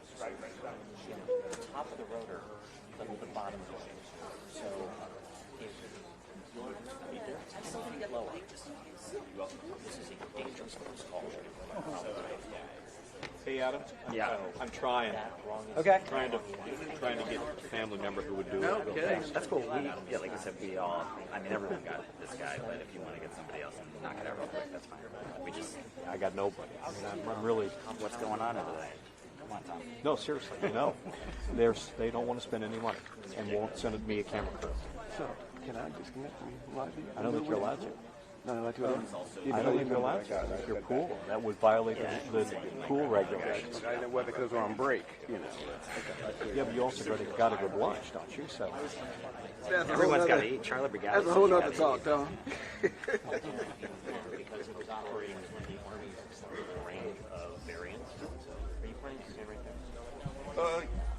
Yeah, out of the way of this camera. Yeah, I think Costello will. I can just go over his shoulder. I can just go over his shoulder. That's all right. That's all right with me.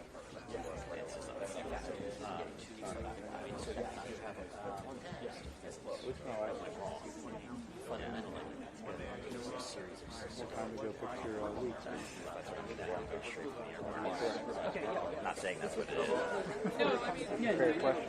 Totally fair question. It's the question.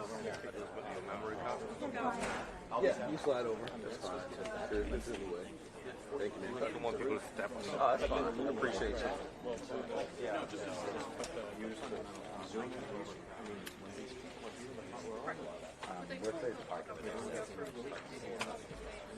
We'll go inside. You want to work inside? Or do you want to go live inside or work wherever? Live inside.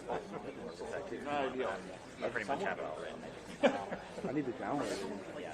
That's the thing. I mean, that's all. I believe in you.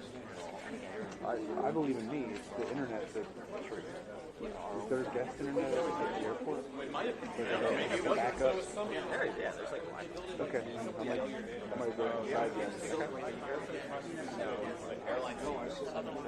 It's a pretty straightforward. Always staying in the room, so to speak.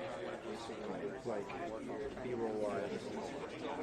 Hey, Bond. Some file. Can you give me a time trip? The two things that I sent you are pretty good. Yeah, and then one file of them. The two things you sent me, I didn't see what they were. Like, they didn't go to my phone, but was it the things that they showed me here? Talk a little louder. There you go. Yeah. There you go. Stay there for 1 second. Give a loud mic check. Testing 1, 2, 3. Testing 1, 2, 3. How about that? The other thing.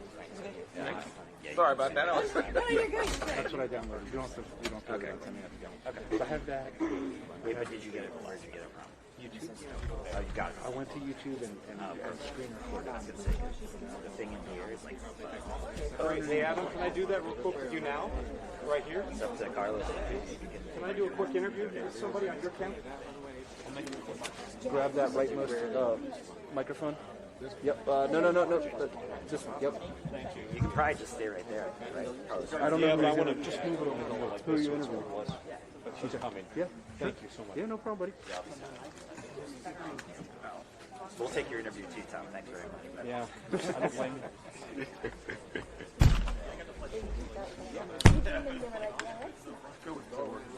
Hey, listen. We're all together. We weren't part of the person split, right?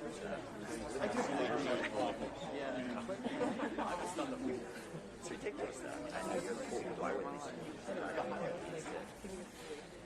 It's crazy. Loaded question. Yeah. But now I can't. Oh my God, that's what I do. Yeah. The math is maybe. Shit. Those are serious. These? Yeah, it's cold. Where do I live? Just in the front. We're going on an air that bad? Yeah. We have the Olympics. So we're going to try to keep this quick, like half dozen questions, 10 minutes, 10, 15 minutes. I flew for an hour, but then they were like, well, you ready? 1, 2, 3, 4, 5? Yeah. If you put on 2 shots. Absolutely. You want it on 2 shots? Yeah, okay, then why don't you come on this side of her? Not hopeful for the future. No, rotate around, yeah. Once you start, you good? Go for it, yep.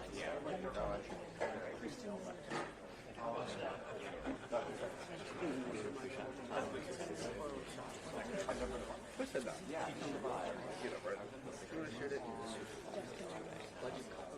Yeah. Oh.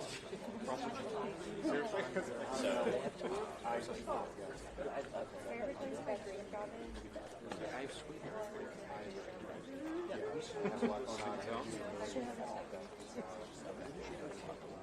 Yeah, no, I was like, There may, that's going to be a cool it may get to see light day, but I enjoyed it. I found a lot of I enjoyed seeing black, the orange boxes, the bolts. I love seeing the bolts. Well, that doesn't necessarily.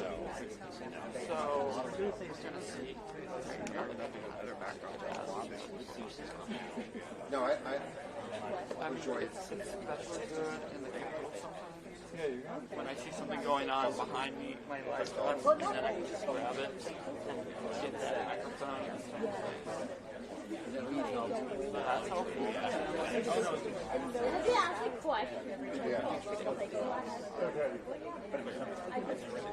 Yeah. Yeah. So I'm already ready.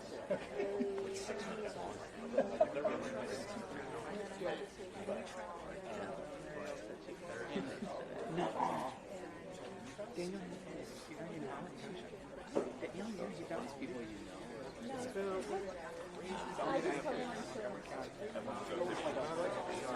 You get ready for lunch? The doctor said you gotta be off the air. Situation is this. Against scrubs would be really easy to get out. When you get some shoulder to shoulder. But this is further away than customers. Yeah. We always use this job. Oh yeah, it's like an intentional swabbing first. Like I am going to So, it's like 3,000 pounds we'll see that's like, hundreds of I'm just getting a tight shot of your brother's picture that you're on.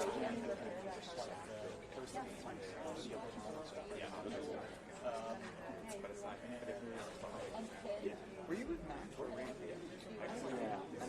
Oh, probably.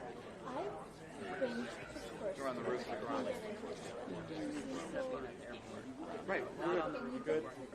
Not that's where you were originally there. Thanks, buddy. Yeah.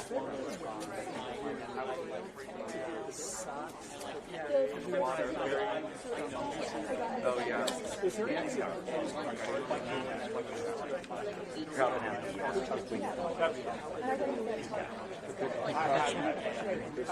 Big feather, small feet. Sure. I don't think we've met. I'm Carlos. Hey, Carlos. Charles, nice to meet you. Thanks, man. I really appreciate it. Yeah, absolutely. Thank you. Thank you, buddy. Appreciate it. Yeah. No problem. This is Carlos. Carlos, gracias. I really, really appreciate the help. I'll figure out a way to get that to you. Oh, well, it probably Put it on Latitude, right? Whenever I get internet. Yeah, that's the thing. Carlos, isn't that English? I'm sorry. Sorry. I was just... It just rolled off my tongue. I'm sorry. What? What do you use? Yeah. I'm Carlos. Hi, Fiona. Isabel, who is Tom's VP, she's going to try to work with WRC to get the footage. Yeah. What I can do is before we leave here, I'll feed it to you. I have been able to feed stuff out, and then we can flip it to you guys. Hey, so Adam kindly and his photog Carlos just did a quick interview. Let me use his camera for a quick interview. He fed back just now on Latitude, so we probably need to get it sent over from RC. And it's with a woman who lost her brother. Yeah, she's wearing his picture on a button on her blouse, on her coat, so we got tight shots of her. You hear me? Hello? You hear me?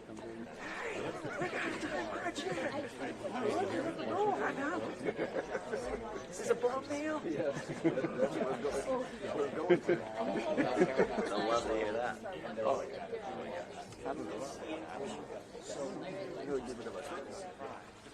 really? Really?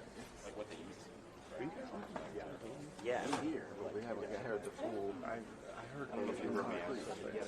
Dude, we have so much space now. It's not like it's not great. It's awesome. We have so much space without you guys there. I do. I love having you guys there.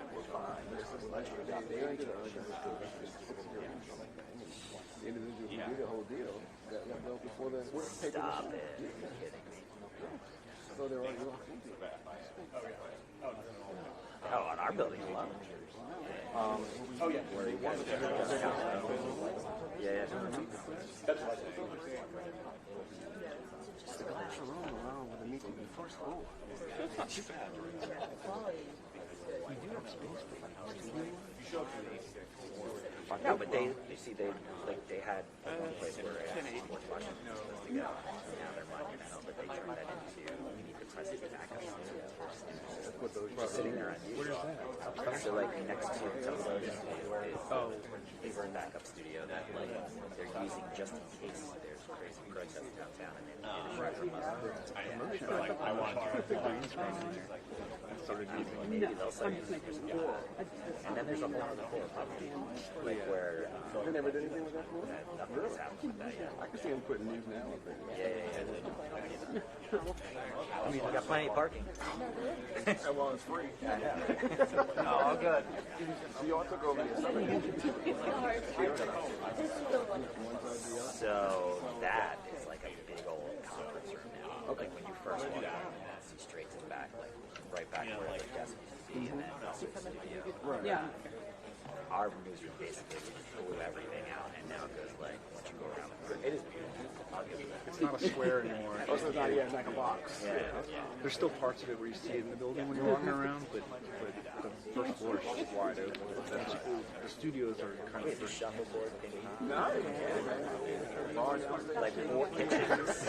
Yeah. Field shop is late here Saturday. I'm sure it is. That's good, man. You still have the restaurant? It's upstairs now. They'll probably have to have better hours if you guys go back in, which is not the worst thing in the world. I don't know, man. It's a little Our lunch is 11:30. Oh, wow. But I think they're open in the mornings too, for like 6 to 9 or something like that. We've heard the rumor for the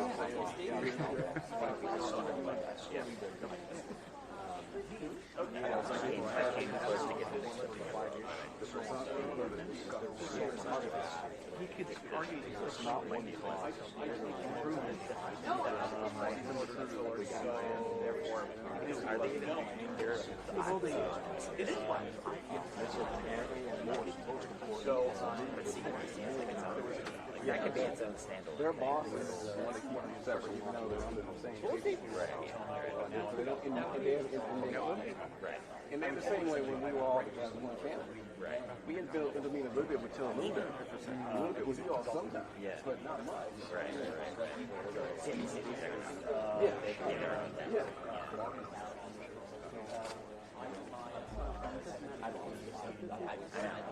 I just got like a request to go shoot social video. Yeah, shooting my social video. I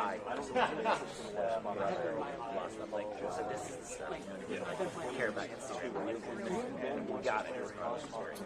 But if I wasn't there, someone would call me. I just didn't want to put this stuff out.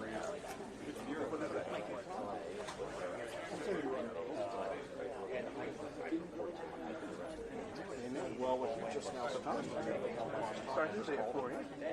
Every day almost. When do they sleep? I don't know. You gotta ask him. And then he'll go back to the bureau. Oh, you're covering it.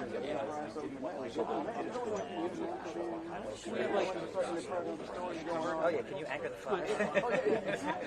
I have done and he is leaving the set. That I have from start o'clock to get in front of the camera. So then by 6:30. If he's doing it. And he's already done this is 4 a.m. then today's already. And then sometimes it's like, oh, yeah, I'll fight when that don't occur. And early on occurs. Okay. What's the I was up there.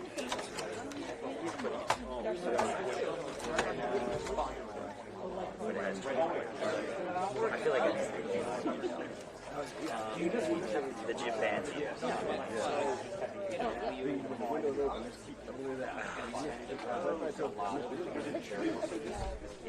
kind of used to work with some photographers. It's like a limit. Yeah. It's like, okay. Some of our guys do it. They say, yeah, that was the best one. So, like, my attitude is like, it's not how these things on the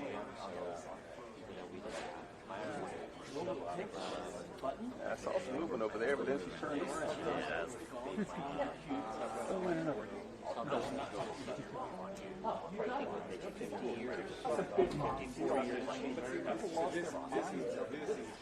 I already sent my Mexico to them.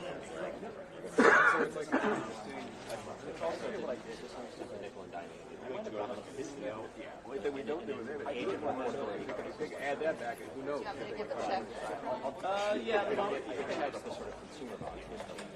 You guys don't have it. No, the car is still right now. Right. Yeah, everything moves out. Never know. Rebecca, one more time.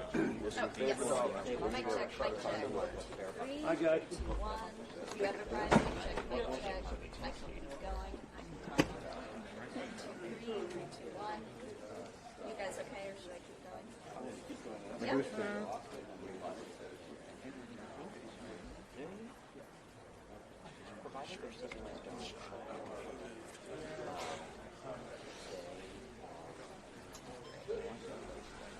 Mic check, mic check. 3, 2, 1. Mic check, mic check. 3, 2, 1. Mic check, mic check. 3, 2, 1. Mic check, mic check. For some reason I hear you, so. I love technology. Yep.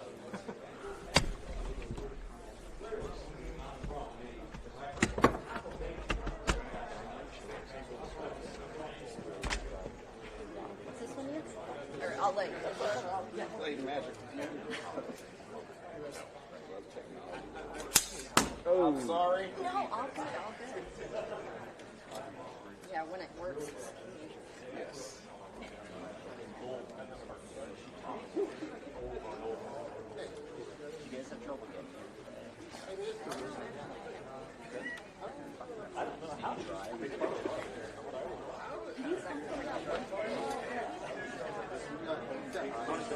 there was the one part that I was in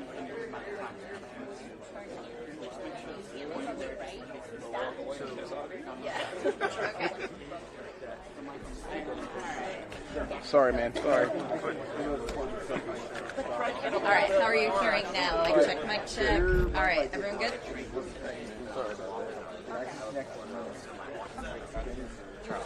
Yes. I'm getting one channel. You need both channels? It just sounds a little. Show me. I think we're doing that. Sounds a little awful. We can isolate it? Very isolated. Sounds fine. Okay. You have your shotgun on channel 4. I got my shotgun. Yeah, you got channel 4. Okay, Okay, that's what it is. Yeah. Shotgun. I'll just kill it when I'm done with it. I mean, I can put it when we put in the rear. Continue on. Okay. Don't mess your settings. You're good. I will work around it. Yeah, it's 1 and 3 are your main. Yeah. That's what I figured.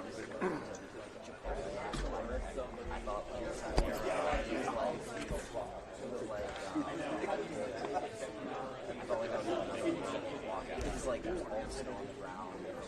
Cars that have like traffic side of the road. So we're gonna run. Oh my god. That's pretty bad. So when this runs, send me transcripts and all that. I'm not bothered. So if so it may not be a paragraph. Yes, we have it. In the winter time, we bring it down to the basement floor and use it so we can bring up the fire pits. But the fire pits is so nice. Honestly, I would keep the fire pits around there. The only time we did we wanted the TV to watch movies. But yeah. That's fine. Yes. They probably don't. But we would play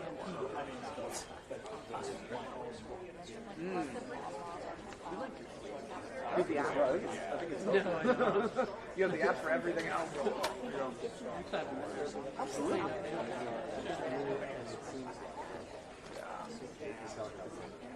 That's why I took it off. I go to Starbucks. Somebody's having a walk. Fire department's right behind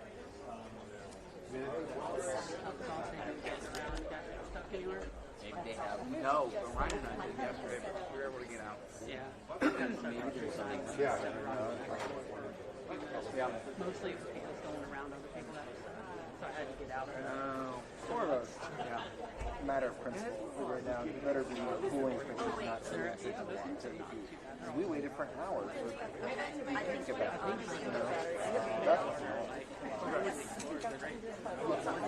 Yeah. I think she's having it. Yeah. So I'm saying if he just moves his stuff right away, if one of you without cooling it first. Yep. No, when I called earlier. Yes. Good. All right, well.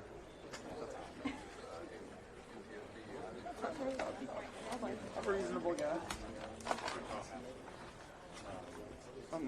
Yeah, I know. Maybe go through. It's all good. I think we got a few minutes. Yeah. No rush. Like an hour or so? Maybe 2, 3 hours?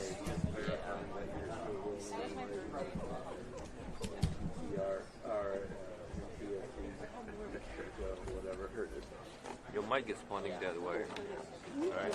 Alright, yeah. I can be able to get right back to you.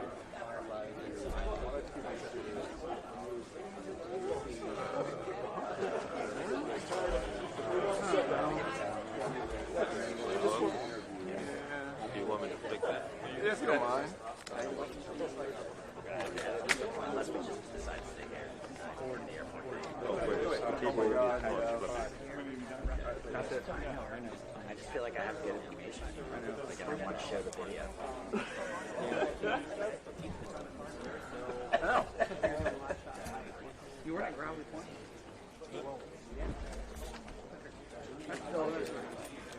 Trying to have the best of all worlds. Testing, testing. 1, 2, 3. Testing.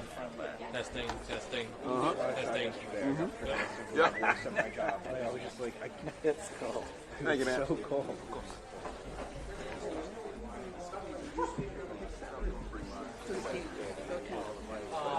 Hey, we should be using that thing.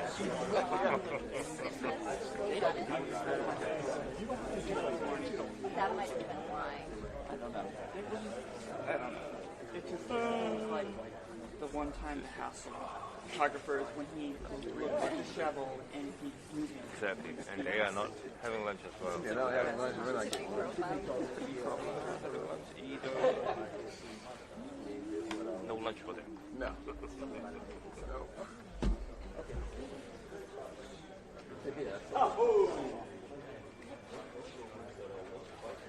Yep. And I'll wipe you with he's recognized them. Awesome. Thank you. Goodbye. Okay. Thank you. Apparently they can't turn the heat because the government's closed with it. Well, it's funny because when we were here for the hearings, like the 2-day hearing on this, it was like 1,000 degrees in here because it was in the middle of the summer. They couldn't get the air conditioner on there and they can't get the heat on there. Oh, man, that's it. I'm on your way.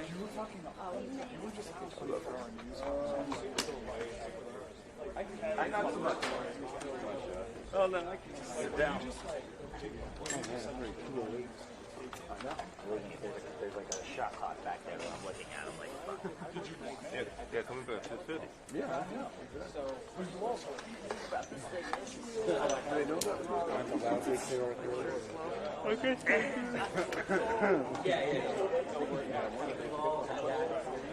No, I'm just trying to get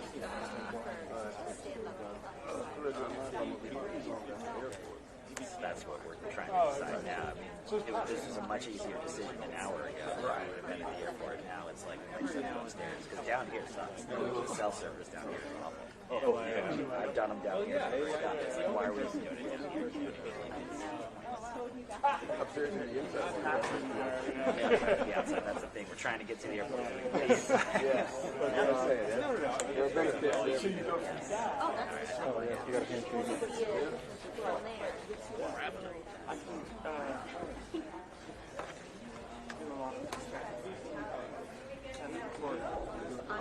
We're waiting for you.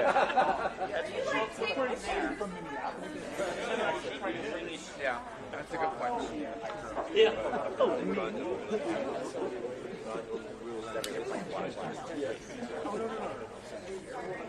Good one. Is that half beverage? Right.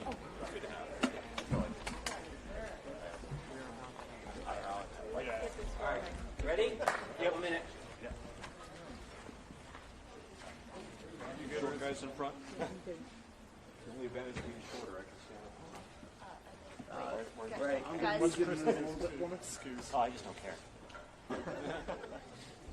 can we move a little bit more to the left? We've got like space back here. Better? Ready? Thank you, my friend. All right, good afternoon. This way a little bit. What? There you go. Am I good? Everybody's satisfied? Okay.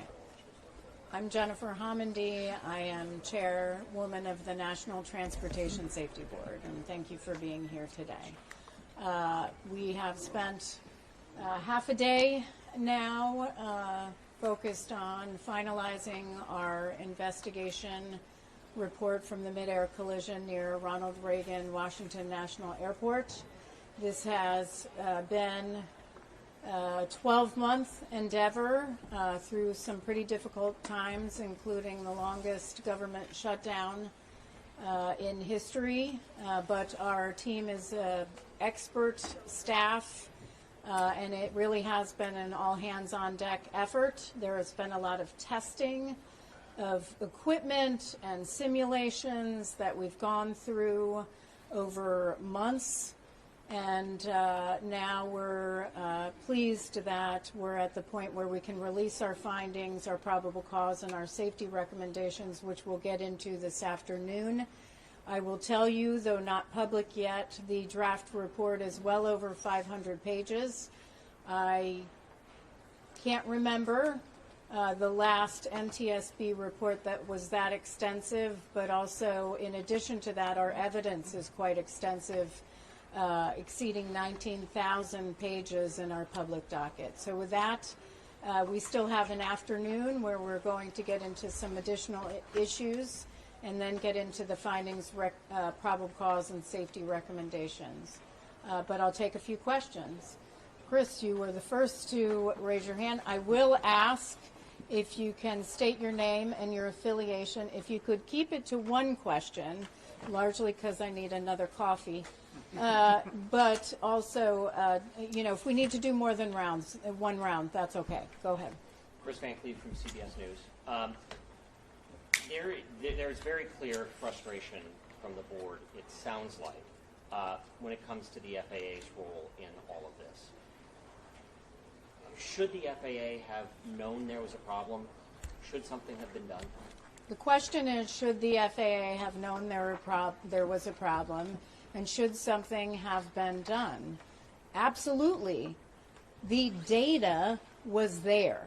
The data was in their own systems. It was the NTSB working with them to determine that there were 15,214 close proximity events, 85 of which were serious, over a number of years. That's just the data. Why collect data if you're not going to analyze it? Then they were supposed to conduct annual reviews of helicopter routes to consider, are they still safe? Is there utility to keeping them? Should they change? We couldn't find any evidence of annual reviews, nor could FAA tell us who did them. That is astounding to me. It's one, I believe, failure after another.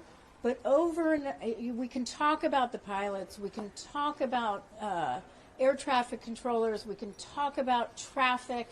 What we need to really talk about is a tower and tower personnel who were repeatedly saying, we have a safety problem here. We have a hot spot at the end of runway 33 and we need to do something about it. We have helicopter routes where we have unsafe practices right now. We need to do something. How many times do tower personnel, who, by the way, put their own helicopter working group together and kept submitting one recommendation after another, we need help, we need help, we need help, apparently falling on deaf ears.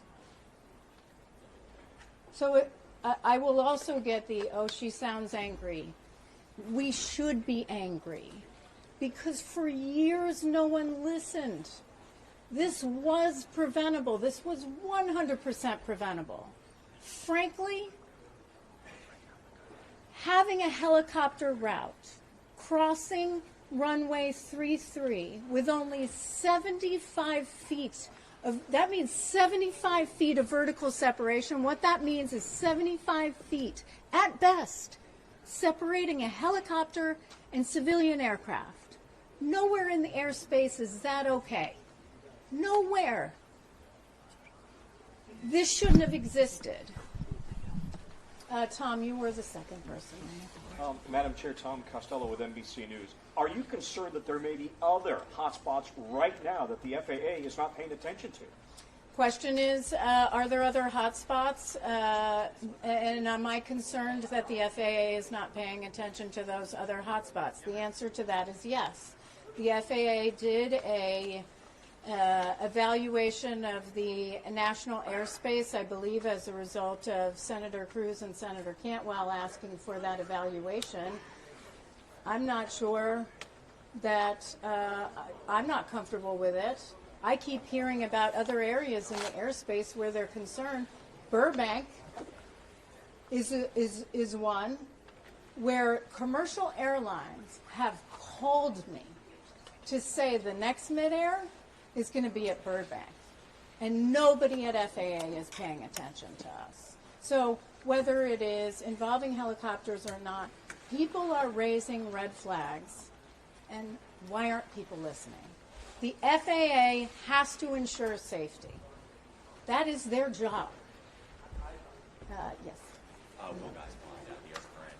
So I know we have yet to see the text of the recommendation this afternoon. I was wondering if you could talk a little bit about how you plan to sort of address some of the cultural issues that the board has displayed here. I know we talked about like specific things with respect to equipage or whatnot, but how do you address some of these big cultural issues that prevented, say, controllers' recommendations from being elevated or from Army pilots really understanding some of the risks that they're supposed to avoid?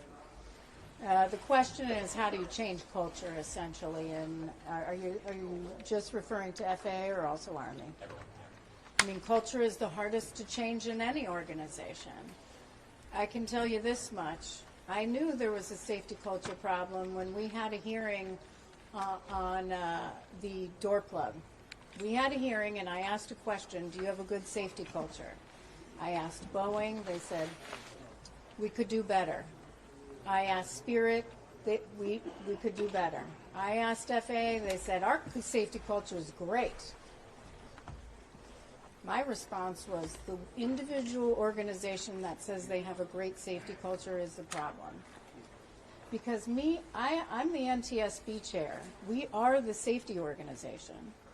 But safety culture, having a good safety culture is not a destiny.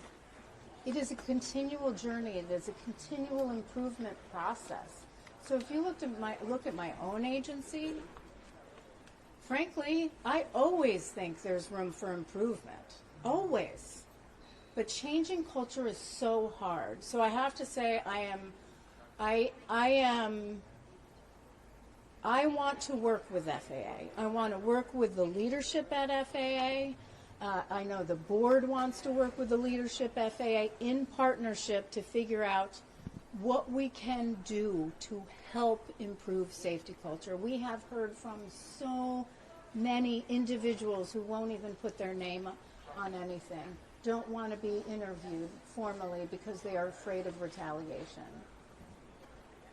That's terrible, because what happens then, people won't speak up when there's a safety issue. I know that this is on Administrator Bedford's, top of his mind, and the Secretary. We've talked about it. But we've got to figure out a way to improve safety culture. So is the FAA falling down on safety? That is two questions in one. I will come back to that after I call on these two, Pete and then Josh. I knew it was Josh. I just knew it. Yeah, I just was making. Yeah. Okay, Pete. Chair, I'm on team with CNN. There was a lot of talk today about ADSB. Would ADSB have played a factor in preventing this crash, and can it prevent future crashes like this? Absolutely, ADSB would have helped prevent this crash. We did simulations in Flight 5342. The crew in this accident, from TCAS got a traffic alert at 19 seconds before collision. You know what a pilot is doing when you get a traffic alert? You're looking around going, well, where is it? Not visible in this situation. They would have, with ADSB in, gotten an alert at 59 seconds before the collision. and been able to take measures to avert it. For the helicopter crew, 48 seconds. They didn't even know. It is clear from the CVR they didn't even know it was on the left. Should more airlines equip with ADSB? Should more airlines equip with ADSB? Absolutely, all of them. And we're not just talking airlines. ADSB in, there's already ADSB out. ADSB in, which is receiving information about aircraft that's in the airspace, should be on Part 121 commercial airlines. You got passengers. You want to see what's there? It should be on Part 135 operations. And it should be on 91 general aviation. It should be throughout the airspace as required. Everywhere there's ADSB out, there should be ADSB in. So what's your message to the special interests who push back against this? Sorry. Wow, that's 3, and I really limited. Okay. But really, I think it's an important question because, like, it seems that there are a lot of people who don't want this for one reason or another. Then I'd say the question is, there are a lot of people who don't want this for one reason or another. I'd say, are you for safety? You want lives lost? Then don't do it. But if you want lives saved, implement it. We've been after this for years, since 1968, frankly, and going back. I've got Josh, then I'll go back to your second question. And then Josh. we'll do one more. Oh, no, we can't. I wasn't real good at, just give me a peanut butter sandwich. Josh Reiniger, MS. The Route 4 is over. The conflict with helicopters and commercial air traffic at DCA hopefully is past to any topics.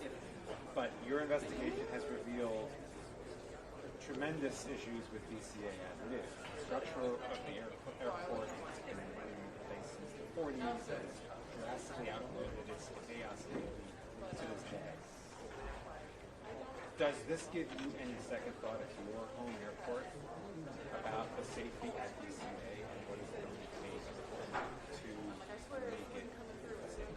Well, I certainly think about how can we make it safer? That's why we're here. It is my home airport, and it's where I fly out of and choose to fly out of, my whole family. Aviation is safe in general, but these are complex systems where there are safety gaps. And when you have certain conditions, certain systemic vulnerabilities that allow for error, you have to address those conditions. I will, though, take a little bit of issue on, well, this isn't an issue at DCA. If you look at the national airspace evaluation that FAA did of all the other places for helicopter routes, they did not evaluate the other helicopter routes at DCA. They only looked at 4, and we're going to have something to say about that coming up. Have you looked at other routes around it? Where's that is not for us to do. FAA needs to do that. Geez, I don't even know. Well, you had your hand up before. Then I go to Dave, and then I go over here. Chairwoman, appreciate your time. Ben Dennis with DC News Now. Do you have any evidence that one person or several people were purposefully negligent leading up to this crash? And if not, and if it was a period of systemic issues, how can the FAA actually be held responsible? On negligence, I mean, if we felt there was any sort of negligence, there would be probably some criminal component to that, and we'd have to refer that to the authorities. So we don't have any evidence of just plain out negligence. With accountability, I mean, that's why we issued recommendations, and we're going to push hard to pursue implementation of those recommendations. It isn't that we ensure a safe airspace until our recommendations are implemented. Right now we have 300 recommendations that have not been implemented on aviation safety, which were issued after people died. And those need to be implemented to save lives. Dave? Real quick, you mentioned in one of the presentations that the FAA rejected a recommendation to move or get rid of Route 4 after this 2013 near miss. You also referenced the failure to do the alcohol testing after these incidents, and a litany of other issues. And you've dealt with the FAA a number of times. You referenced Holly Trottenberg and Mike Whitaker's letters saying we're not going to do the ADSB recommendations. What do you think the cultural problem is at the FAA? Is it just the agency thinks it knows better, or doesn't? What is all the time you spend on the FAA? What's the problem? The question is, what is the cultural problem at the FAA? What is the problem with them taking these recommendations seriously? I can't answer that. I wish I could. I don't know. But they definitely need some serious reform. Yes? I'm Clement Cherry with the Transportation Team. I wanted to ask about the Rotor Act, which relates to ADSB technologies. It passed by an unanimous consent out of the Senate last month, but it hasn't been forwarded in the House at all. Have you talked to House leaders about the bill since then? So on the Rotor Act, I've been very focused on this investigation. It's a lot to read, 19,000 pages. I read it all over again right before we do a final report, and to prepare, it's a lot to prepare for a board meeting. So I've been very focused on this right now, but appreciate the leadership certainly of the Senate in getting that out. And I do intend certainly to talk to others, on the House and Senate. Is the FAA falling down on safety? Is the FAA falling down on safety? I would say that they did fall down on safety. I believe that this Secretary Duffy, and Administrator Bedford are committed to safety. I've had numerous conversations with them about improving safety, not just in our airspace, but in other modes of transportation. I believe they are committed to safety. This did not happen on their watch, and I'll hold them to that commitment. Next one.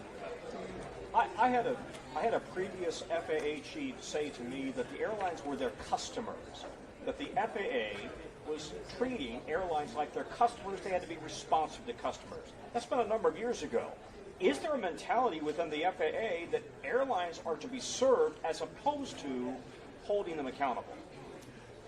Is there a mentality in FAA on that airlines should be served as customers rather than holding them accountable and ensuring safety? I don't know that. I'm sure I've heard things over the years, the same sorts of things that you mentioned, but I don't know that for a fact. Thank you very much. Thank you. I'm sorry. It's a step in your shot. I'm really sorry. I was trying not to, but I know where to go.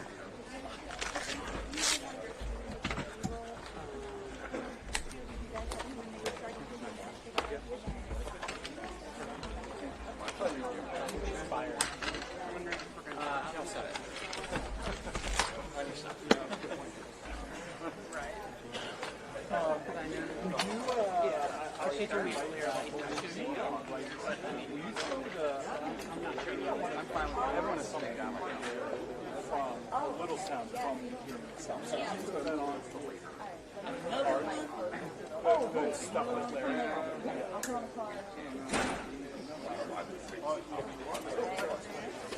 Oh, Brian. Yo.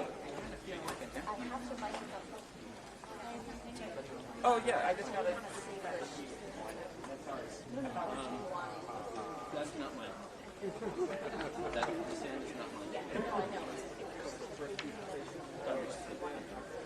No, because you got to run. Thank you. There is another briefing. No, there's not. There is. I know. Fiona? Right. Somebody get out to it. Oh, it's all good, my brother. It's all good. I guess the other ones are going back out. We're all the same family. We all got there. What? He's got to go over there. No, I already ordered it. It'll be good.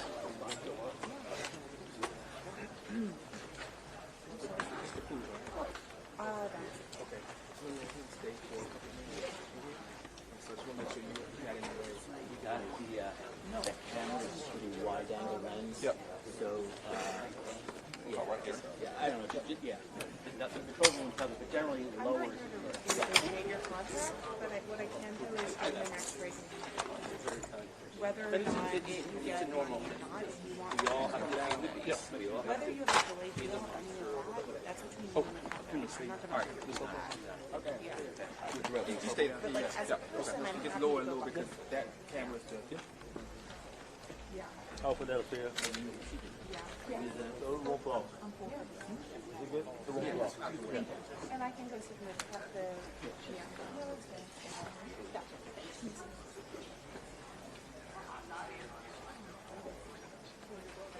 It's going to be you, right? On okay. It's going to be fast from now on. I think so too.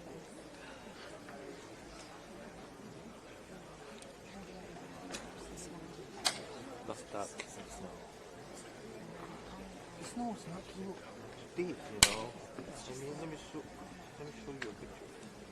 So it's not bad. Look. I got stuck like that.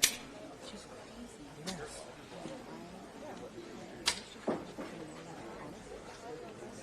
Where are you? Okay, all right. So there you go. Okay. Well, I mean, when there was a snowstorm, Metro is your friend, for sure. They're asking me to work here for them. So I mean, if it's going to be the same kind of situation, yeah, I think I'm going to find a hotel near a metro station. I think that's what a couple of people. Yeah. Annabelle almost stayed at my apartment. She lives in Bethesda. But on Sunday, was Metro running? It was, right? That's good enough. Yeah, I took it from, I went from Normandy, I went one stop, and then I walked from the capital down to like the archives, got on that, maybe. Yeah, that's a good idea. And then took it back home, yeah. I think it was operating, yeah. Yeah.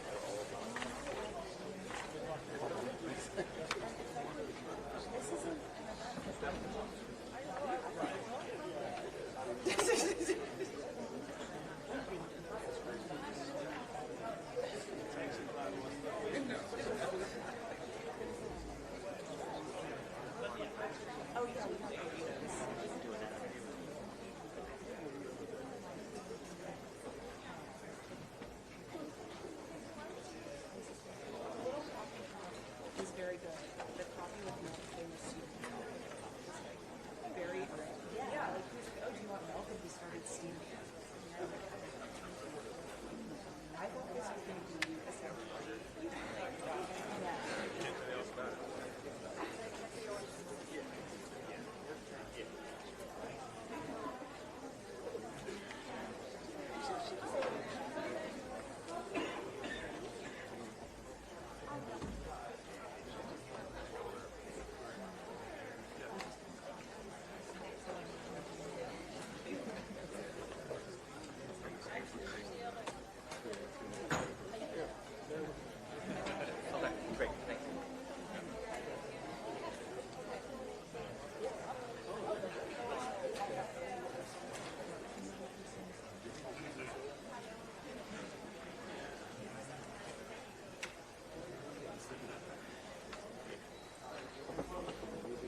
you to slide a little bit to your left, just a little bit, because I have to get that whole panel there in the front row. You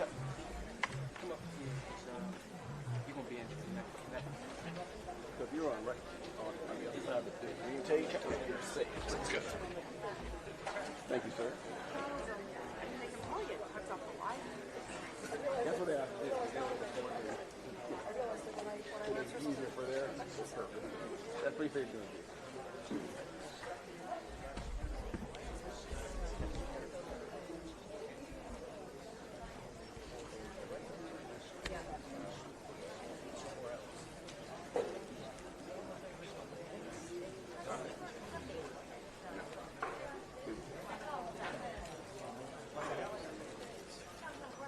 They need to raise it. They should be eye level with the old system. I think it's like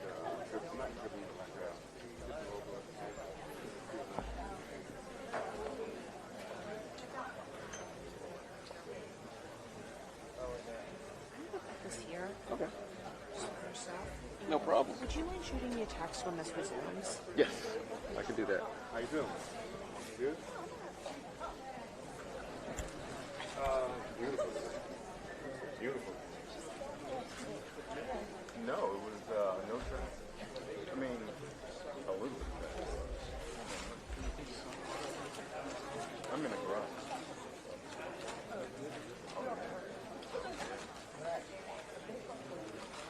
So Friday, I was working from home, and then I was like, I don't feel like after I was done working, I don't feel like running groceries. Saturday, the garage was full, and my car's in the garage. And I'm like leaving to go get groceries, and I'm not sure the spot. Go get groceries and come back. Perfect. So I was like, it's all working out. Groceries are needed. Oh, absolutely. Did you find her shot? No, but I did send you that shot she was asking. Yeah.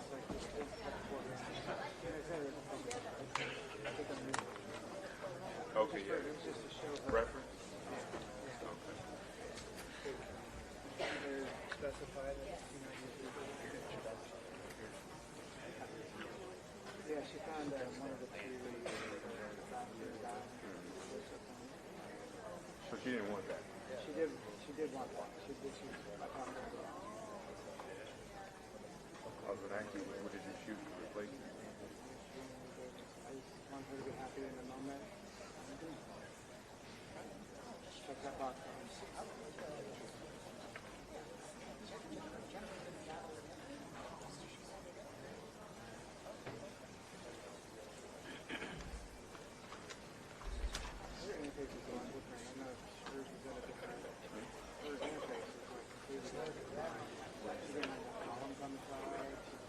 Oh, it's probably the new space.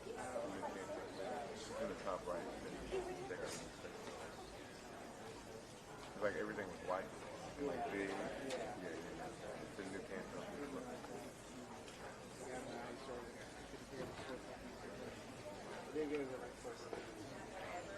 All right. Welcome back. We're now going to hear from Dr. Jana Price on safety management systems and safety data. Dr. Price. Thank you, and good afternoon, Chairwoman Hamidi, Member Ram, and Member Inman.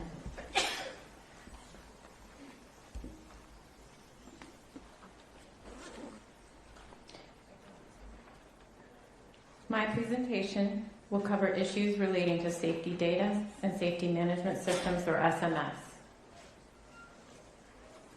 Specifically, I will describe data sources that could be used to measure midair collision risk. I will also discuss who had access to those data and how they were used before the accident. Finally, I will discuss SMS programs at PSA, the FAA Air Traffic Organization, or ATO, and the Army.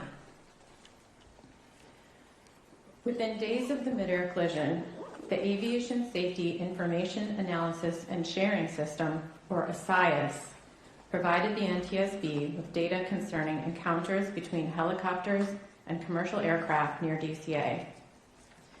The initial reports indicated that there had been thousands of so-called close proximity events near DCA in the years before the accident.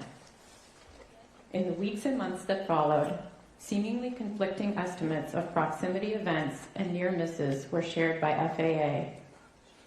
As a result, the NTSB formed a safety data group with the goals of documenting safety data sources that could have provided indicators of mid-air collision risk before the accident, whether those data were available to stakeholders, and how they were used in the context of SMS safety assurance processes. The data sources were grouped by whether they were comprised of safety occurrence reports or whether they represented objective position data. This slide lists the safety occurrence reporting systems we reviewed. The blocks outlined in yellow were managed by the FAA, including the Aviation Safety Action Program, or ASAP, the Air Traffic Safety Action Program, or ATSAP, mandatory occurrence reports, or MORs, and the Near Midair Collision System, or NEMACS. The Aviation Safety Reporting System, or ASRS, was managed by NASA, and the Army Safety Management Information System, or ASMIS, was managed by the Army. The primary sources of the safety occurrence systems were pilots or air traffic controllers. The systems varied in terms of whether reports were required or voluntary, and whether those who reported voluntarily were de-identified and protected from punishment. There was also variability in which stakeholders had access to the data. Our review of subjective safety occurrence reporting systems found that more than 18 reports per year on average of close calls between airplanes and helicopters near DCA in the 4 years before the accident. When available, we reviewed event descriptions and found reports describing issues like those found in this investigation, including airspace complexity, problems with ATC communications, challenges with combining controller positions, and helicopters flying above recommended altitudes. This slide provides an overview of the position data systems we reviewed. Again, the blocks outlined in yellow were managed by the FAA. The primary sources of data were from aircraft and from surveillance radar. The Flight Operations and Quality Assurance, or FOQA, and the ADSB systems provided information about TCAS resolution advisories and traffic advisories. Systems known as Aviation Risk Identification and Assessment, or ARIA, and Performance Data and Analysis Report System, or PDARS, provided objective information about aircraft proximities using radar and other surveillance data. Data accessibility varied by source, and although the FAA generally had access to all data sources, our review showed evidence of numerous close encounters between airplanes and helicopters near DCA. For example, TCAS resolution advisory data captured by ground-based receivers identified about 15 events per month on average within 10 nautical miles of DCA. The ARIA system found that airplanes and helicopters came within 1 nautical mile laterally and 400 feet vertically, an average of 390 times per month. PDARS found an average of 65.6 instances per month in which airplanes and helicopters came within 1,000 feet separation, and 5.6 instances per month in which they came within 500 feet separation. This heat map shown on this slide comes from PDARS and shows encounters between arriving and departing airplanes and helicopters flying on routes 1 or 4 for the period January 2018 to February 2025. Additional analyses of radar data found that nearly half of all helicopters that transited Route 4 went above altitude limitations at least once along the route. However, we found that neither the FAA nor the Army identified these exceedances before the accident. In all, we found that multiple safety data sources, including occurrence reporting systems, and objective position data showed evidence of mid-air collision risk between airplanes and helicopters near DCA in the years before the accident, but existing systems did not recognize or mitigate the risk. We found that key stakeholders either did not have access to or were not making full use of the data. For example, some of the systems used to analyze radar data for close proximity encounters in this investigation had rarely been used for that purpose before the accident.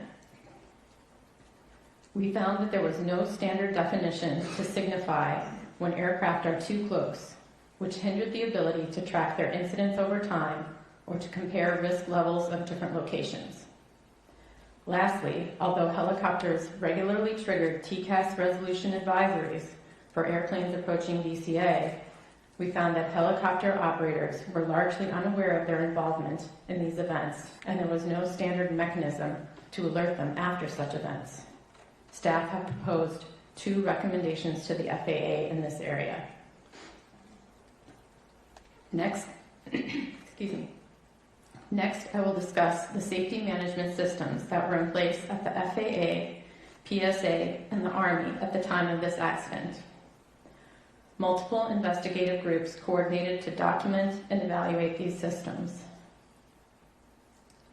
The United States is a member of the International Civil Aviation Organization, or ICAO, which sets standards for SMS. It calls for inclusion of 4 main components: safety policy, safety risk management, safety assurance, and safety promotion. Building and sustaining a positive safety culture is also considered foundational to an effective SMS. Both PSA and the FAA developed SMS programs using this model. ICAO requirements do not apply to military aircraft operations. The Army, therefore, had unique regulations and guidance for aviation safety programs. In the remainder of my presentation, I will focus on SMS policies and implementation by the ATO and the Army. At the time of the accident, the FAA had an established SMS for several of its organizations, including the ATO and ATO facilities such as the DCA Tower. Its SMS policy described the required 4 components of SMS. However, this investigation revealed gaps in ATO's application of safety risk management and safety assurance in comparison to FAA's guidance for other service providers. We found that unlike the FAA SMS guidance for operators, which established requirements for coordinating with relevant external parties to collect and share safety hazard information, the same requirement is not reflected in the ATO SMS guidance, which is limited to bargaining unit representatives and management at FAA air traffic facilities. There was no formal process at DCA for the FAA to share information about helicopter route traffic, TCAS resolution advisories, or potential conflicts with external stakeholders. The formation of a helicopter working group was an example of an informal collaboration among multiple stakeholders designed to promote safety. However, as previously discussed, that group was not able to effect changes such as relocating helicopter Route 4 or adding hotspots to the route chart and spots with potential conflicts. We found that the ATO's application of its SMS did not recognize and mitigate the risk of a mid-air collision at DCA, nor did it effectively coordinate SMS activities with external stakeholders. As a result, staff have proposed 2 recommendations to the FAA in this area. We also found that ATO management eroded the overall safety culture within ATO by not supporting its workforce, encouraging open communication, identifying and mitigating operational challenges faced by controllers, or fostering a just culture. Interviews with ATO staff indicated that they feared retaliation for raising safety issues, and management often discouraged filing reports because it made the facility look bad. Interviews with current and former DCA tower personnel indicated that morale had been low for years before the accident due to the 2018 facility level downgrade and from the FAA's lack of transparency regarding the metrics used to support that decision. External compliance verifications at DCA between 2022 and 2024 identified non-compliant items, including lack of staff support, poor communication between Potomac TRACON and the DCA tower, and concerns about potential conflicts with helicopter routes, but the ATO failed to recognize these items as indicative of problems at DCA. Finally, DCA tower management personnel were reassigned after the accident, an action that appeared inconsistent with the characteristics of a positive safety culture. As a result, staff has proposed one recommendation to the Department of Transportation in this area. With respect to the U.S. Army safety assurance policies, Army safety programs were required to incorporate an occupational hazard reporting and investigation program managed by unit aviation safety officers. Aviation safety concerns could be submitted using operational hazard reports, or OHRs, which required filling out and submitting a form detailing the issue. OHRs submitted to safety officers were to be corrected at the lowest level possible. When FAA facilities or operations were involved, it was sent to the nearest Flight Standards District Office and to the Department of the Army Regional Representative. The Army Safety Management Information System, or ASMIS, was another venue to report safety events, including mishaps and near misses. Mishaps and near misses were broadly defined and could include both aviation and non-aviation safety events and events that occurred on and off duty. Although helicopters had triggered multiple airplane TCAS resolution advisories, and they had been the subject of safety occurrence reports submitted by airplane pilots and controllers, the Army's safety reporting programs did not provide information about those encounters. An Army review of ASMIS found no reports of aviation mishaps or near misses near DCA area or OHRs referencing the DCA helicopter routes or other hazards in the area. Interviews with Army pilots suggested that participation in voluntary reporting programs was limited. Additionally, the Army did not have a program to monitor operational flight data for its helicopters and, as a result, was unaware of routine altitude exceedances and related risks in the DCA terminal area.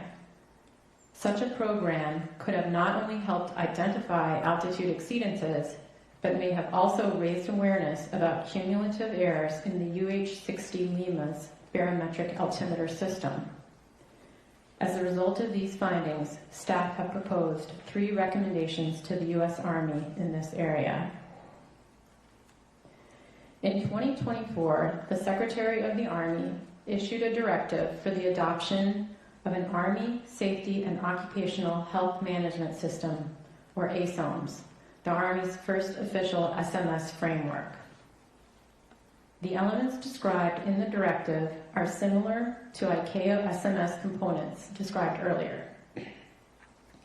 The directive required incorporating ASOMS in Army Safety Program regulations by September 2026, and it required Army commands and organizations to be fully compliant by the end of calendar year 2030. Our reviews indicated that progress has been made in incorporating the directive's requirements in policy documents, but ASOM's implementation has been slow, which may stem from several causes, including resource and staffing issues and a distribution of safety management responsibilities across Army organizations. Additionally, we found that the Army lacked a positive safety culture in that its aviation safety system did not have the capacity, resources, or analytical mechanisms to consistently detect, interpret, and act on weak signals of latent hazards. Overall, we found that the Army's process for allocating resources to aviation safety management did not ensure development of a robust SMS for helicopter operations in the Washington, D.C. area. As a result, staff have proposed 2 recommendations to the U.S. Army in this area. This concludes my presentation, and we are now ready to answer your questions. Thank you. Member Inman. Thank you. And I'll go back, and Dr. Price, that was really helpful. I think I guess I also want to, because you kind of broke it down a little bit differently, because I pulled some information out of our report. I think it gets to the same place, but we state that performance data analysis and reporting, or PDAR, indicates there were 4,067 encounters between 2018 and 25, in which separation between the helicopters and the fixed-wing aircraft was less than or equal to 1,000 feet. In 348 of those, the separation was less than 500 feet. To what extent did the FAA utilize that data prior to this mid-air collision? Thank you for that question. In the case of PDARs in particular, after this accident was the first time that that system had been used in this fashion to look at the incidents. And in fact, it was a novel use of this system and a very useful one for our investigation. But before this investigation, PDARs had not been used in that fashion. So I want to go back to the different ways that people can give information. So the way I read it, there's currently the Aviation Safety Action Program, or ASAP, the Air Traffic Safety Action Program, or ATSAP, the Mandatory Occurrence Reports, or MORS, the Near Mid-Air Collision Systems, NMACS, the Aviation Safety Reporting System, ASARS, and the Army Safety Management Information System. Now, collectively, it sounds like pilots and individual controllers were ringing a bell saying something's dangerous, do something. And I'm just curious, is the FAA, were they taking this information? Do they have the capacity? And will they take action on it? That's 3 questions in one. I'm sorry, Dr. Price. Well, certainly there were numerous different reporting systems that provided information about near misses and events that were happening at DCA before this accident. And the FAA did have access to all of those systems. Our investigation revealed that in general, the reviews of these systems were largely happening kind of on a case-by-case basis and weren't necessarily being looked at in an aggregate fashion. And when we do a look back, of course, we can see that there was a definitive pattern in these data, both with the safety reporting data and with the position data that I mentioned. But as the FAA even noted in our public hearing, that was something that, although they had opportunities to see, they did not detect and mitigate before this accident. Since that time, have they indicated that they are using this data correctly? Thank you for reminding me about that question. Since the accident, we do have evidence that the FAA has put some of these data to use. They did a helicopter route analysis in 10 different cities with 16 airports where they used these data to look at and assess risk in airports that had helicopter traffic, and they have made some recommendations as a result of those. One of the things that we remarked on, though, is that they are still not using a standardized approach for looking at that issue, and it's something that we think is necessary to have more of a standard definition of what constitutes a close proximity event, so that there can be a way of comparing one airport to another or looking at trends over time, rather than what is kind of a hodgepodge, if you will, right now of different ways of measuring this. So I guess even though we didn't present, Captain, just want to get your attention first. Are you under the impression whenever people file these reports, somebody's actually listening? I would say generally you file a report and you don't hear anything back. So what's the purpose of filing a report? Dr. Price could probably answer this better, but I think it goes into a database. You're asking what is the purpose of a voluntary report? I guess I think a lot of people in aviation, a lot of us believe if you're saying something, somebody's looking at it or they're going to take action. Is that a misperception? Well, no. I think that these safety reporting systems are vital and they serve an important purpose, and we would hope and we would like to believe that when a pilot or a controller files a voluntary safety report, that it will be looked at and will be considered very seriously. And like I said, there is some evidence that there was some case-by-case analyses of reporting, but I think the pattern was missed, and that's where we've proposed recommendations that we think can get at that. Thank you. So we looked at, for different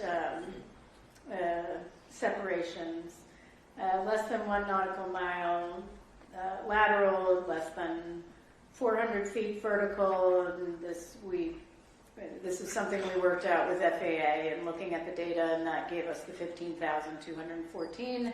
Then we looked at less than 600 feet lateral, less than 400 vertical, it gave us 210. And then less than 1,500 feet lateral and less than 200 feet vertical, which gave us 85, right? And Yes, so, so the FAA has 10 different sources of data that they're taking in. It's a lot of data that they request. They say they're data-driven. ATO did a top 5 every year, and it says they're data-driven.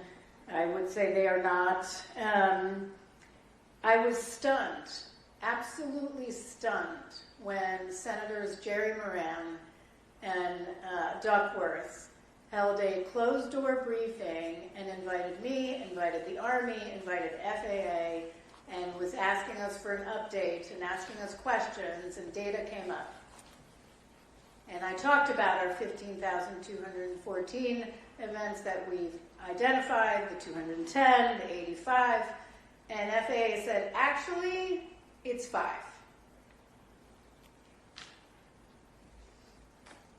My 5. And this isn't the first time. Every time we release data that FAA gives us, they come up with some new thing 2 hours later. And it's just how you want to define it. Now, my guess is, so and you tell me if I'm wrong, you worked with MIDAR and the FAA on what the definition should be. That was you and them working together to figure that out for our urgent safety recommendation. Then, right after we release it, they say, ooh, that makes us look bad, I guess. So they redefine it themselves and decide they should go with 600 feet lateral, 200 feet vertical to come up with 5. So is that correct? Well, Chairwoman Hamidi, I will be honest and say staff was never able to determine the exact source of where that 5 near misses quote came from, in spite of requesting that explicitly. We have some ideas about what it could represent, but to be honest with you, we never got the clear response from FAA about the source of that 5 near misses quote. Yeah, so I have to tell you, and we're gonna get into this, but Dr. Price, right before our hearing, actually maybe 2 months before, a month and a half before the hearing, I got calls from staff saying, we need your help. I can't get information out of the FAA. We need data, we need help. Can you help us? I weighed in several times. We finally got a response. Then you, Dr. Price, my staff, and Mr. Lauren Roth, you all participated in a phone call with FAA. FAA, you said, this is the information we need. FAA said, okay, put it in writing and we'll get it to you. This is the agreement on what we'll provide. So you put it in writing, and the response was? In some cases, we were told that our requests were out of scope. Well, in this specific request, they basically told you no. In this specific request, we were given some information about near midair collisions, but it didn't match the number 5, so that was the source of the confusion there. But there was a response from Matt Kaybeck that I have in writing that says after they agreed to provide you information that they responded and said no. I think I know what you're referring to, and that was an instance where we had gotten some data from the ASIS program, and we had additional follow-up questions about that. And then, as a result of that, we were told that we needed to request that data directly from the Air Traffic Organization, and we followed up and did that. And we were told that the Air Traffic Organization would not duplicate work that had already been done by ASIS. Even though part of the request was an additional parameter that you gave them? Yes, ma'am. That was not a duplicate? Correct. Yeah, thank you. Member Graham. Thank you, Chair. Well, I think many people would understand that the military has unique missions and demands that necessitate deviations from what might be standard or accepted in the commercial world. A proper, comprehensive safety management system should not be one of those things. As well documented by our team in their presentation, neither the Army's Safety Management Information System nor their Safety and Occupational Health Management System, individually or combined, comprise an acceptable SMS. I have relentlessly beat the drum of SMS across multiple modes of transportation and organizations since I arrived here at the NTSB. And I truly believe that the military should be no different on this one. The core pillars of SMS are intentionally broad concepts that can be adapted to any operation. In particular, any operator regularly conducting flights in Class B or other congested airspace should have an SMS to properly manage their risk. Our airspace is only as safe as its weakest aircraft, or least safe aircraft, or organization. Dr. Price, I got a question or two for you, and maybe somebody else might want to jump in on this too, I don't know. As you mentioned, the Army Safety and Occupational Health Management Systems included some elements of what's similar to an ICAO SMS components. While that is true, is it also true that this program was not a standalone for the Army aviation battalions? Member Graham, I'd like to ask if Dr. Bramble would address that question. Yes, you're correct. Aviation was just one application of many of their safety and occupational health management system. Okay. What other categories of potential hazards or other than aviation safety were included in this program? There was a wide variety, including tactical, off-duty, automotive, many things unrelated to aviation. There were 14 different areas, I believe. Well, I'm not going to say that those aren't important. They are. They are important for each unit. But I think what became abundantly clear during the course of this investigation is that the Army aviation safety cannot simply be lumped in with all of those other elements. Is it true that the Army's Safety and Occupational Health Advisory Council, which met biannually to review, among other things, workplace safety hazard logs, work-related illness and injuries, civilian case incidents, worker compensation costs, and installation hazard abatement? Yes. And while these biannual meetings could also cover items directly related to aviation safety, can you share why this does not meet the level of what you would expect to see through like an aviation safety action program or a FOCA program or in the granddaddy of them all, the ASIS system? Sure. I mean, I guess the first difference would be that it's integrated with the command structure and run by the commander. And in the case of an event review committee or something like that, you'd have sort of the safety and QA folks working it independently and advising management. Secondly, those types of committees in commercial aviation tend to have much better data streams, such as FOCA data, LOSA, ASAP, that sort of thing. They had an employee reporting system, is that correct? Yes, they had 2 different ways that reports could be submitted. And were there many reports to look at? No, in the case of occupational hazard reports, there haven't been any received by the brigade in the last year, and in terms of the Aviation Safety Management Information System near-miss reports, there have been 5 from the 12th Aviation Battalion, 3 wildlife strikes, 1 case for crankshaft left open on the ground, and 1 off-duty report. What benefits do you believe the Army would gain from having a standalone, fully resourced SMS program dedicated to aviation safety, which they don't have today?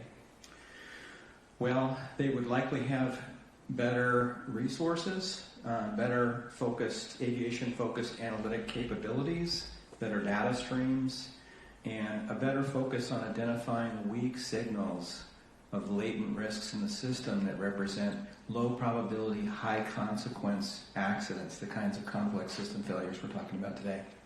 Great. Thank you, Dr. Bramble. Member Inman. So I want to go to the actually the Safety Data Group Chairs Analysis Report. We indicated that the Aviation Risk Identification and Assessment, or the ARIA system, was designed specifically to identify air traffic operations that represent potential safety risks, even if operations are technically deemed compliant. We received testimony, I think, from the FAA Eastern or Safety Group for the Eastern Service Area that ARIA looks at the interaction of aircraft, so how they're moving towards each other, and generates a report. I think we looked at, I believe, 874 of those, just between 2022 and 24. To what extent did the ATO use this risk and this data to understand prior to the mid-air collision what was going on? Thank you. The ATO was using ARIA, as you specified. They were reviewing on a case-by-case these 874 events that they referred to as preliminary ARIA reports. The system itself would generate something for them to review when aircraft came within a certain proximity. An algorithm would feed a report to them for review. They had quality assurance teams that would conduct those reviews and assess. And what we found was that their assessments were largely through the lens of compliance. So they were looking to see if there was any kind of lack of compliance, and if there was, they would categorize it, and if not, they would categorize it into another category. Interestingly, within that set of 874, none of them had been identified as being near mid-air collisions, even though we knew from other sources during that time period that pilots had made those reports. So that was what made us concerned and feel that there needed to be other ways of looking at these data in a systematic way, and we've made proposed recommendations that we think can address that. It's interesting to use that word. Is in your opinion, or just what you viewed, is the FAA more interested in enforcement or safety? Well, with respect to these data, I do think that the ATO in particular was looking at some of these data through more of the compliance lens. The FAA certainly has the capability to look at data in a more holistic way. We do have evidence that, for example, the SIS program is doing that and that it is being done.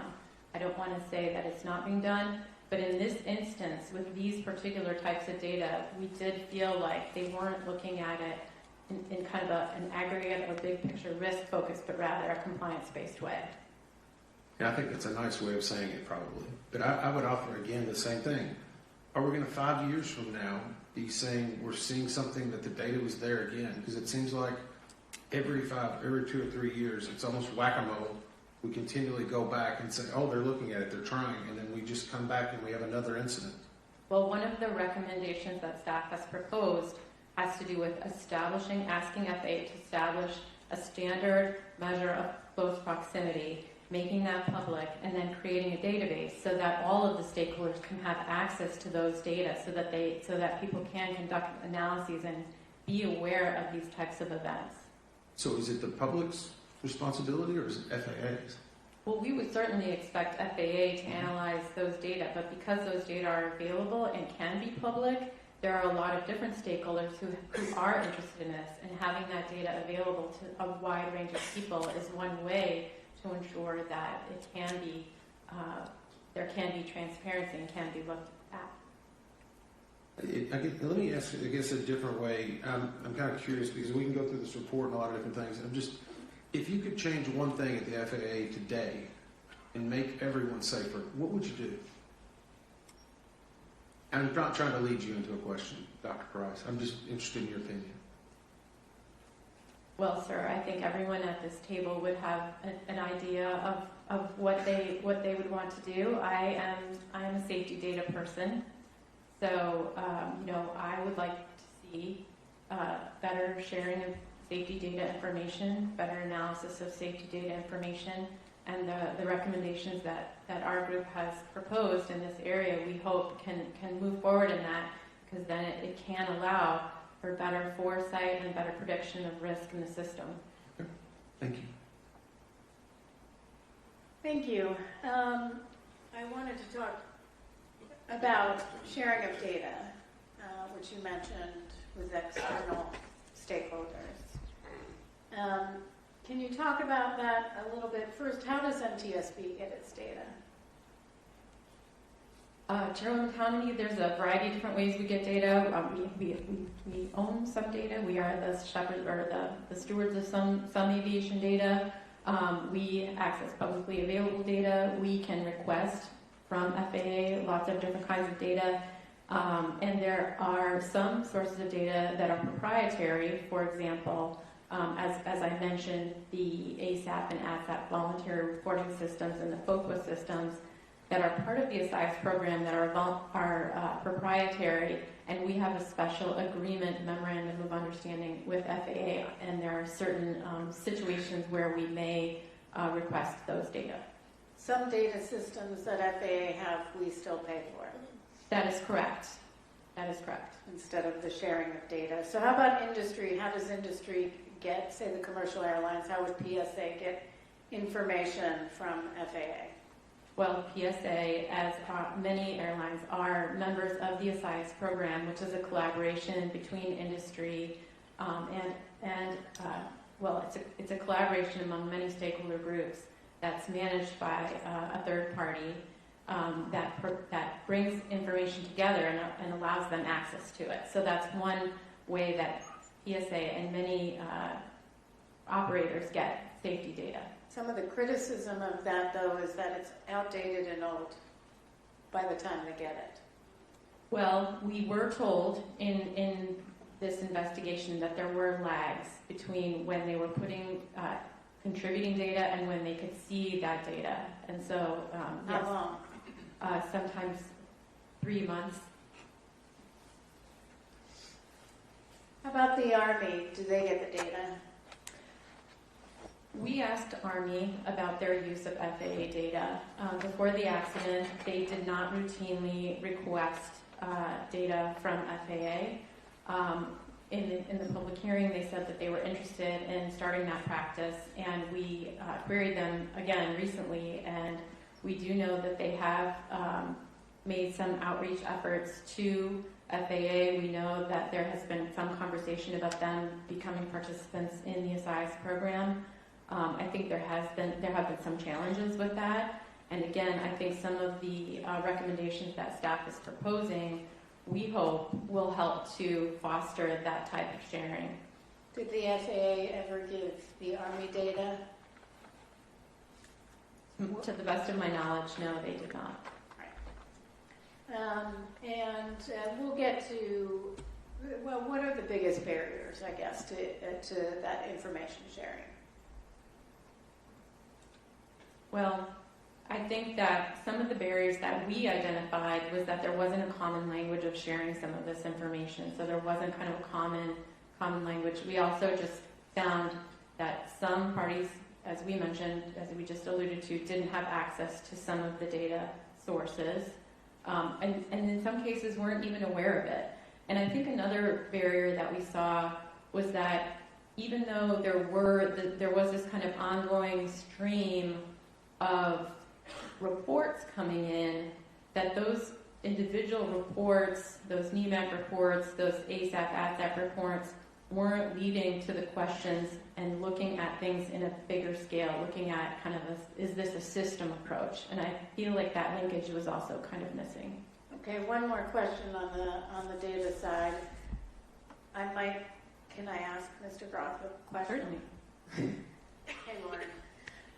You and I have talked about this, that there are some concerns with an over-reliance on AI by FAA, that there are some challenges there, that if that they've got to be careful on the use of AI to pick up trends to make sure it doesn't discount some reports. Can you just talk about some potential benefits you could get from the use of AI to help them identify trends, but then also some potential downsides?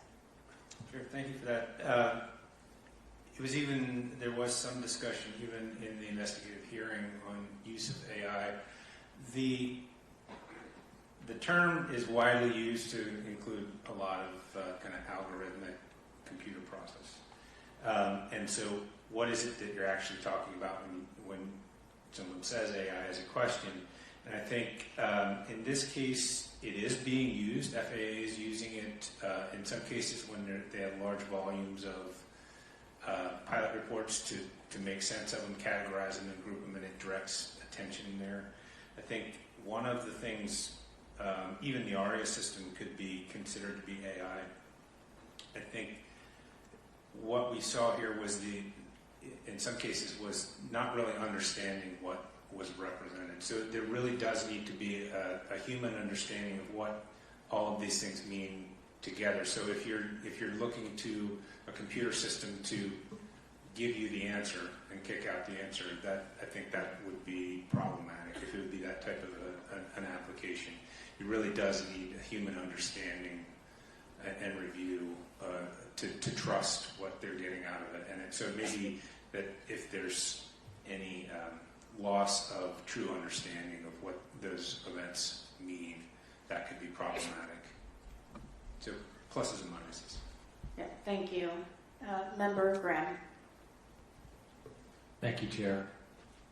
I'm just amazed about the amount of data the FAA Air Traffic Control Organization had, and it sure doesn't seem like they were doing anything with it. Was the FAA aware, or had they been made aware of the risk of a mid-air collision near DCA along Route 4 and the approach path to runway 33 prior to the accident? Member Graham, I think the answer to that is yes. There were safety reports, and there was also the work of the helicopter working group that had raised these issues as a concern. Yeah, I agree. It was there. I think it was there. People were telling them it was there. One of the things that struck me as I read through the multitude of data the FAA had available to them was now nearly every subjective data reporting mechanism was inconsistent with the objective data source events surrounding DCA. For example, I want to draw attention to the discrepancy between ATSAP program for air traffic controllers and the ASAP program for pilots. Over a nearly 4-year period from February 2020 through October 2024, more than 16,000 ASAP reports were filled or were filed related to DCA. That's from the pilots, including 85 specifically concerning close calls between airplanes and helicopters. Yet, somehow over nearly a 12-year period, 3 times as long, from January 2011 through August 2023, only 520 ATSAP reports were filed related to DCA. Of those, just 26 contain information on close calls between airplanes and helicopters. Put those numbers in perspective, pilots at DCA were filing nearly 18 ASAP reports annually regarding close calls between airplanes and helicopters, and controllers at the DCA were only filing 2 per year. I'm going to ask Mr. Soper this. With regard to the discrepancy between ASAP and ADSAP programs uncovered during this investigation, what do you believe is the reason for air traffic controllers identifying significantly fewer close calls than the pilots? Thank you for the question. So in air traffic control, there is a little bit of a difference, so that metric could be a little deceiving, and that's because in air traffic, we also have, well, you've heard mentioned a couple of times, mandatory occurrence reports, which are requirements for air traffic control to submit. Losses of separation would be one of those things. Near mid-air collisions would be one of those things. Runway incursions would be one of those things. The list goes on. So we looked at, I believe it was 10 years, and Jana, please correct me if I'm wrong, like 10 years worth of data approximately, and they had 170,000 plus mandatory occurrence reports at DCA that were reported by air traffic control. So for air traffic controllers, they may not file an ASAP based on a report, especially if they've already reported it via a mandatory occurrence report, because they feel they've met a reporting requirement and they don't take the time to go to actually do an ASAP on top of it. Is it difficult to do an ASAP report? No, I would say it's not difficult to do one. Is there a reluctance? No, from our investigation here at DCA, none of them displayed a reluctance or said that they had a reluctance. They felt free to file, and they did. They did file the reports. Was there any fear of retaliation for reporting in any way close calls?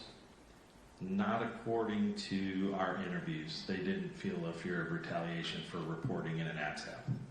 Okay. Thank you for that. I think that's all. I'll wait for the next round. Member Evan. I think I've done with my questions, and so can I pass until we get to the last round? Okay, because I do have a couple of last minute things. Dr. Bramble. Dr. James Reason talks about 5 components of a positive safety culture. Reporting culture, just culture, flexible culture, learning culture, informed culture. Do you believe the FAA had a reporting culture? And let me, just for everybody watching, reporting culture is a culture where staff feels, this is per Dr. James Reason, feels safe and confident reporting safety concerns, near misses, and errors without fear of blame. I should probably defer this question to Dr. Wilson. So in some regards, we believe that at the facility level, there was a reporting culture. Controllers did indicate that they felt comfortable submitting ATSAP reports, and management also said that they had an open door policy, and controllers said that they felt comfortable going to their managers if they had a safety concern. At a more global level, at the ATO, we do not believe that there was a reporting culture. As was mentioned in Dr. Price's presentation, some staff did feel that there would be retaliation for reporting safety concerns. We had multiple people who wanted to share information with us but didn't feel comfortable until they were closer to retirement because they were afraid of retaliation. We obviously had the issue at the public hearing, our investigative hearing, where we felt like management might have been influencing the testimony of some of our witnesses. So in some aspects, yes, and some aspects, no. In fact, we couldn't get some people absolutely refused to testify or even be interviewed on the record. One person in particular went to a friend of mine at the FAA to call me to ask if he could meet with me because he wasn't comfortable talking to anybody else. It's inappropriate for me because I'm not an investigator, but I was able to connect through that intermediary. I don't even know the person's name who came forward, but with Mr. Soper and Miss Lewis, because they were afraid.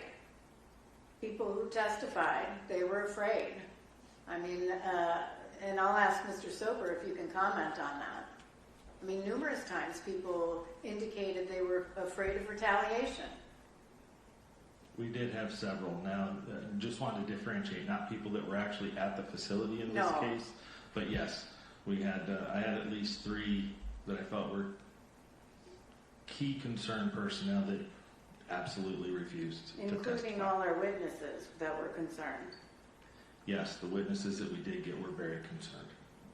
How about the reporting culture at the Army? It was not robustly implemented at the unit level. How about just culture? Just culture in ATO.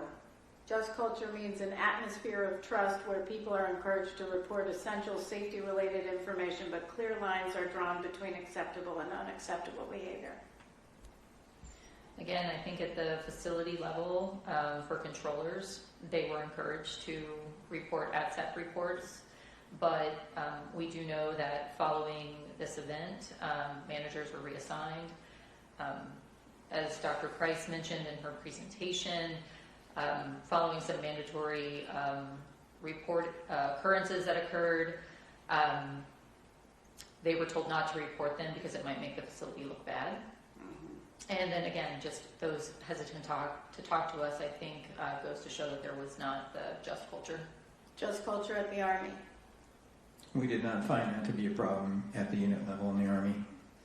Flexible culture. Do you mind if I finish the 5? Yeah. Flexible culture. Culture that can adapt effectively to changing demands and, when necessary, shift from normal hierarchies to a structure that relies on expertise. ATO. I think we found that the ATO did not adapt to recommendations, concerns over near midair collisions in the DCA area. Flexible culture, Army. I think that the safety assurance system was not nimble enough to specifically look at some of the risks in the DC airspace. Informed culture, an organization that collects and analyzes relevant data and actively disseminates safety information to the workforce. ATO. Again, as Dr. Price mentioned with the safety assurance process, we definitely found failures with that. ATO failing to share information with parties that were involved in some of these occurrences, and also, on a broader sense, failing to identify the midair collision risk. Army. This was definitely a weakness. They lacked information about the frequency of near midair collisions between their helicopters and other aircraft in the airspace, and they were unaware of the prevalence of maximum altitude exceedances among their helicopters. And they could have gotten through flight data monitoring. Correct. Informed culture, an organization that collects and did I do that one? Learning culture, an organization capable of learning from its mistakes, analyzing data, and making necessary improvements, ensuring staff understand SMS. ATO.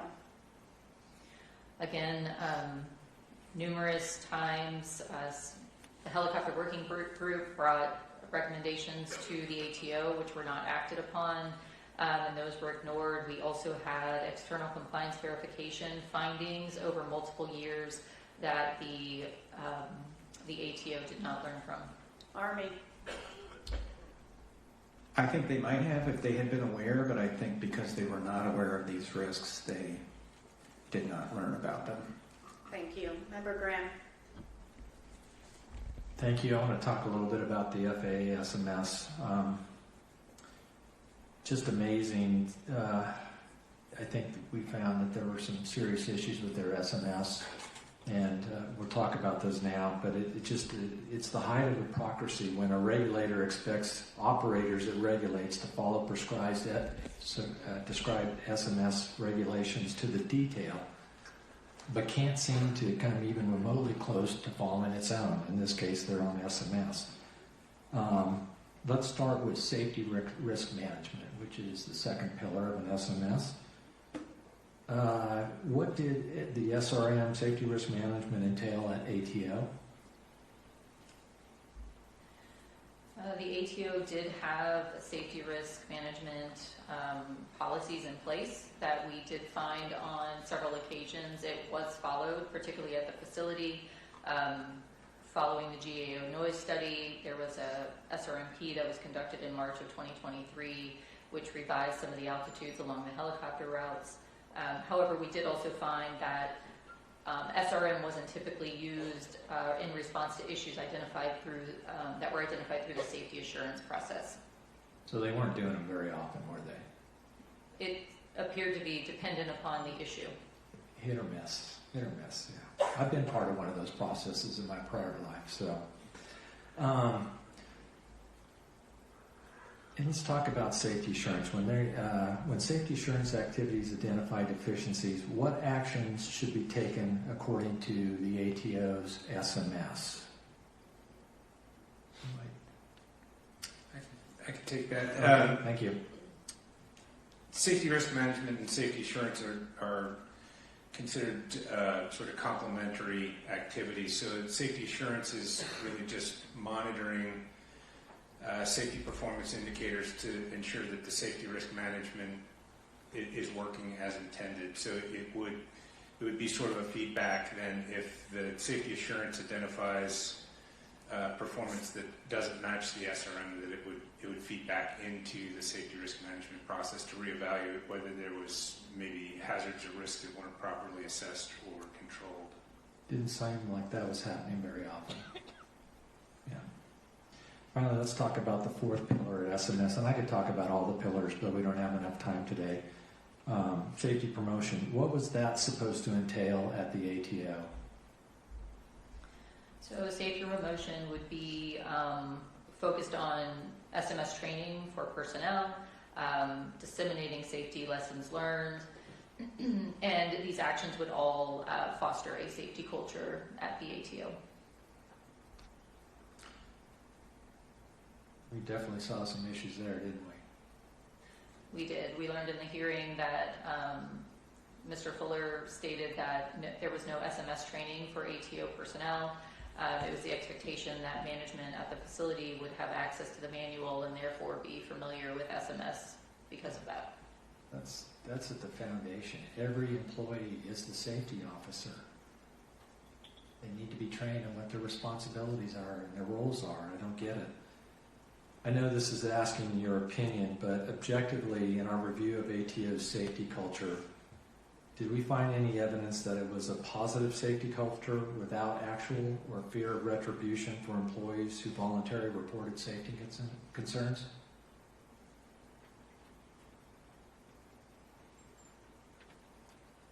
We don't have evidence that anybody who reported a safety concern via ATSAP faced any retaliation.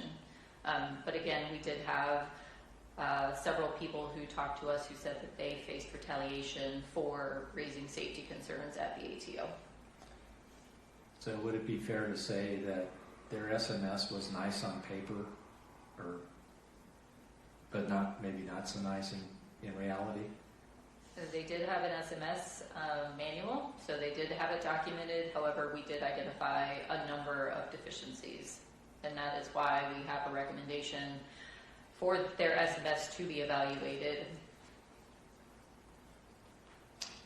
And in your judgment, had the ATO followed their prescribed SMS with regard to what they knew about the risk around DCA before this accident, would that process have led them to enact mitigations that could have prevented this accident?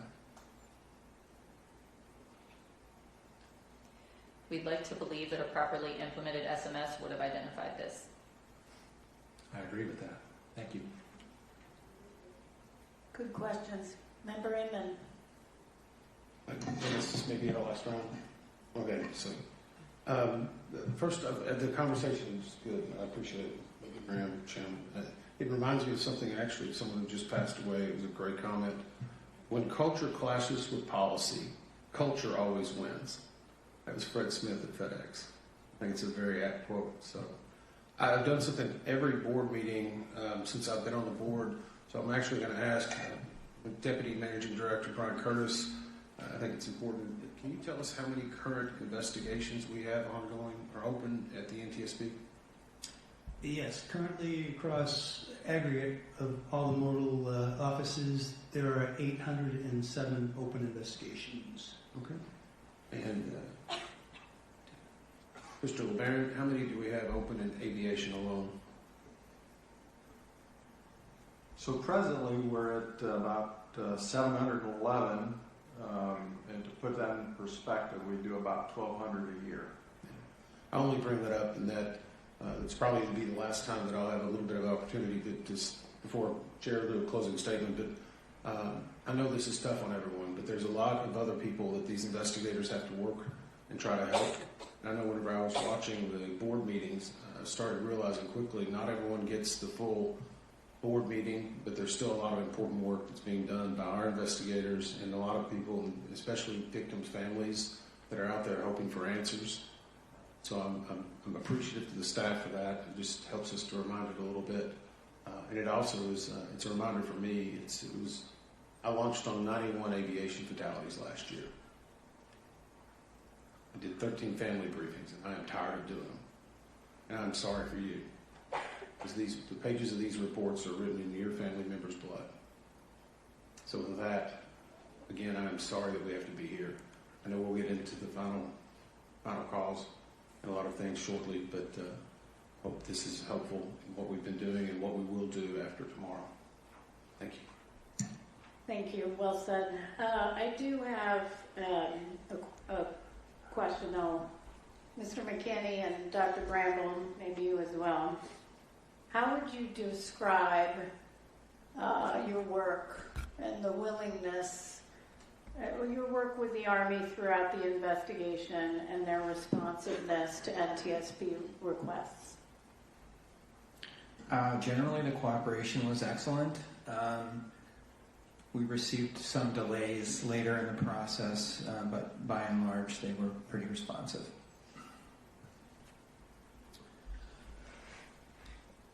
The Army was excellent and responsive to work with, especially through the brigade. We had no problems getting the information we requested, and they rapidly provided us assets such as aircraft to do flight tests. So it was a good experience, good working relationship with the Army at the TAB level. Mr. Banning, would you agree? Yes, absolutely. Yeah, I see Colonel Easter and Colonel Yeager, I believe, in the audience, and then we also worked with Colonel Parker. I thought it was an excellent working relationship. They provided us what we needed. I do want to thank Secretary Driscoll. We speak often.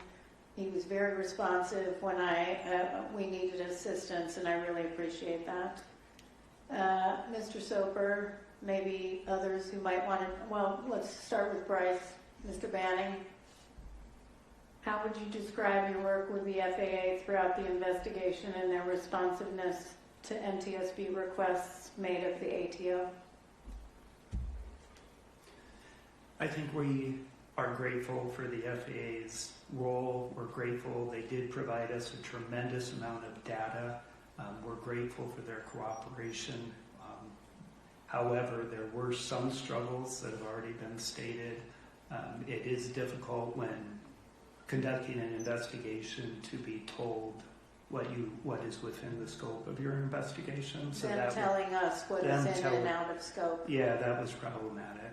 But we do appreciate their role, and they did provide us a tremendous amount of data. Absolutely, we appreciate their role. However, there were a lot of data and information challenges and concerns on retaliation and everything else. I will say I think it's very interesting that for all the data we requested and much of what we did not receive, you received a phone call on Friday, or emails from FAA asking, 2 different emails, I believe, did we have everything we needed and did we get all of our data requests answered on Friday.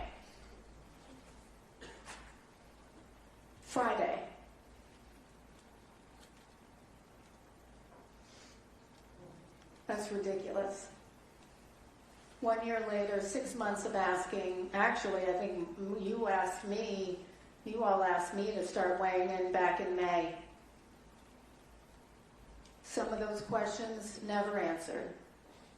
And yet Friday, they ask. You're too late. We already figured it out ourselves. Okay. Well, any other questions? No? All right. Well, we're going to take a 15-minute break. We'll be back, 15 minutes.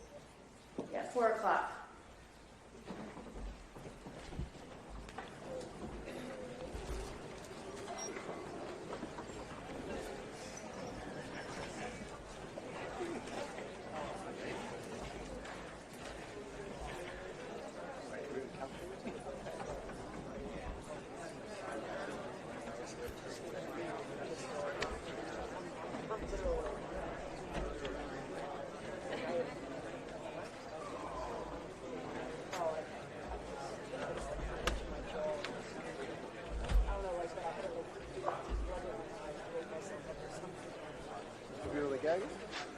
Huh? Another gag? No.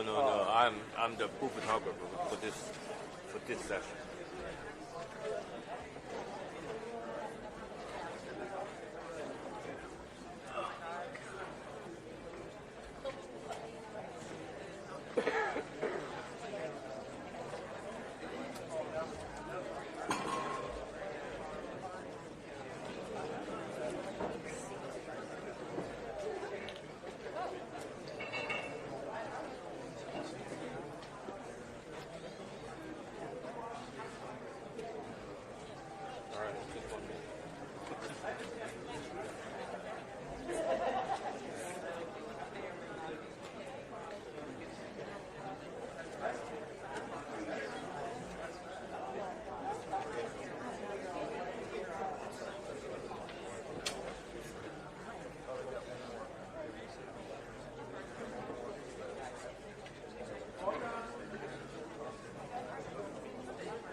But if you read the material and you have questions about it, we're available. You bet. Absolutely.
Yeah,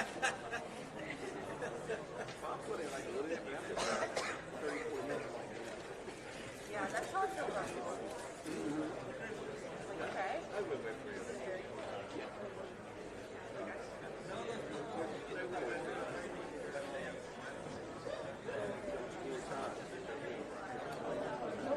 Yeah, I guess it's like what? Like the next stage was I was thinking though, I think that'll be good. It'll happen on the worst day.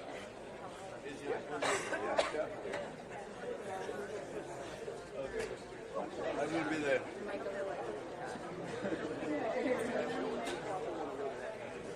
Yes, that's right. I want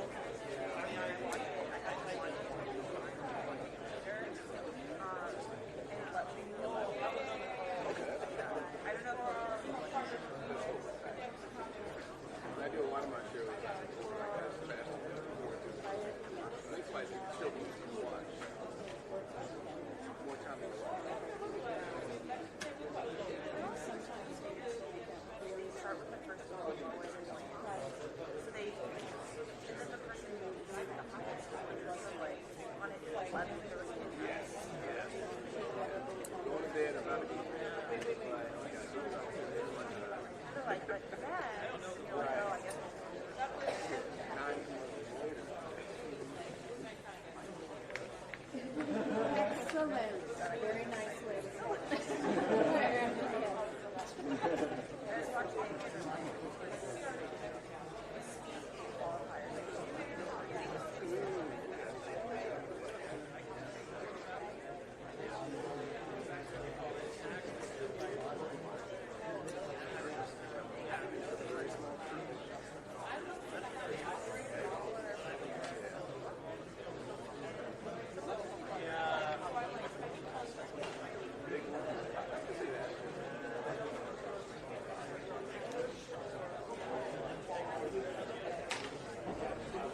All right. We are back in session.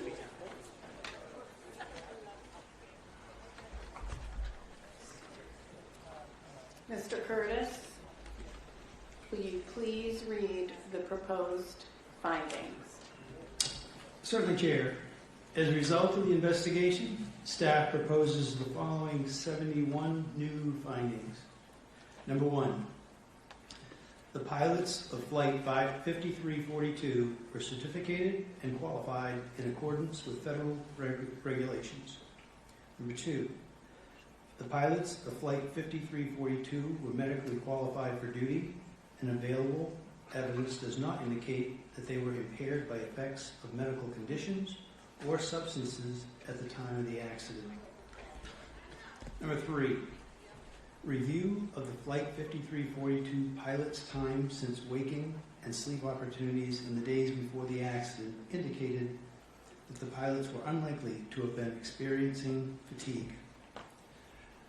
Number four, the pilot, instructor pilot, and crew chief on board PAT 25 were qualified and current in their positions as designated by the unit commander in accordance with Army regulations. Number five, the pilot, instructor pilot, and crew chief of PAT 25 were medically qualified for duty, and available evidence does not indicate that they were impaired by effects of medical conditions or substances at the time of the accident. Number six, review of the three PAT 25 crew members' time since waking and sleep opportunities in the days before the accident indicated that the crew were unlikely to have been experiencing fatigue. Number seven, the airplane was properly certificated, equipped, and maintained in accordance with 14 CFR Part 121. The airplane operated within its weight and balance limitations throughout the flight. Examination of the airplane. Sorry, can you pause for a second? I'm sorry. Yeah, okay, we're back to 7 and had to flip to 8. Go ahead. You're fine. Start at 7 and just the video. The screen was Okay. off. Okay, I'm sorry. Number 7, the airplane was properly certificated, equipped, and maintained in accordance with 14 CFR Part 121. The airplane was operated within its weight and balance limitations throughout the flight. Examination of the airplane revealed damage consistent with an in-flight collision and subsequent impact with water, and there was no evidence of any structural, system, or power plant failures or anomalies. Review of surveillance videos indicated that the airplane's wing navigation, landing taxi, and anti-collision strobe lights were operating at the time of the collision. Number 8, the helicopter was properly certificated, equipped, and maintained in accordance with U.S. Army regulations. Review of helicopter maintenance records did not reveal any open discrepancies or anomalous trends that contributed to the accident. The helicopter was operated within its weight and balance limitations throughout the flight. Examination of the helicopter revealed damage consistent with an in-flight collision and subsequent water impact. There was no indication of any structural, main or tail rotor system, flight control system, or power plant failures or anomalies. Review of surveillance videos indicated that the helicopter's right and tail position lights, the landing light, as well as both upper and lower anti-collision lights were operating at the time of the collision.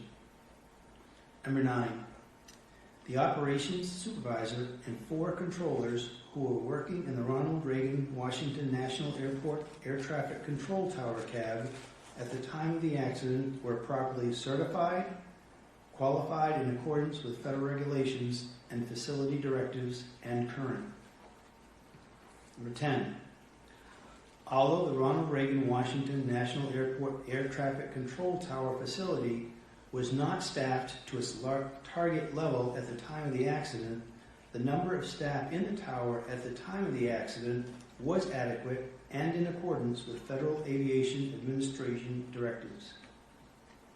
Number 11, the decision to combine the helicopter control and local control positions was not the result of insufficient staffing, and personnel were available to staff the helicopter control and local control positions separately had the operations supervisor chosen to do so. Number 12, the local control controller, assistant local controller, and operations supervisor were medically qualified for duty, and available evidence does not indicate that they were impaired by effects of medical conditions at the time of the accident. Number 13, review of the local control and assistant local control controllers and operations supervisors' time since waking and sleep opportunities in the days before the accident indicated that the controllers, including the OS, were unlikely to have been experiencing fatigue. Number 14, visual meteorological conditions prevailed in the area at the time of the accident.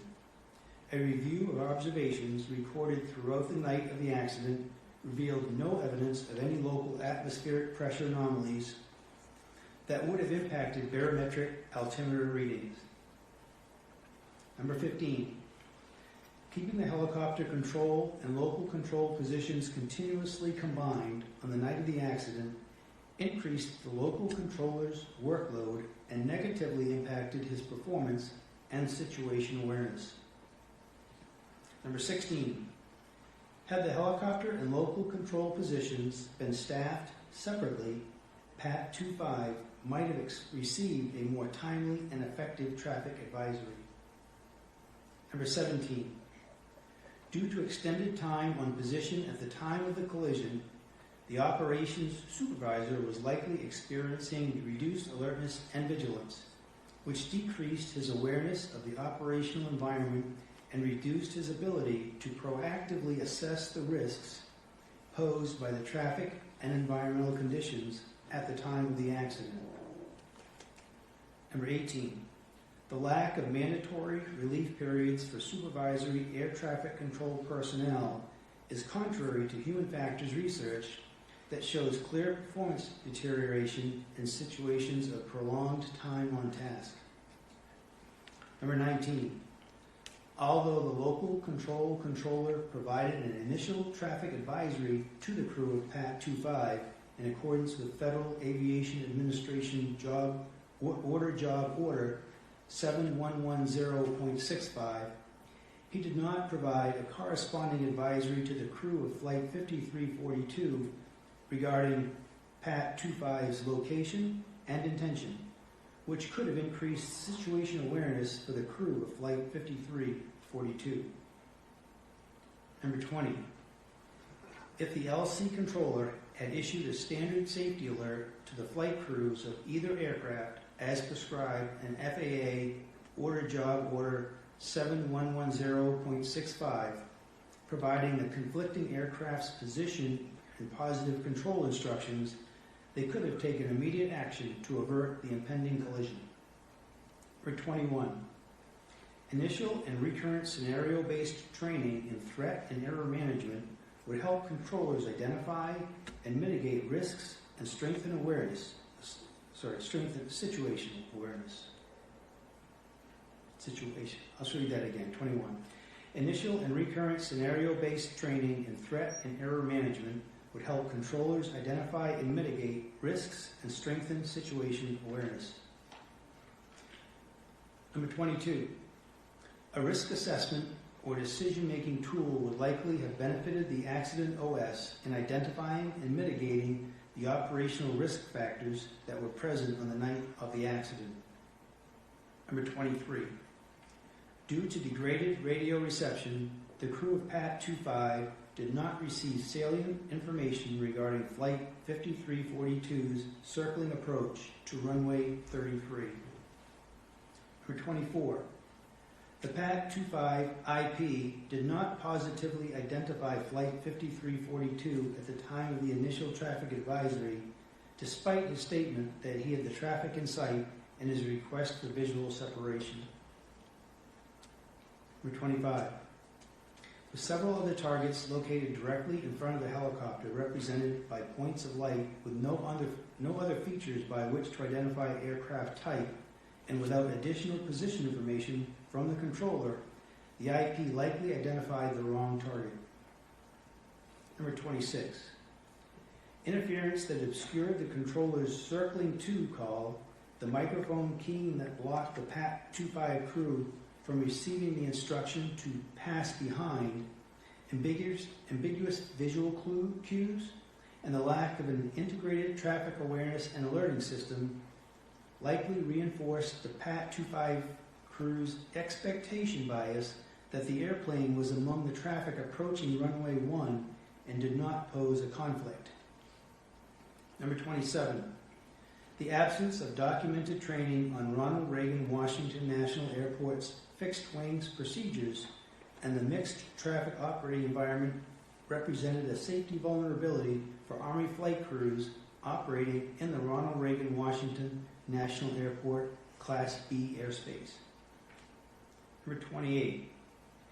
Due to additive allowable tolerances of the helicopter's pitot-static altimeter system, it is likely that the crew of PAT 25 observed a barometric altimeter altitude about 100 feet lower than the helicopter's true altitude, resulting in the crew erroneously believing that they were under the published maximum altitude for Route 4. Number 29. A recurrent task to verify the continued accuracy of recorded flight data for U.S. Army aircraft would help ensure the data integrity needed to support quality assurance and safety programs and accident investigations.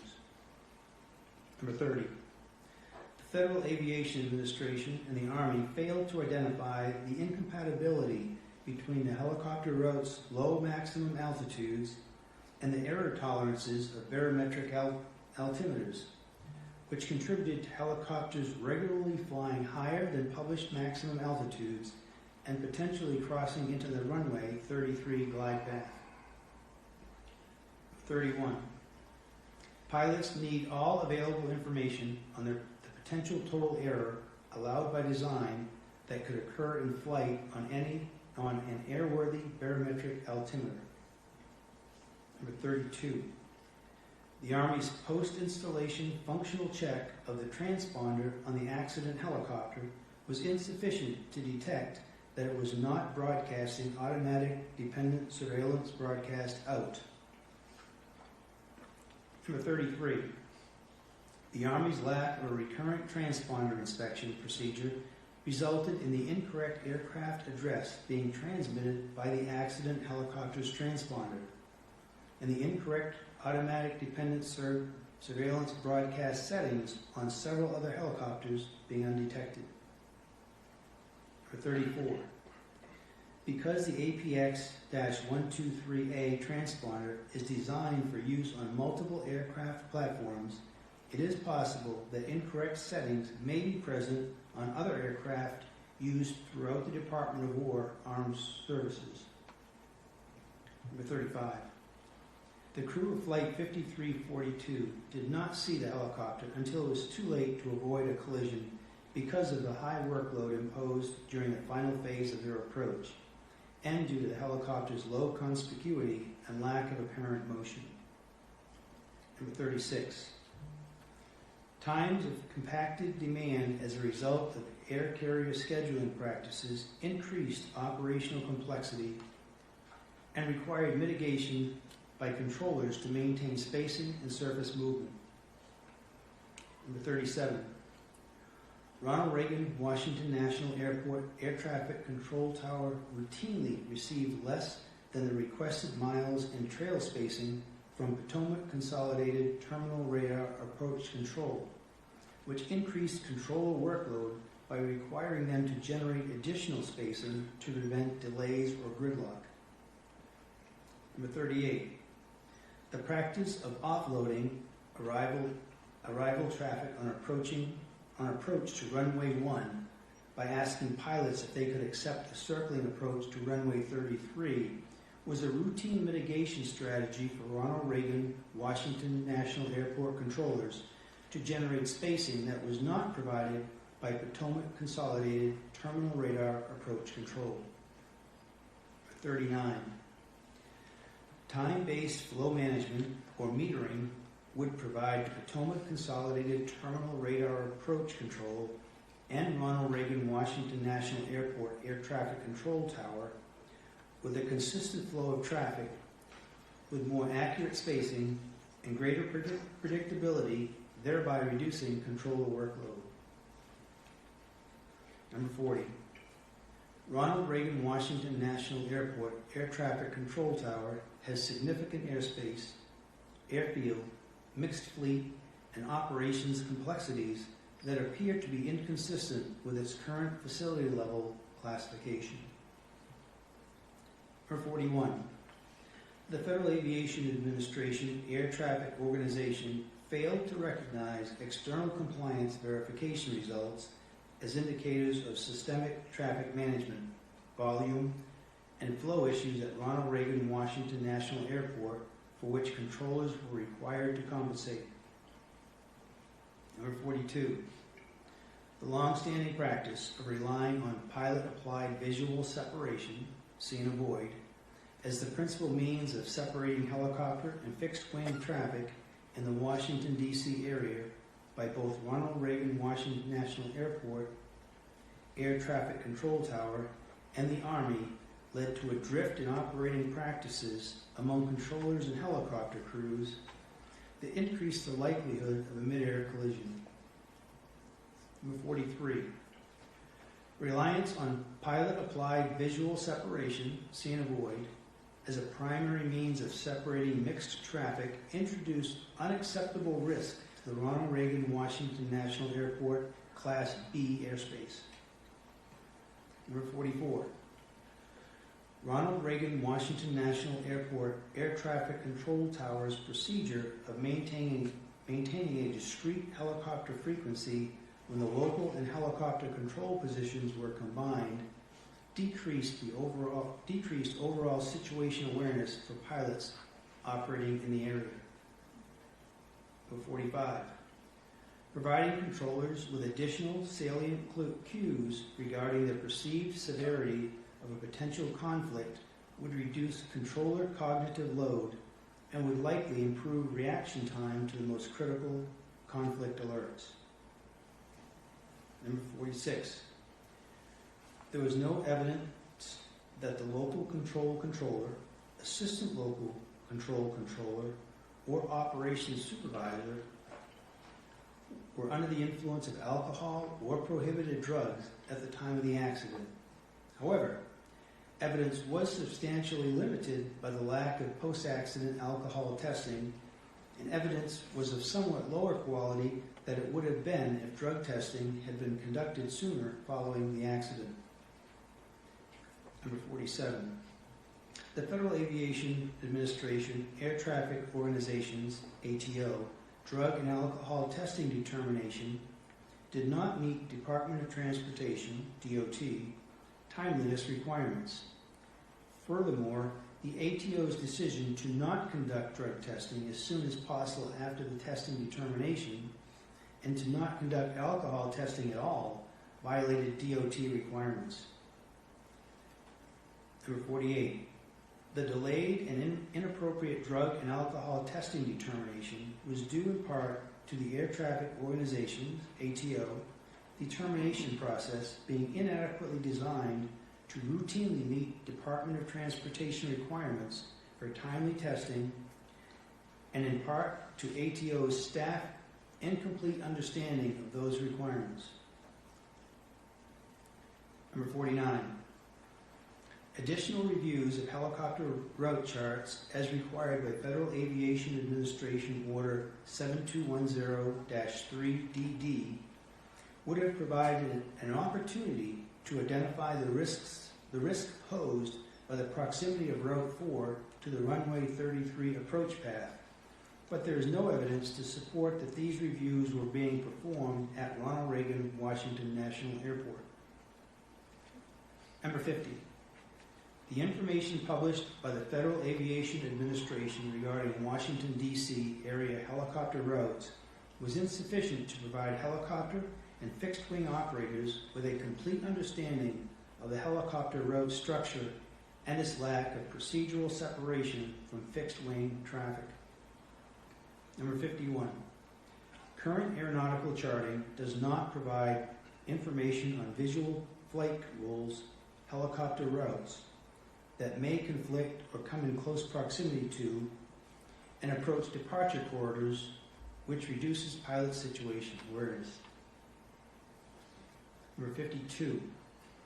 The lack of automatic dependent surveillance broadcast, ADSB, out from the accident helicopter did not contribute to this accident, as the helicopter was still being tracked by radar, and ADSB out would not have provided improved traffic alerting from the Ronald Reagan Washington National Airport controller or the crew of Flight 5342 because the airplane was not equipped with ADSB in.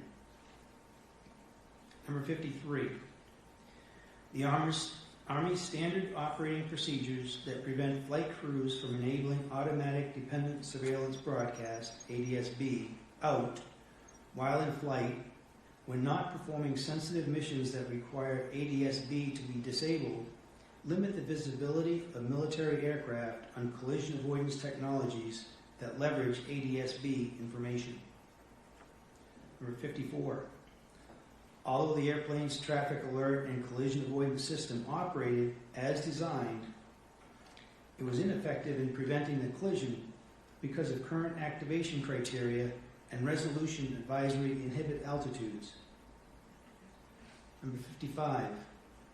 Traffic advisory oral alerts that include additional information about the location of traffic could reduce the time pilots need to visually acquire target aircraft.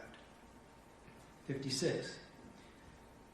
Had the airplane been equipped with an airborne collision avoidance system that used automatic dependent surveillance broadcast in information to show directional traffic symbols, the crew of Flight 5342 would have received enhanced information about the risk posed by the helicopter, which could have enabled them to take earlier action to avert the collision. Number 57. Although the pilot and instructor pilot onboard PAT-25 were equipped with tablets that had the ability to display traffic transmitting automatic dependent surveillance broadcast out, it is unlikely that the pilots were using the tablets to monitor or identify traffic at the time of the accident due to the workload associated with low altitude flight. 58. Technological advances since the development of Traffic Alert and Collision Avoidance System 2 operating standards may allow Airborne Collision Avoidance System XA with reduced inhibit altitudes to have an expanded alerting envelope while reducing nuisance alerts. Number 59. Although not commercially available, had the helicopter been equipped with Airborne Collision Avoidance System XR with integrated oral alerting, the crew would have received an alert regarding Flight 5342 and would have taken action to avert the collision. Number 60. Multiple data sources provided evidence of mid-air collision risk between fixed-wing aircraft and helicopters at Ronald Reagan Washington National Airport, including on approach to runway 33 before this accident. However, the limited access to and use of available objective and subjective proximity data hindered industry and government stakeholders' ability to identify hazards and mitigate risk. Number 61. Improving stakeholder access to standardized and objective information about aircraft close proximity encounters for use in safety assurance processes would increase the likelihood of detecting and mitigating hazards before accidents occur. Number 62. The Federal Aviation Administration's lack of an established process to inform parties about their involvement in events such as near mid-air collisions or traffic alert and collision avoidance system resolution advisories reduces the likelihood of fully understanding and mitigating future mid-air collision risk. Number 63. The Federal Aviation Administration Air Traffic Organization had multiple opportunities to identify the risk of a mid-air collision between airplanes and helicopters at Ronald Reagan Washington National Airport. However, their data analysis, safety assurance, and risk assessment processes failed to recognize and mitigate that risk. 64. The Federal Aviation Administration Air Traffic Organization's application of its safety management system did not effectively coordinate safety assurance and safety risk management activities with external stakeholders in the Ronald Reagan Washington National Airport Class B airspace. Number 65. Changes to Ronald Reagan Washington National Airport Air Traffic Control Tower's standard operating procedures to the accident, removing the requirement for the operations supervisor, OS, to document the time and reason for combining or decombining the helicopter control position in the facility log, made it less likely that the OS would consider and evaluate the risks associated with combining or decombining the position. Number 66. Safety risk management practices were not fully integrated into Ronald Reagan Washington National Airport air traffic control tower operations and did not identify or mitigate the operational challenges faced by controllers or the lack of guidance regarding operational risk assessments for controllers and supervisors. Number 67. Federal Aviation Administration Air Traffic Organization, ATO, management did not follow the tenets of safety management systems to support its workforce, encourage open communication, identify and mitigate risks, or foster a just culture, which eroded the overall safety culture within ATO.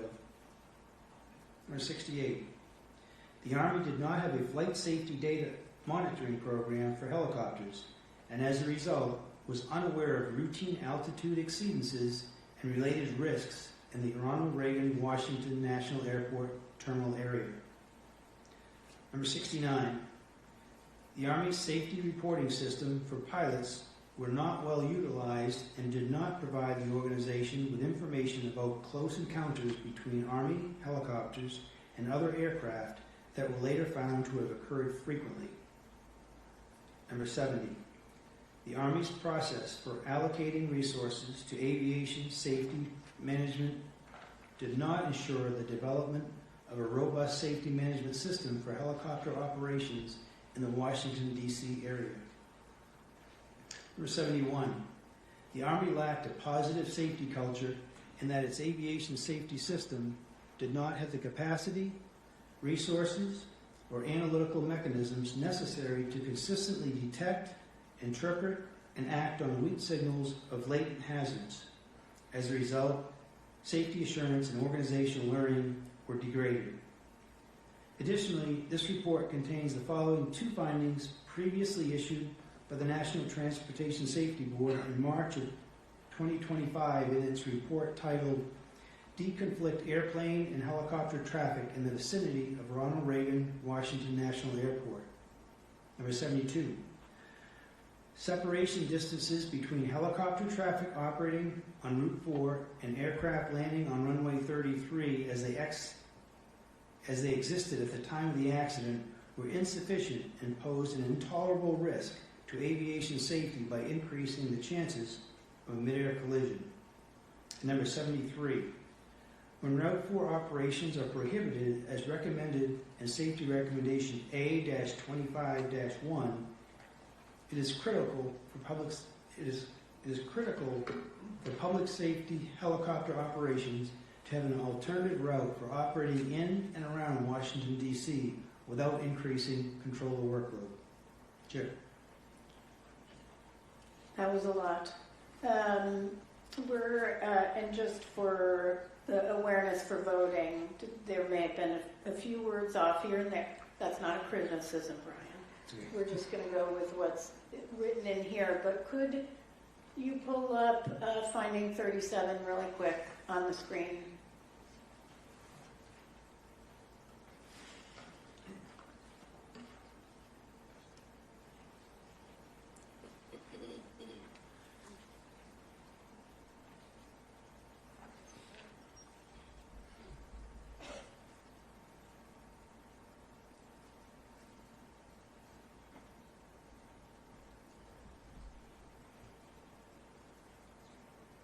Okay, we're good. We just need to check something.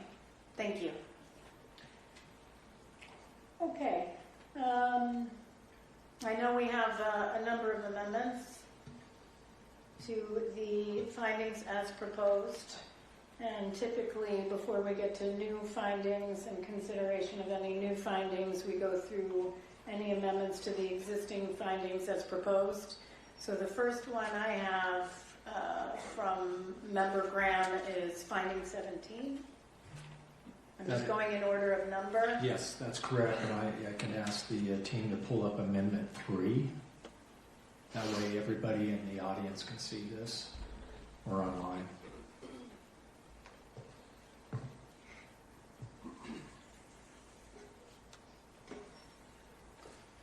As you see, I have an addition in there for finding 17 at the beginning. So my amendment, I move to add to finding 17 due to the extended time on position at the time of the collision and his expectation bias based on his prior experience at DCA, ATCT, comma, and the rest is the same.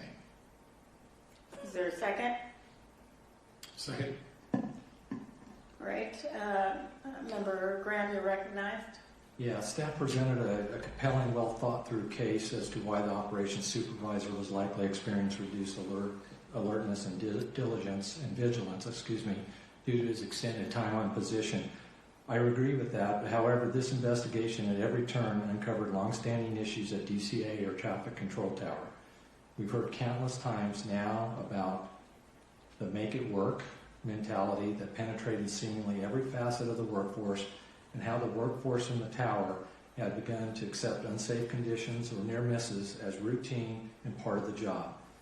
Given this culture in the tower and at the time of the accident, I believe the operations supervisor also had expectation bias given his prior experience at DCA as a controller, that things would work themselves out. In his post-accident interview, for example, he recalled there was, only one helicopter on the frequency at the time, when in reality there were 5. This statement indicated that the operations supervisor was not aware of the actual helicopter traffic volume or that the local controller was being overwhelmed. Because of this, I believe this finding must incorporate that the supervisor's expectation bias also led to his reduced alertness and loss of situational awareness. Thank you. Member Inman, anything? I don't have any questions. Okay. I actually agree with everything you just said. My concern is the term expectation bias. We did find in this investigation expectation bias on the part of the instructor pilot with respect to aircraft on runway, lined up for runway 1, but the expectation bias was the instructor pilot had an expectation that that's where 5342 was and was staying. The definition of expectation bias is expectation bias occurs when a pilot hears or sees something that he or she expects to hear or see rather than what actually may be occurring. That expectation often is driven by experience or repetition. For example, if a pilot is regularly cleared to cross a particular runway during operations at a familiar aerodrome, he or she may come to expect the clearance. This could cause a potentially dangerous situation if on a particular day the pilot actually is instructed not to cross the runway in question due to another aircraft or landing or taking off, and that's from the FAA. So I'm not sure that expectation bias is the right term, but let me ask where staff is on this. So staff does not concur, and I defer to Dr. Wilson to explain the reason. To be honest, Chairwoman Hamidi, you gave a great definition of expectation bias, and we would also agree that expectation of bias does not apply in this instance. Can I ask you how there was something more than just being tired or fatigued? There was, like I pointed out, that there was a loss of situational awareness, and they could just make it work was definitely running rampant over there. We definitely did see that.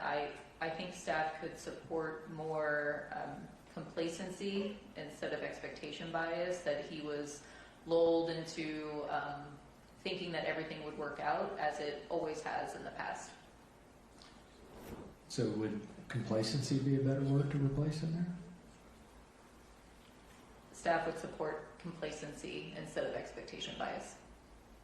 All right, so can you pull it up on the monitor? Because I agree, sorry, I agree with those statements. Yeah, I'll offer a friendly amendment, but I also don't want to cut off Member Inman because it looked like you wanted to add something to the discussion. Yeah, I think my only question would be, we gave staff this yesterday before 5 p.m., and if they're going to raise issues, it would have been nice to, before we walked in, to have this discussion, to at least have those issues, because we were courteous enough to try to provide them. So that's my only frustration. Well, I mean, if we're going to go there, and we can go there, staff has been working night and day on this report. And Member Graham, we'll get back to your amendment in a second. But at any time, you could have provided the amendments. What you did is give it to them at 5 p.m. I said we are a safety agency. We are a safety agency, and I prohibit communications between board member and staff from 7 p.m. to 7 a.m. Why? So that they can get sleep. What you did combined was slap 35 amendments or so on them at 5 p.m. Guess what?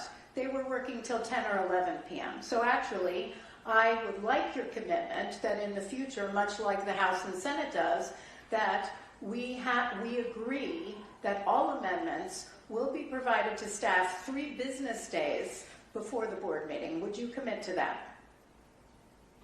I would commit to that. Excuse me, are you okay with me talking? I provided them at 3:30. Here's the problem. I know. Staff continuously changed, made amendments throughout the week. We didn't get the report, our recommendation, our staff responses until late Tuesday. Less than a week, so. You submitted the amendments that you already gave to staff a week ago that they already responded to objecting to. So you resubmitted them at whatever, 3:30. You all had, I don't know, what, 2 hours to go through any of that? It's not right. 3 days in advance. And Do what I have that happens when we have commitment? amendments right here? This is part of it too, if we have an amendment. That's fine, and we can talk about it openly, but it's not 30 of them last minute. No, I would go back to, I think if we need to revise the board order, we can certainly do that internally. But So I would do say, you hang commit on to a second, giving I would please like to answer. Your request to us was to submit them by 5. That was your request to us. We Yes. didn't set that deadline or that time, and that's the reason why we tried to. And we just saw an amendment from you about an hour ago. That amendment was because we just found out that FAA changed the individual office about hours ago. But what I will tell you is that I said no later than 5. You knew what you were going to submit, and you put staff in a very bad position. They got no sleep last night. We are a safety agency. We can do better. So do you commit to submitting amendments in the future 3 days beforehand? I will commit to having a discussion with the board about our You procedures. won't commit it. Okay, good to know. So let's go back to finding 17.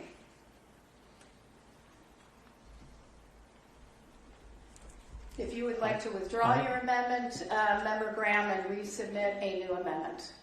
I would like to do that. Great.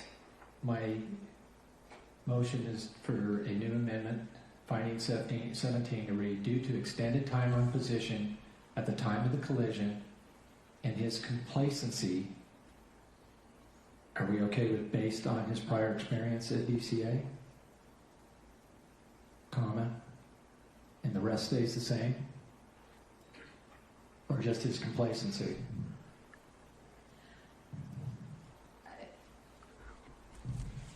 Putting me on the spot, having to think on the fly. Yeah, I'm here too, on the spot. So yes, I mean, he would get complacent based on his experience being there, but I also think that it's, we have more of the poor safety culture, the prioritizing moving traffic over safety. So I think it might be a little bit more than just his prior experience. I would be more comfortable with just putting complacency. So I would like to amend my amendment to add after time of collision and his complacency, comma, the rest all remains the same. That is my motion. I second. All right. Any further comments? Great. Council will call the roll and tally. Okay, board. If in favor of amending finding 17, say aye. If opposed, say nay. Member Graham? Aye. Member Inman? Aye. Chair Homendy? Aye. All right, chair majority is in favor. Great. And moving to finding 20. Finding 20, amendment 4, please, if you would pull that up. My motion is I move to amend finding 20 after the positive control instructions, comma, to add the crew of either aircraft, striking they. So the crew of either aircraft could have taken immediate action to avert the impending collision. That's my motion. Second. Staff? Staff concurs. Agreed. Council, tally the vote, Okay, or board. call the roll, tally the vote. Yes, Chair, this is a vote in favor of amending finding 20. Member Graham? Aye. Member Inman? Aye. Chair Homendy? Aye. The majority is in favor, Chair. Great. Amendment 5, if you can pull that up, finding 23. So I moved to amend finding 23 to strike the word salient and add certain. That's my amendment. Staff? Staff does not concur. Staff believes that the word salient is the correct word here because it would have indicated to the crew that something was off nominal or not normal about this airplane's approach path. Yep. I don't totally agree with that because they did receive the 3-3. And we can argue with that all night, but I gave my theory on that earlier. So I'm sticking, I like to stay with my amendment with certain. Could staff read what from the CVR transcript, what was missed?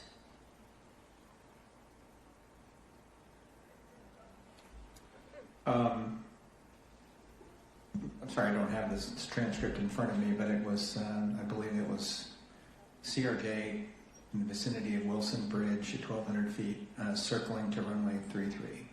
And it was, what was missed was circling. So it came across as CRJ 33. Or 233, depending on what the partial word sounded like. So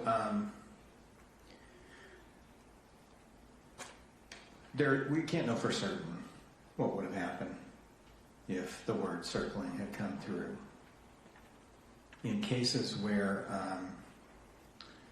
a person, an operator, needs to recognize that something's out of the ordinary and deserves special attention, the more salient a cue is that draws that attention, the better. And in conversation with some of the pilots on the team, such as Captain McKinney, who's a retired naval helicopter pilot, it was the consensus that hearing the word that there was an aircraft on approach to one of the runways that was actually circling the airport would have been more likely to draw the crew's attention, and so that's why staff wrote it that way. Okay, I do not support the amendment. Salient meaning standing out, prominent, notable significance. You believe circling could have been notable. We don't know, but you believe that was a salient cue. I appreciate that number. Graham does not. Certain, though, just means some but not all. Can I ask again? Yep. Did you say it was a consensus amongst the whole team? I don't think there were any objections, on the team itself. We could certainly poll the We could probably argue this all night, and I gave you my theory before. I don't think this is worth the battle, so I'd like to withdraw my amendment here. Okay, thank you. Which means I want to withdraw Amendment 6 also. Okay, thank you so much. Edward, before we go on, I do have a question. Amendment 6 was to 26. We will be moving beyond that to finding 42. But before that comes up, I just was wondering if I could ask a question about finding 31. Could you bring up 31?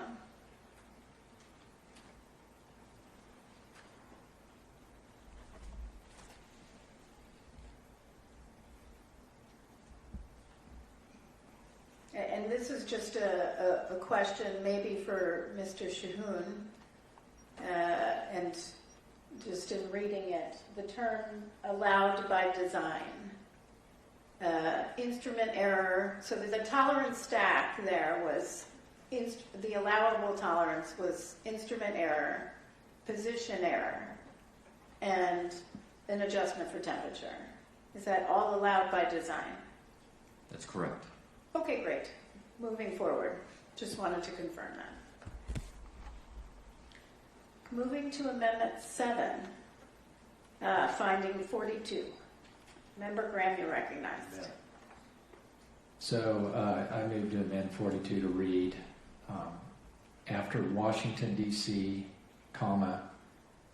area by Ronald Reagan Washington Airport, Air Traffic Control Tower, the Army, and other helicopter operators led on from there. So striking the both and the addition after Army. And that's my motion, as you can see on the screen. Second. Thank you. Staff? Staff concurs. Excellent. That was easy. I also concur. So, council? Okay, board then, Member Graham? Aye. Member Inman? Aye. Chair Humphrey? Aye. Majority approves, Chair. Amendment 8, finding 56. Recognize Member Graham. Yes, my motion is to amend finding 56, as you can see on the screen with the red lettering, to add the word likely after have and before received. Second. Thank you. Staff? Staff does not concur. And I would point out that as we have it written here, it says ACAS that use ADS-B information to show directional traffic symbols. So staff doesn't believe that that would likely enhance information about the risk, but it would enhance risk. Enhance information. Yeah, enhance, exactly. Member Graham? Is this consensus of the staff? Yes, it is. Okay. I'm willing to withdraw my amendment at this point. It's not worth it. Thank you. Amendment 9, finding 59. My motion is I move to amend finding 59 to, and in this case, I am going to stick with removing the word would in both locations to could, and that's my amendment. Is there a second? Second. Would the gentleman consider a friendly amendment? I know we talked earlier, but at this point, this technology is not out there.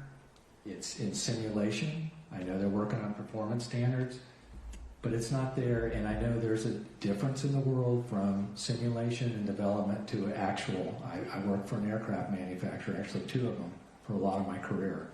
And things don't always work out the way you want them to, or you think they theoretically will. So I'm going to stick with could on both. Thank you. Staff? So we're about halfway there. Staff believes that the first one, the would, because we did show that in simulation, that should remain. However, we agree with you on the second one to make it a could. I understand that, but I'm still sticking with could on the front one per my explanation. Can I ask staff to talk about the simulation and what you saw in the simulation? Absolutely. We'll defer to Mr. Wagner.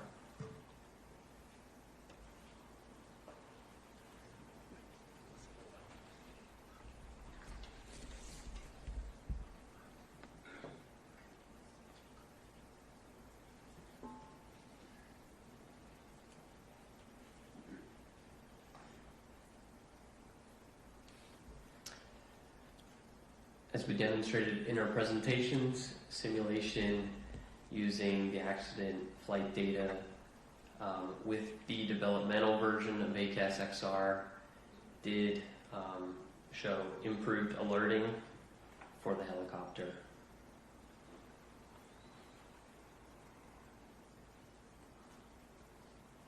I understand that, and like I said, this is still simulation. We're still somewhat in a theoretical world, and this has been a long time coming, and it's not there yet, so I still think it's a big could, not a would. Thank you for that, though. All right. I disagree. I believe we have recommended numerous technologies over the years that were still in development, and we were very clear as recently as March 2024 to approve technology for under 20 miles per hour on positive train control, which is not designed right now for under 20 20 miles per hour, and we concluded that it would have prevented an accident. But understood. So we'll, council, you'll call the roll and tally the vote. All right, Chair. Member Graham? Aye. Member Inman? Aye. And Chair Hamady? No. All right, Chair. Majority is in favor. Thank you. We're going to pull up Amendment 10, Finding 63.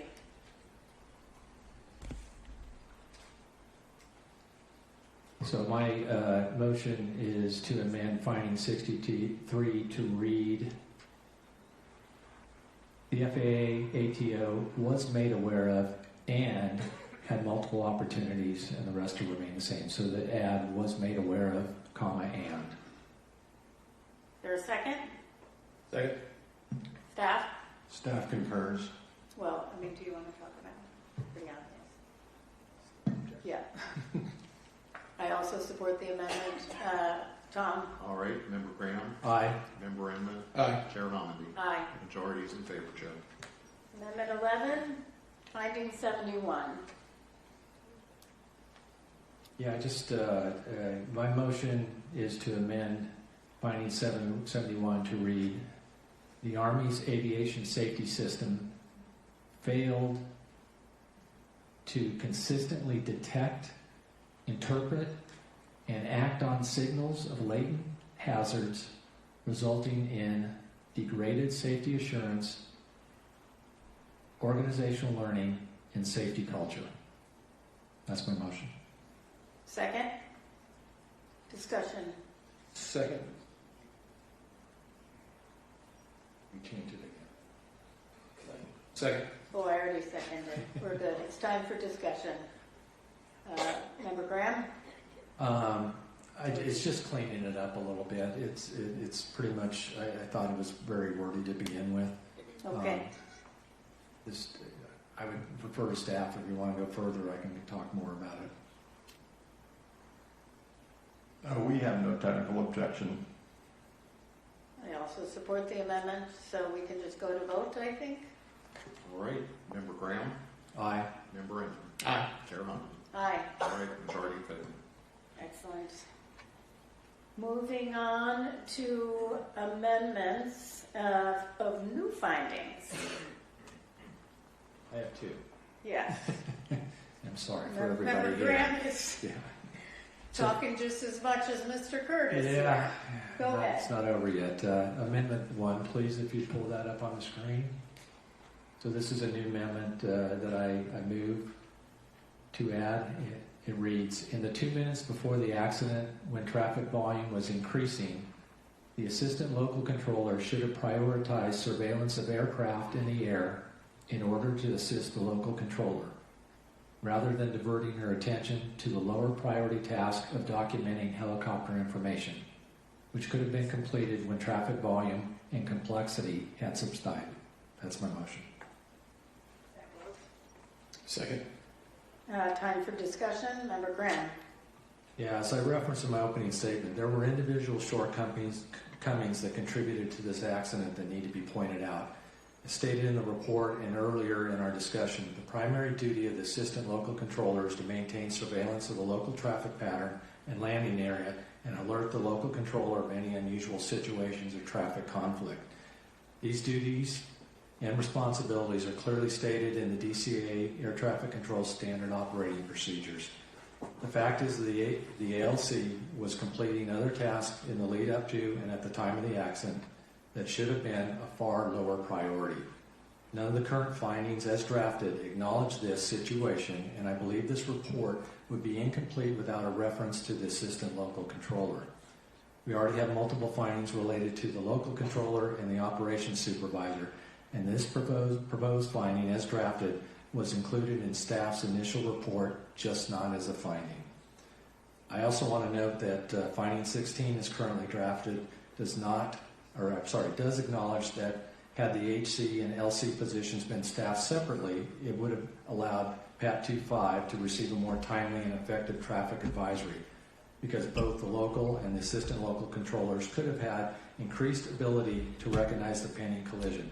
However, while I believe that is true, That finding does not in any way reflect that the assistant local controller was not appropriately prioritizing her duties on the night of the accident. Member Inman? Anything? Okay. So I support the amendment as we lay out in our draft report. The assistant local controller, their duties are, number one, to alert the local controller of any unusual situation or traffic conflicts. Number two, maintain surveillance of the local traffic pattern and landing area. And number three, assist the local controller with monitoring of aircraft on final. So I support the amendment. Staff? So staff does not concur. Staff would prefer to retain the system-focused finding proposed in finding 16 rather than adding this finding which focuses on an individual's actions.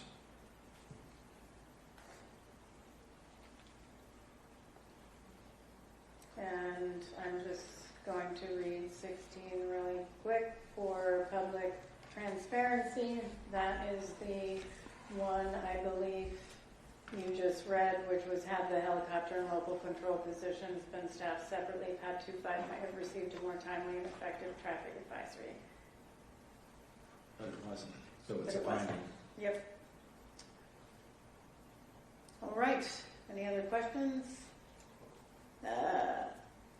Tom, you're up again. All right, this is adding a finding by Member Graham. Member Graham. Aye. Member Inman. Aye. Chair Honaday. Aye. All in favor. Member Graham, up again. Amendment 2 is my last one for right now. I appreciate everybody's patience that are here. I move to add new finding. The local controller and helicopter controller positions should have been separated at the time of the accident, given traffic volume and complexity. Second. I'll second. Discussion. Yeah. As I previously mentioned, I agree with finding 16 as currently drafted, which states that had the helicopter and local control positions been staffed separately, PAT 25 might have received a more timely and effective traffic advisory.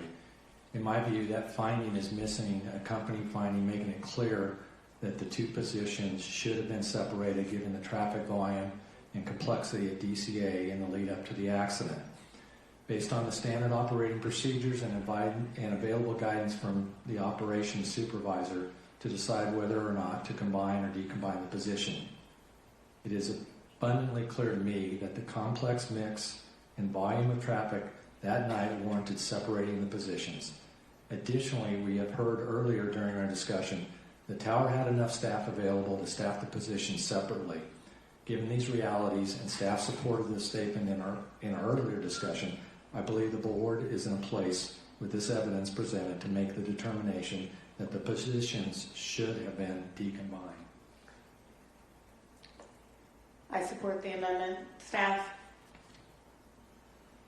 So staff doesn't necessarily disagree with that, but we do think that it's found in finding 15, 16, and 22, and I do have those if it would be helpful for me to read them.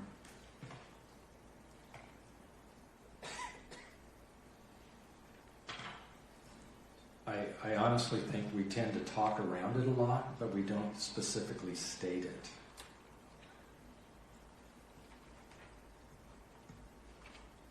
And I think it's worth a positive statement as a finding. That's my position. Okay. I agree. I think 15 really focuses on controller workload as a result of the combining of the helicopter control and local control positions. 16 talks about,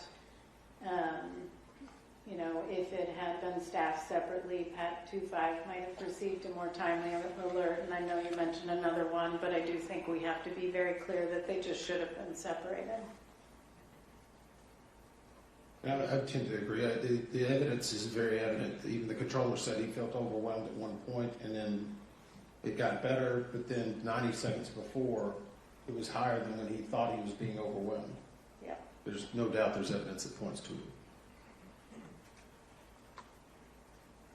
All right, Tom. All right, board, on adding a new finding, Member Graham. Aye. Member Inman. Aye. Chair Hyman. Aye. All right, all in favor. All right, Member Graham, you are done with that. All right, moving to Member Inman. Thank you. Your proposed finding, it's just a new finding, not amending finding one. Correct. Okay. Can you pull up, do we have that? Yeah, okay. So my proposal is to actually new finding. The Metropolitan Washington Airport Authority Crash Fire Rescue, along with all other responding units from various jurisdictions within proximity to the airport, demonstrated exceptional readiness and coordination, arriving on the water within approximately 4 minutes of the accident. This response time reflects a model operational capability and contributed positively to incident management efforts. Second. Member Inman, you're recognized. I point back to, it's so often that we have to talk about the faults of people and things that are being done. And I think back, this is actually the 44th anniversary, it was a few weeks ago, an Air Florida crash that occurred on January 13th in 1982, when 70 people perished. And unfortunately, we're back here again 44 years later. But during that investigation, we found that the Metropolitan Washington Airport Authority and other responders did not have a cohesive system.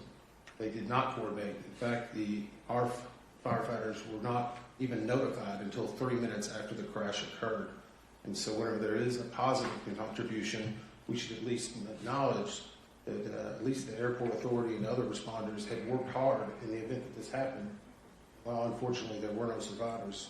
The likelihood of recovery was much greater based on their immediate action. They rushed into the ice to try to save people.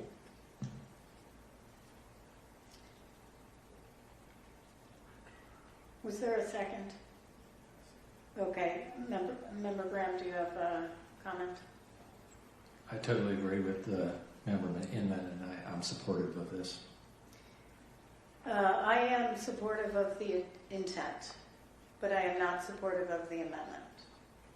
There were a number of response agencies. When the NTSB, and I will refer to WMATA in the L'Enfant Plaza smoke accident, East Palestine, DuPont, we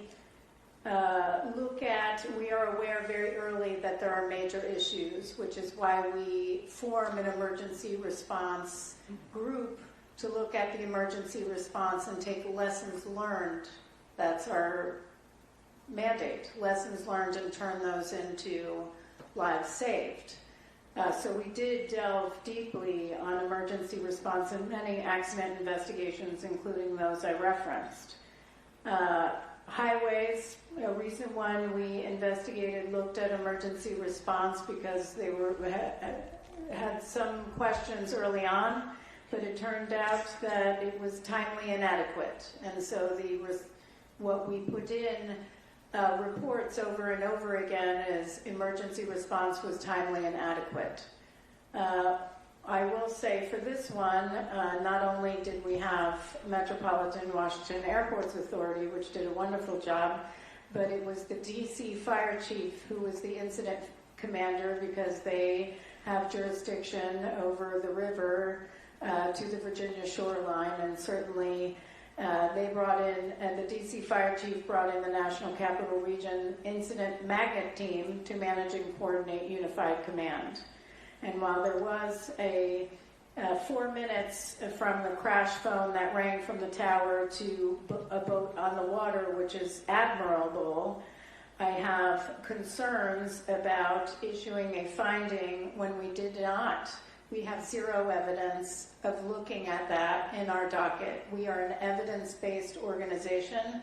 When I look at survival factors, which would have looked at the emergency response, and I looked at the survival factors report, it goes into a great deal of information, including cabin interior wreckage, loose portable wreckage transported by divers, small boat recovery, fuselage, and wreckage obtained during crane and barge recovery, We looked at seats, restraints, other survival equipment. We looked at emergency equipment and placards on board the aircraft. We looked at helicopter configuration and seating. We looked at the helmets to see is there any lessons that we could have learned there. We did not, however, we did document an overview of the report, and we gave an emergency response summary and noted applicable regulations to how to conduct emergency response, but we did not evaluate the emergency response. And so the only analysis that was actually conducted by that group was really focused on survivability and whether it was survivable, which it was not.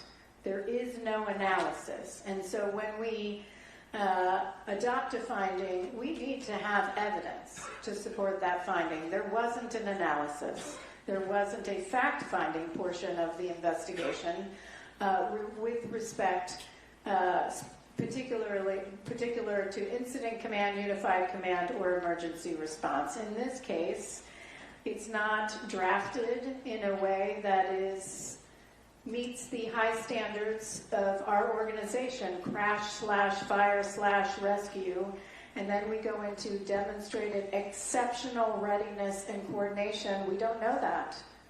We did not evaluate that, and while their work is heroic, truly heroic, again, we are evidence and fact-based, and we do not have that evidence in our docket. And so when we say things like this response time reflects a model operational capability, we have not evaluated whether it's a model. We have no factual evidence to look at any other model across the United States and compare it to. So I do not support the amendment. Staff?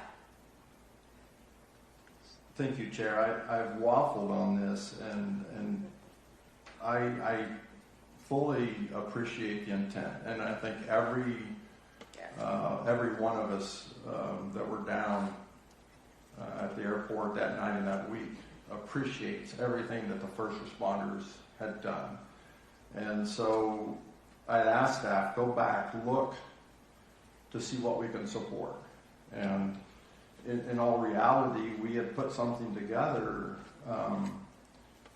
to try to come back and say, hey, here's something we can support. But when I looked at the chair's opening presentation, and I was here counting, there's 29 different organizations that were present. And we can't support that.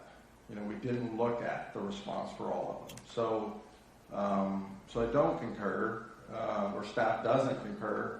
And again, it's not that we don't think they did a fantastic job. We've got to go back to what we did indeed investigate for our findings. And in this case, we didn't look at the first responders as a whole.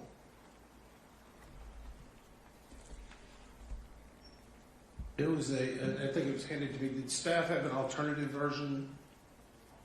Yeah, and that's what I was saying. I've got one that I've worked on, but I'm not even going to propose it now because it talks about one organization. There were 29 different organizations.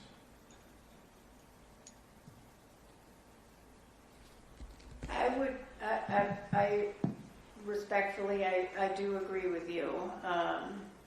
Perhaps we could, if Member Inman is willing to withdraw that and consider the staff finding, withdraw his amendment and consider the staff finding, perhaps we could just say, and other response organizations in there. That's the reason I asked if the staff had an alternative.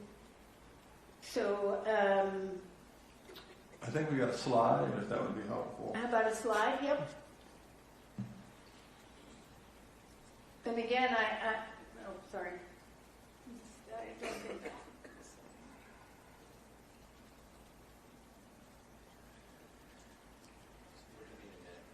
Okay. While he's doing it, would you like me to read it?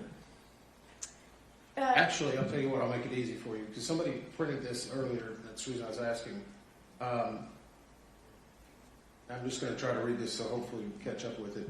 The Metropolitan Washington Airports Authority, Airport Rescue and Firefighting, and Airport Operations staff responded immediately in accordance with applicable emergency plans and regulatory requirements, rapidly establishing incident command, deploying land and water-based resources, and coordinating mutual aid under complex nighttime and on-water conditions. Does that sound? That's what I have, yes. I have no problem amending to that. Obviously, the intent was to try to make sure we at least say the appreciation for the other first responders, and I hope it at least can be noted in some way. And I apologize, this was a miss on my behalf during our staff meetings. We didn't have enough time to get to that, to where I was trying to get it into the investigative report, but obviously the docket needs to support it as well. I'll offer that as an amendment to my own amendment, or a new amendment. Second.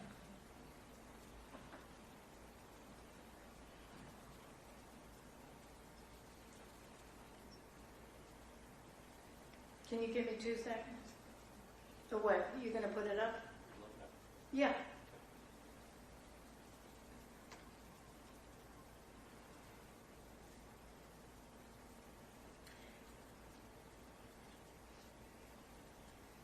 I think the only part I have a concern with is the words rapidly establishing incident command, because it was the DC Fire and Rescue who did that.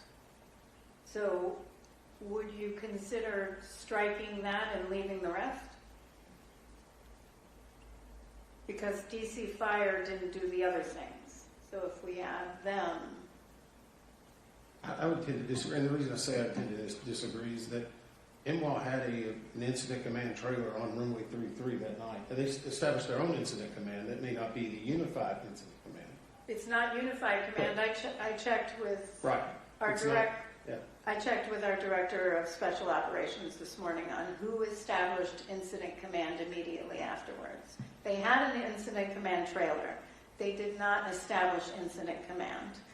DC Fire and Rescue was also immediately there and established incident command, and it was transferred to unified command the next morning.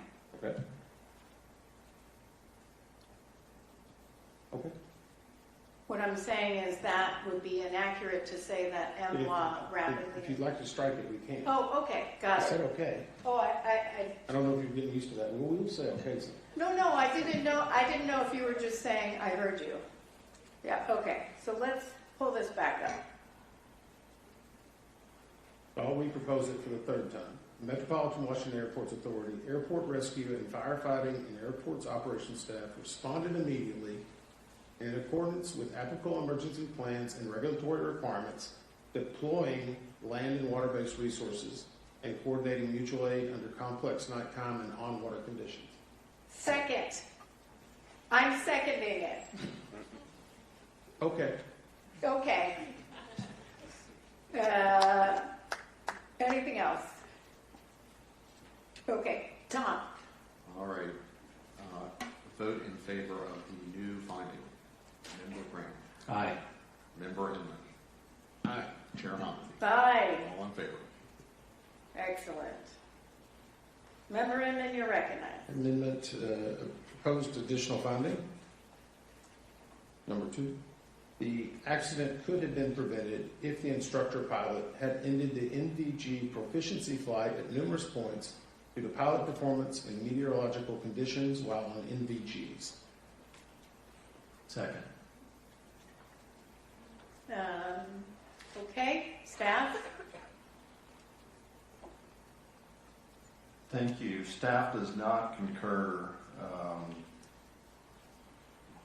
We could have said this about a number of things. I mean, we could have said if the helicopter would have never taken off, the accident would not have happened. In addition, the instructor pilot did not consider the pilot's performances poor enough to discontinue the flight. And in reality, a check ride is a training opportunity, and even if it's unsuccessful, that's not a reason to discontinue the flight.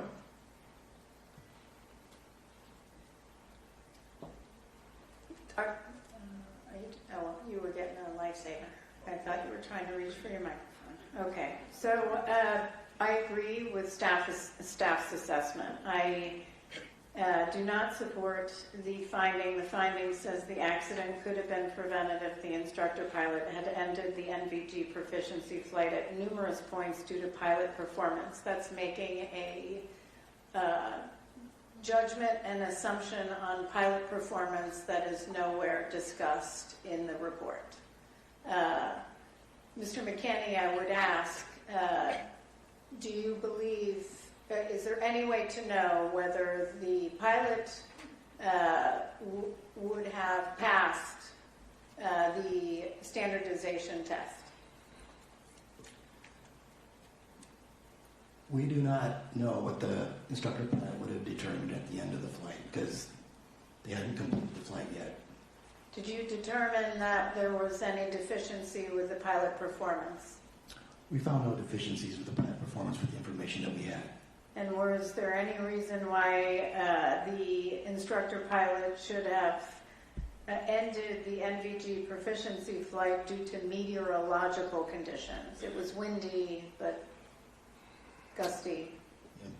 The winds, I don't think, affected the NVG portion of the flight.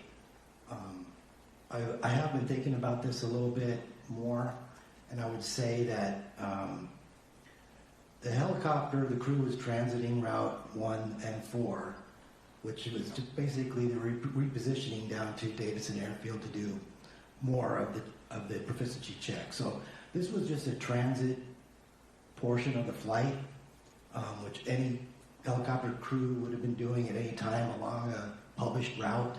And even if they had decided to return early, they probably would have transited that route anyway, so it still would have put the helicopter in jeopardy of the intersection of Route 4 and the approach point to runway 33. Did we anywhere in the report, Mr. McKinney or Mr. Banning, talk about pilot performance at numerous points of the flight?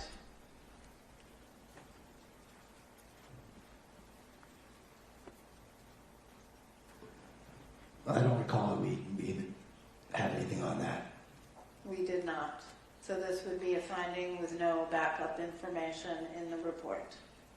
And frankly, would put staff in the position of making it up, I guess, because that was not your assessment. Would Member Inman consider withdrawing this? I actually will, but on a different argument, I guess, because the CVR itself reveals, and we talked about this earlier, a missed turn, failed landing, 27 different instances of wind buffeting and things like that. But actually hearing your latest reasoning, had they even called it off, they still would have had to transition back to Fort Belvoir. That to me sounds more rational. And I can understand that a little bit more. Even if you said no, you still got to get home. You got to land the aircraft, and you can't take a different route than what was already there. So with that, I'm willing to withdraw on that premise. Okay. Are there any other amendments to the findings? All right. Moving on to the probable cause. Mr. What?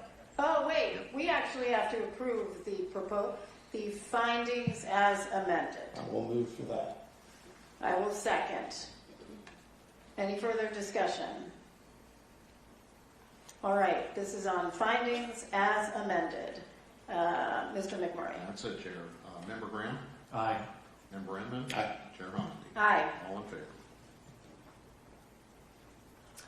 Mr. Curtis. Mr. Curtis.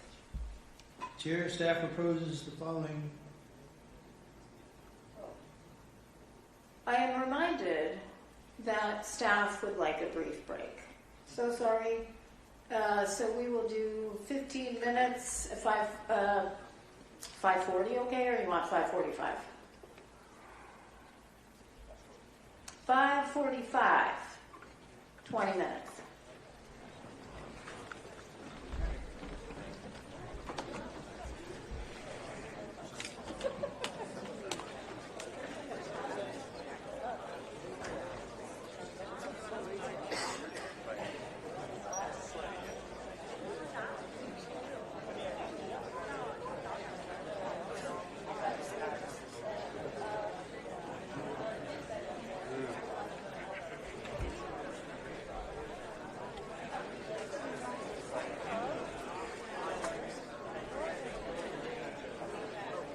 Is there anything still open?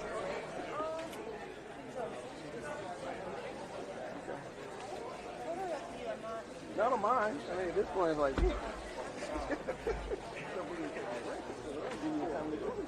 It'll be done. They should be done in the next 45 minutes. 7:30. Yeah. That's right there going. So you don't come back till 6 o'clock. Yeah. Well, it should be 6:30. How long they got? Well, no, because they got to do a gaggle around. Oh, the gaggle. Last time I was here, they canceled it. Yeah. What? They canceled it? No. Last time I did one of these events, they canceled the gaggle. I don't know about tonight. Tonight, the gaggle's still not. That's huge.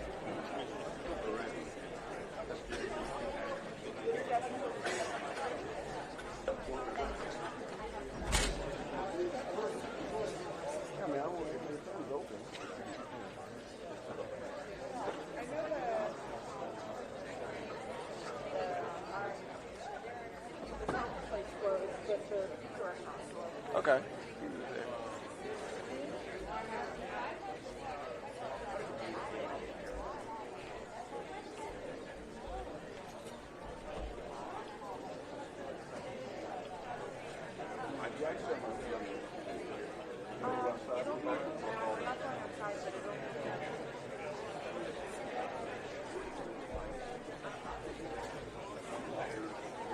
It's all out of glass.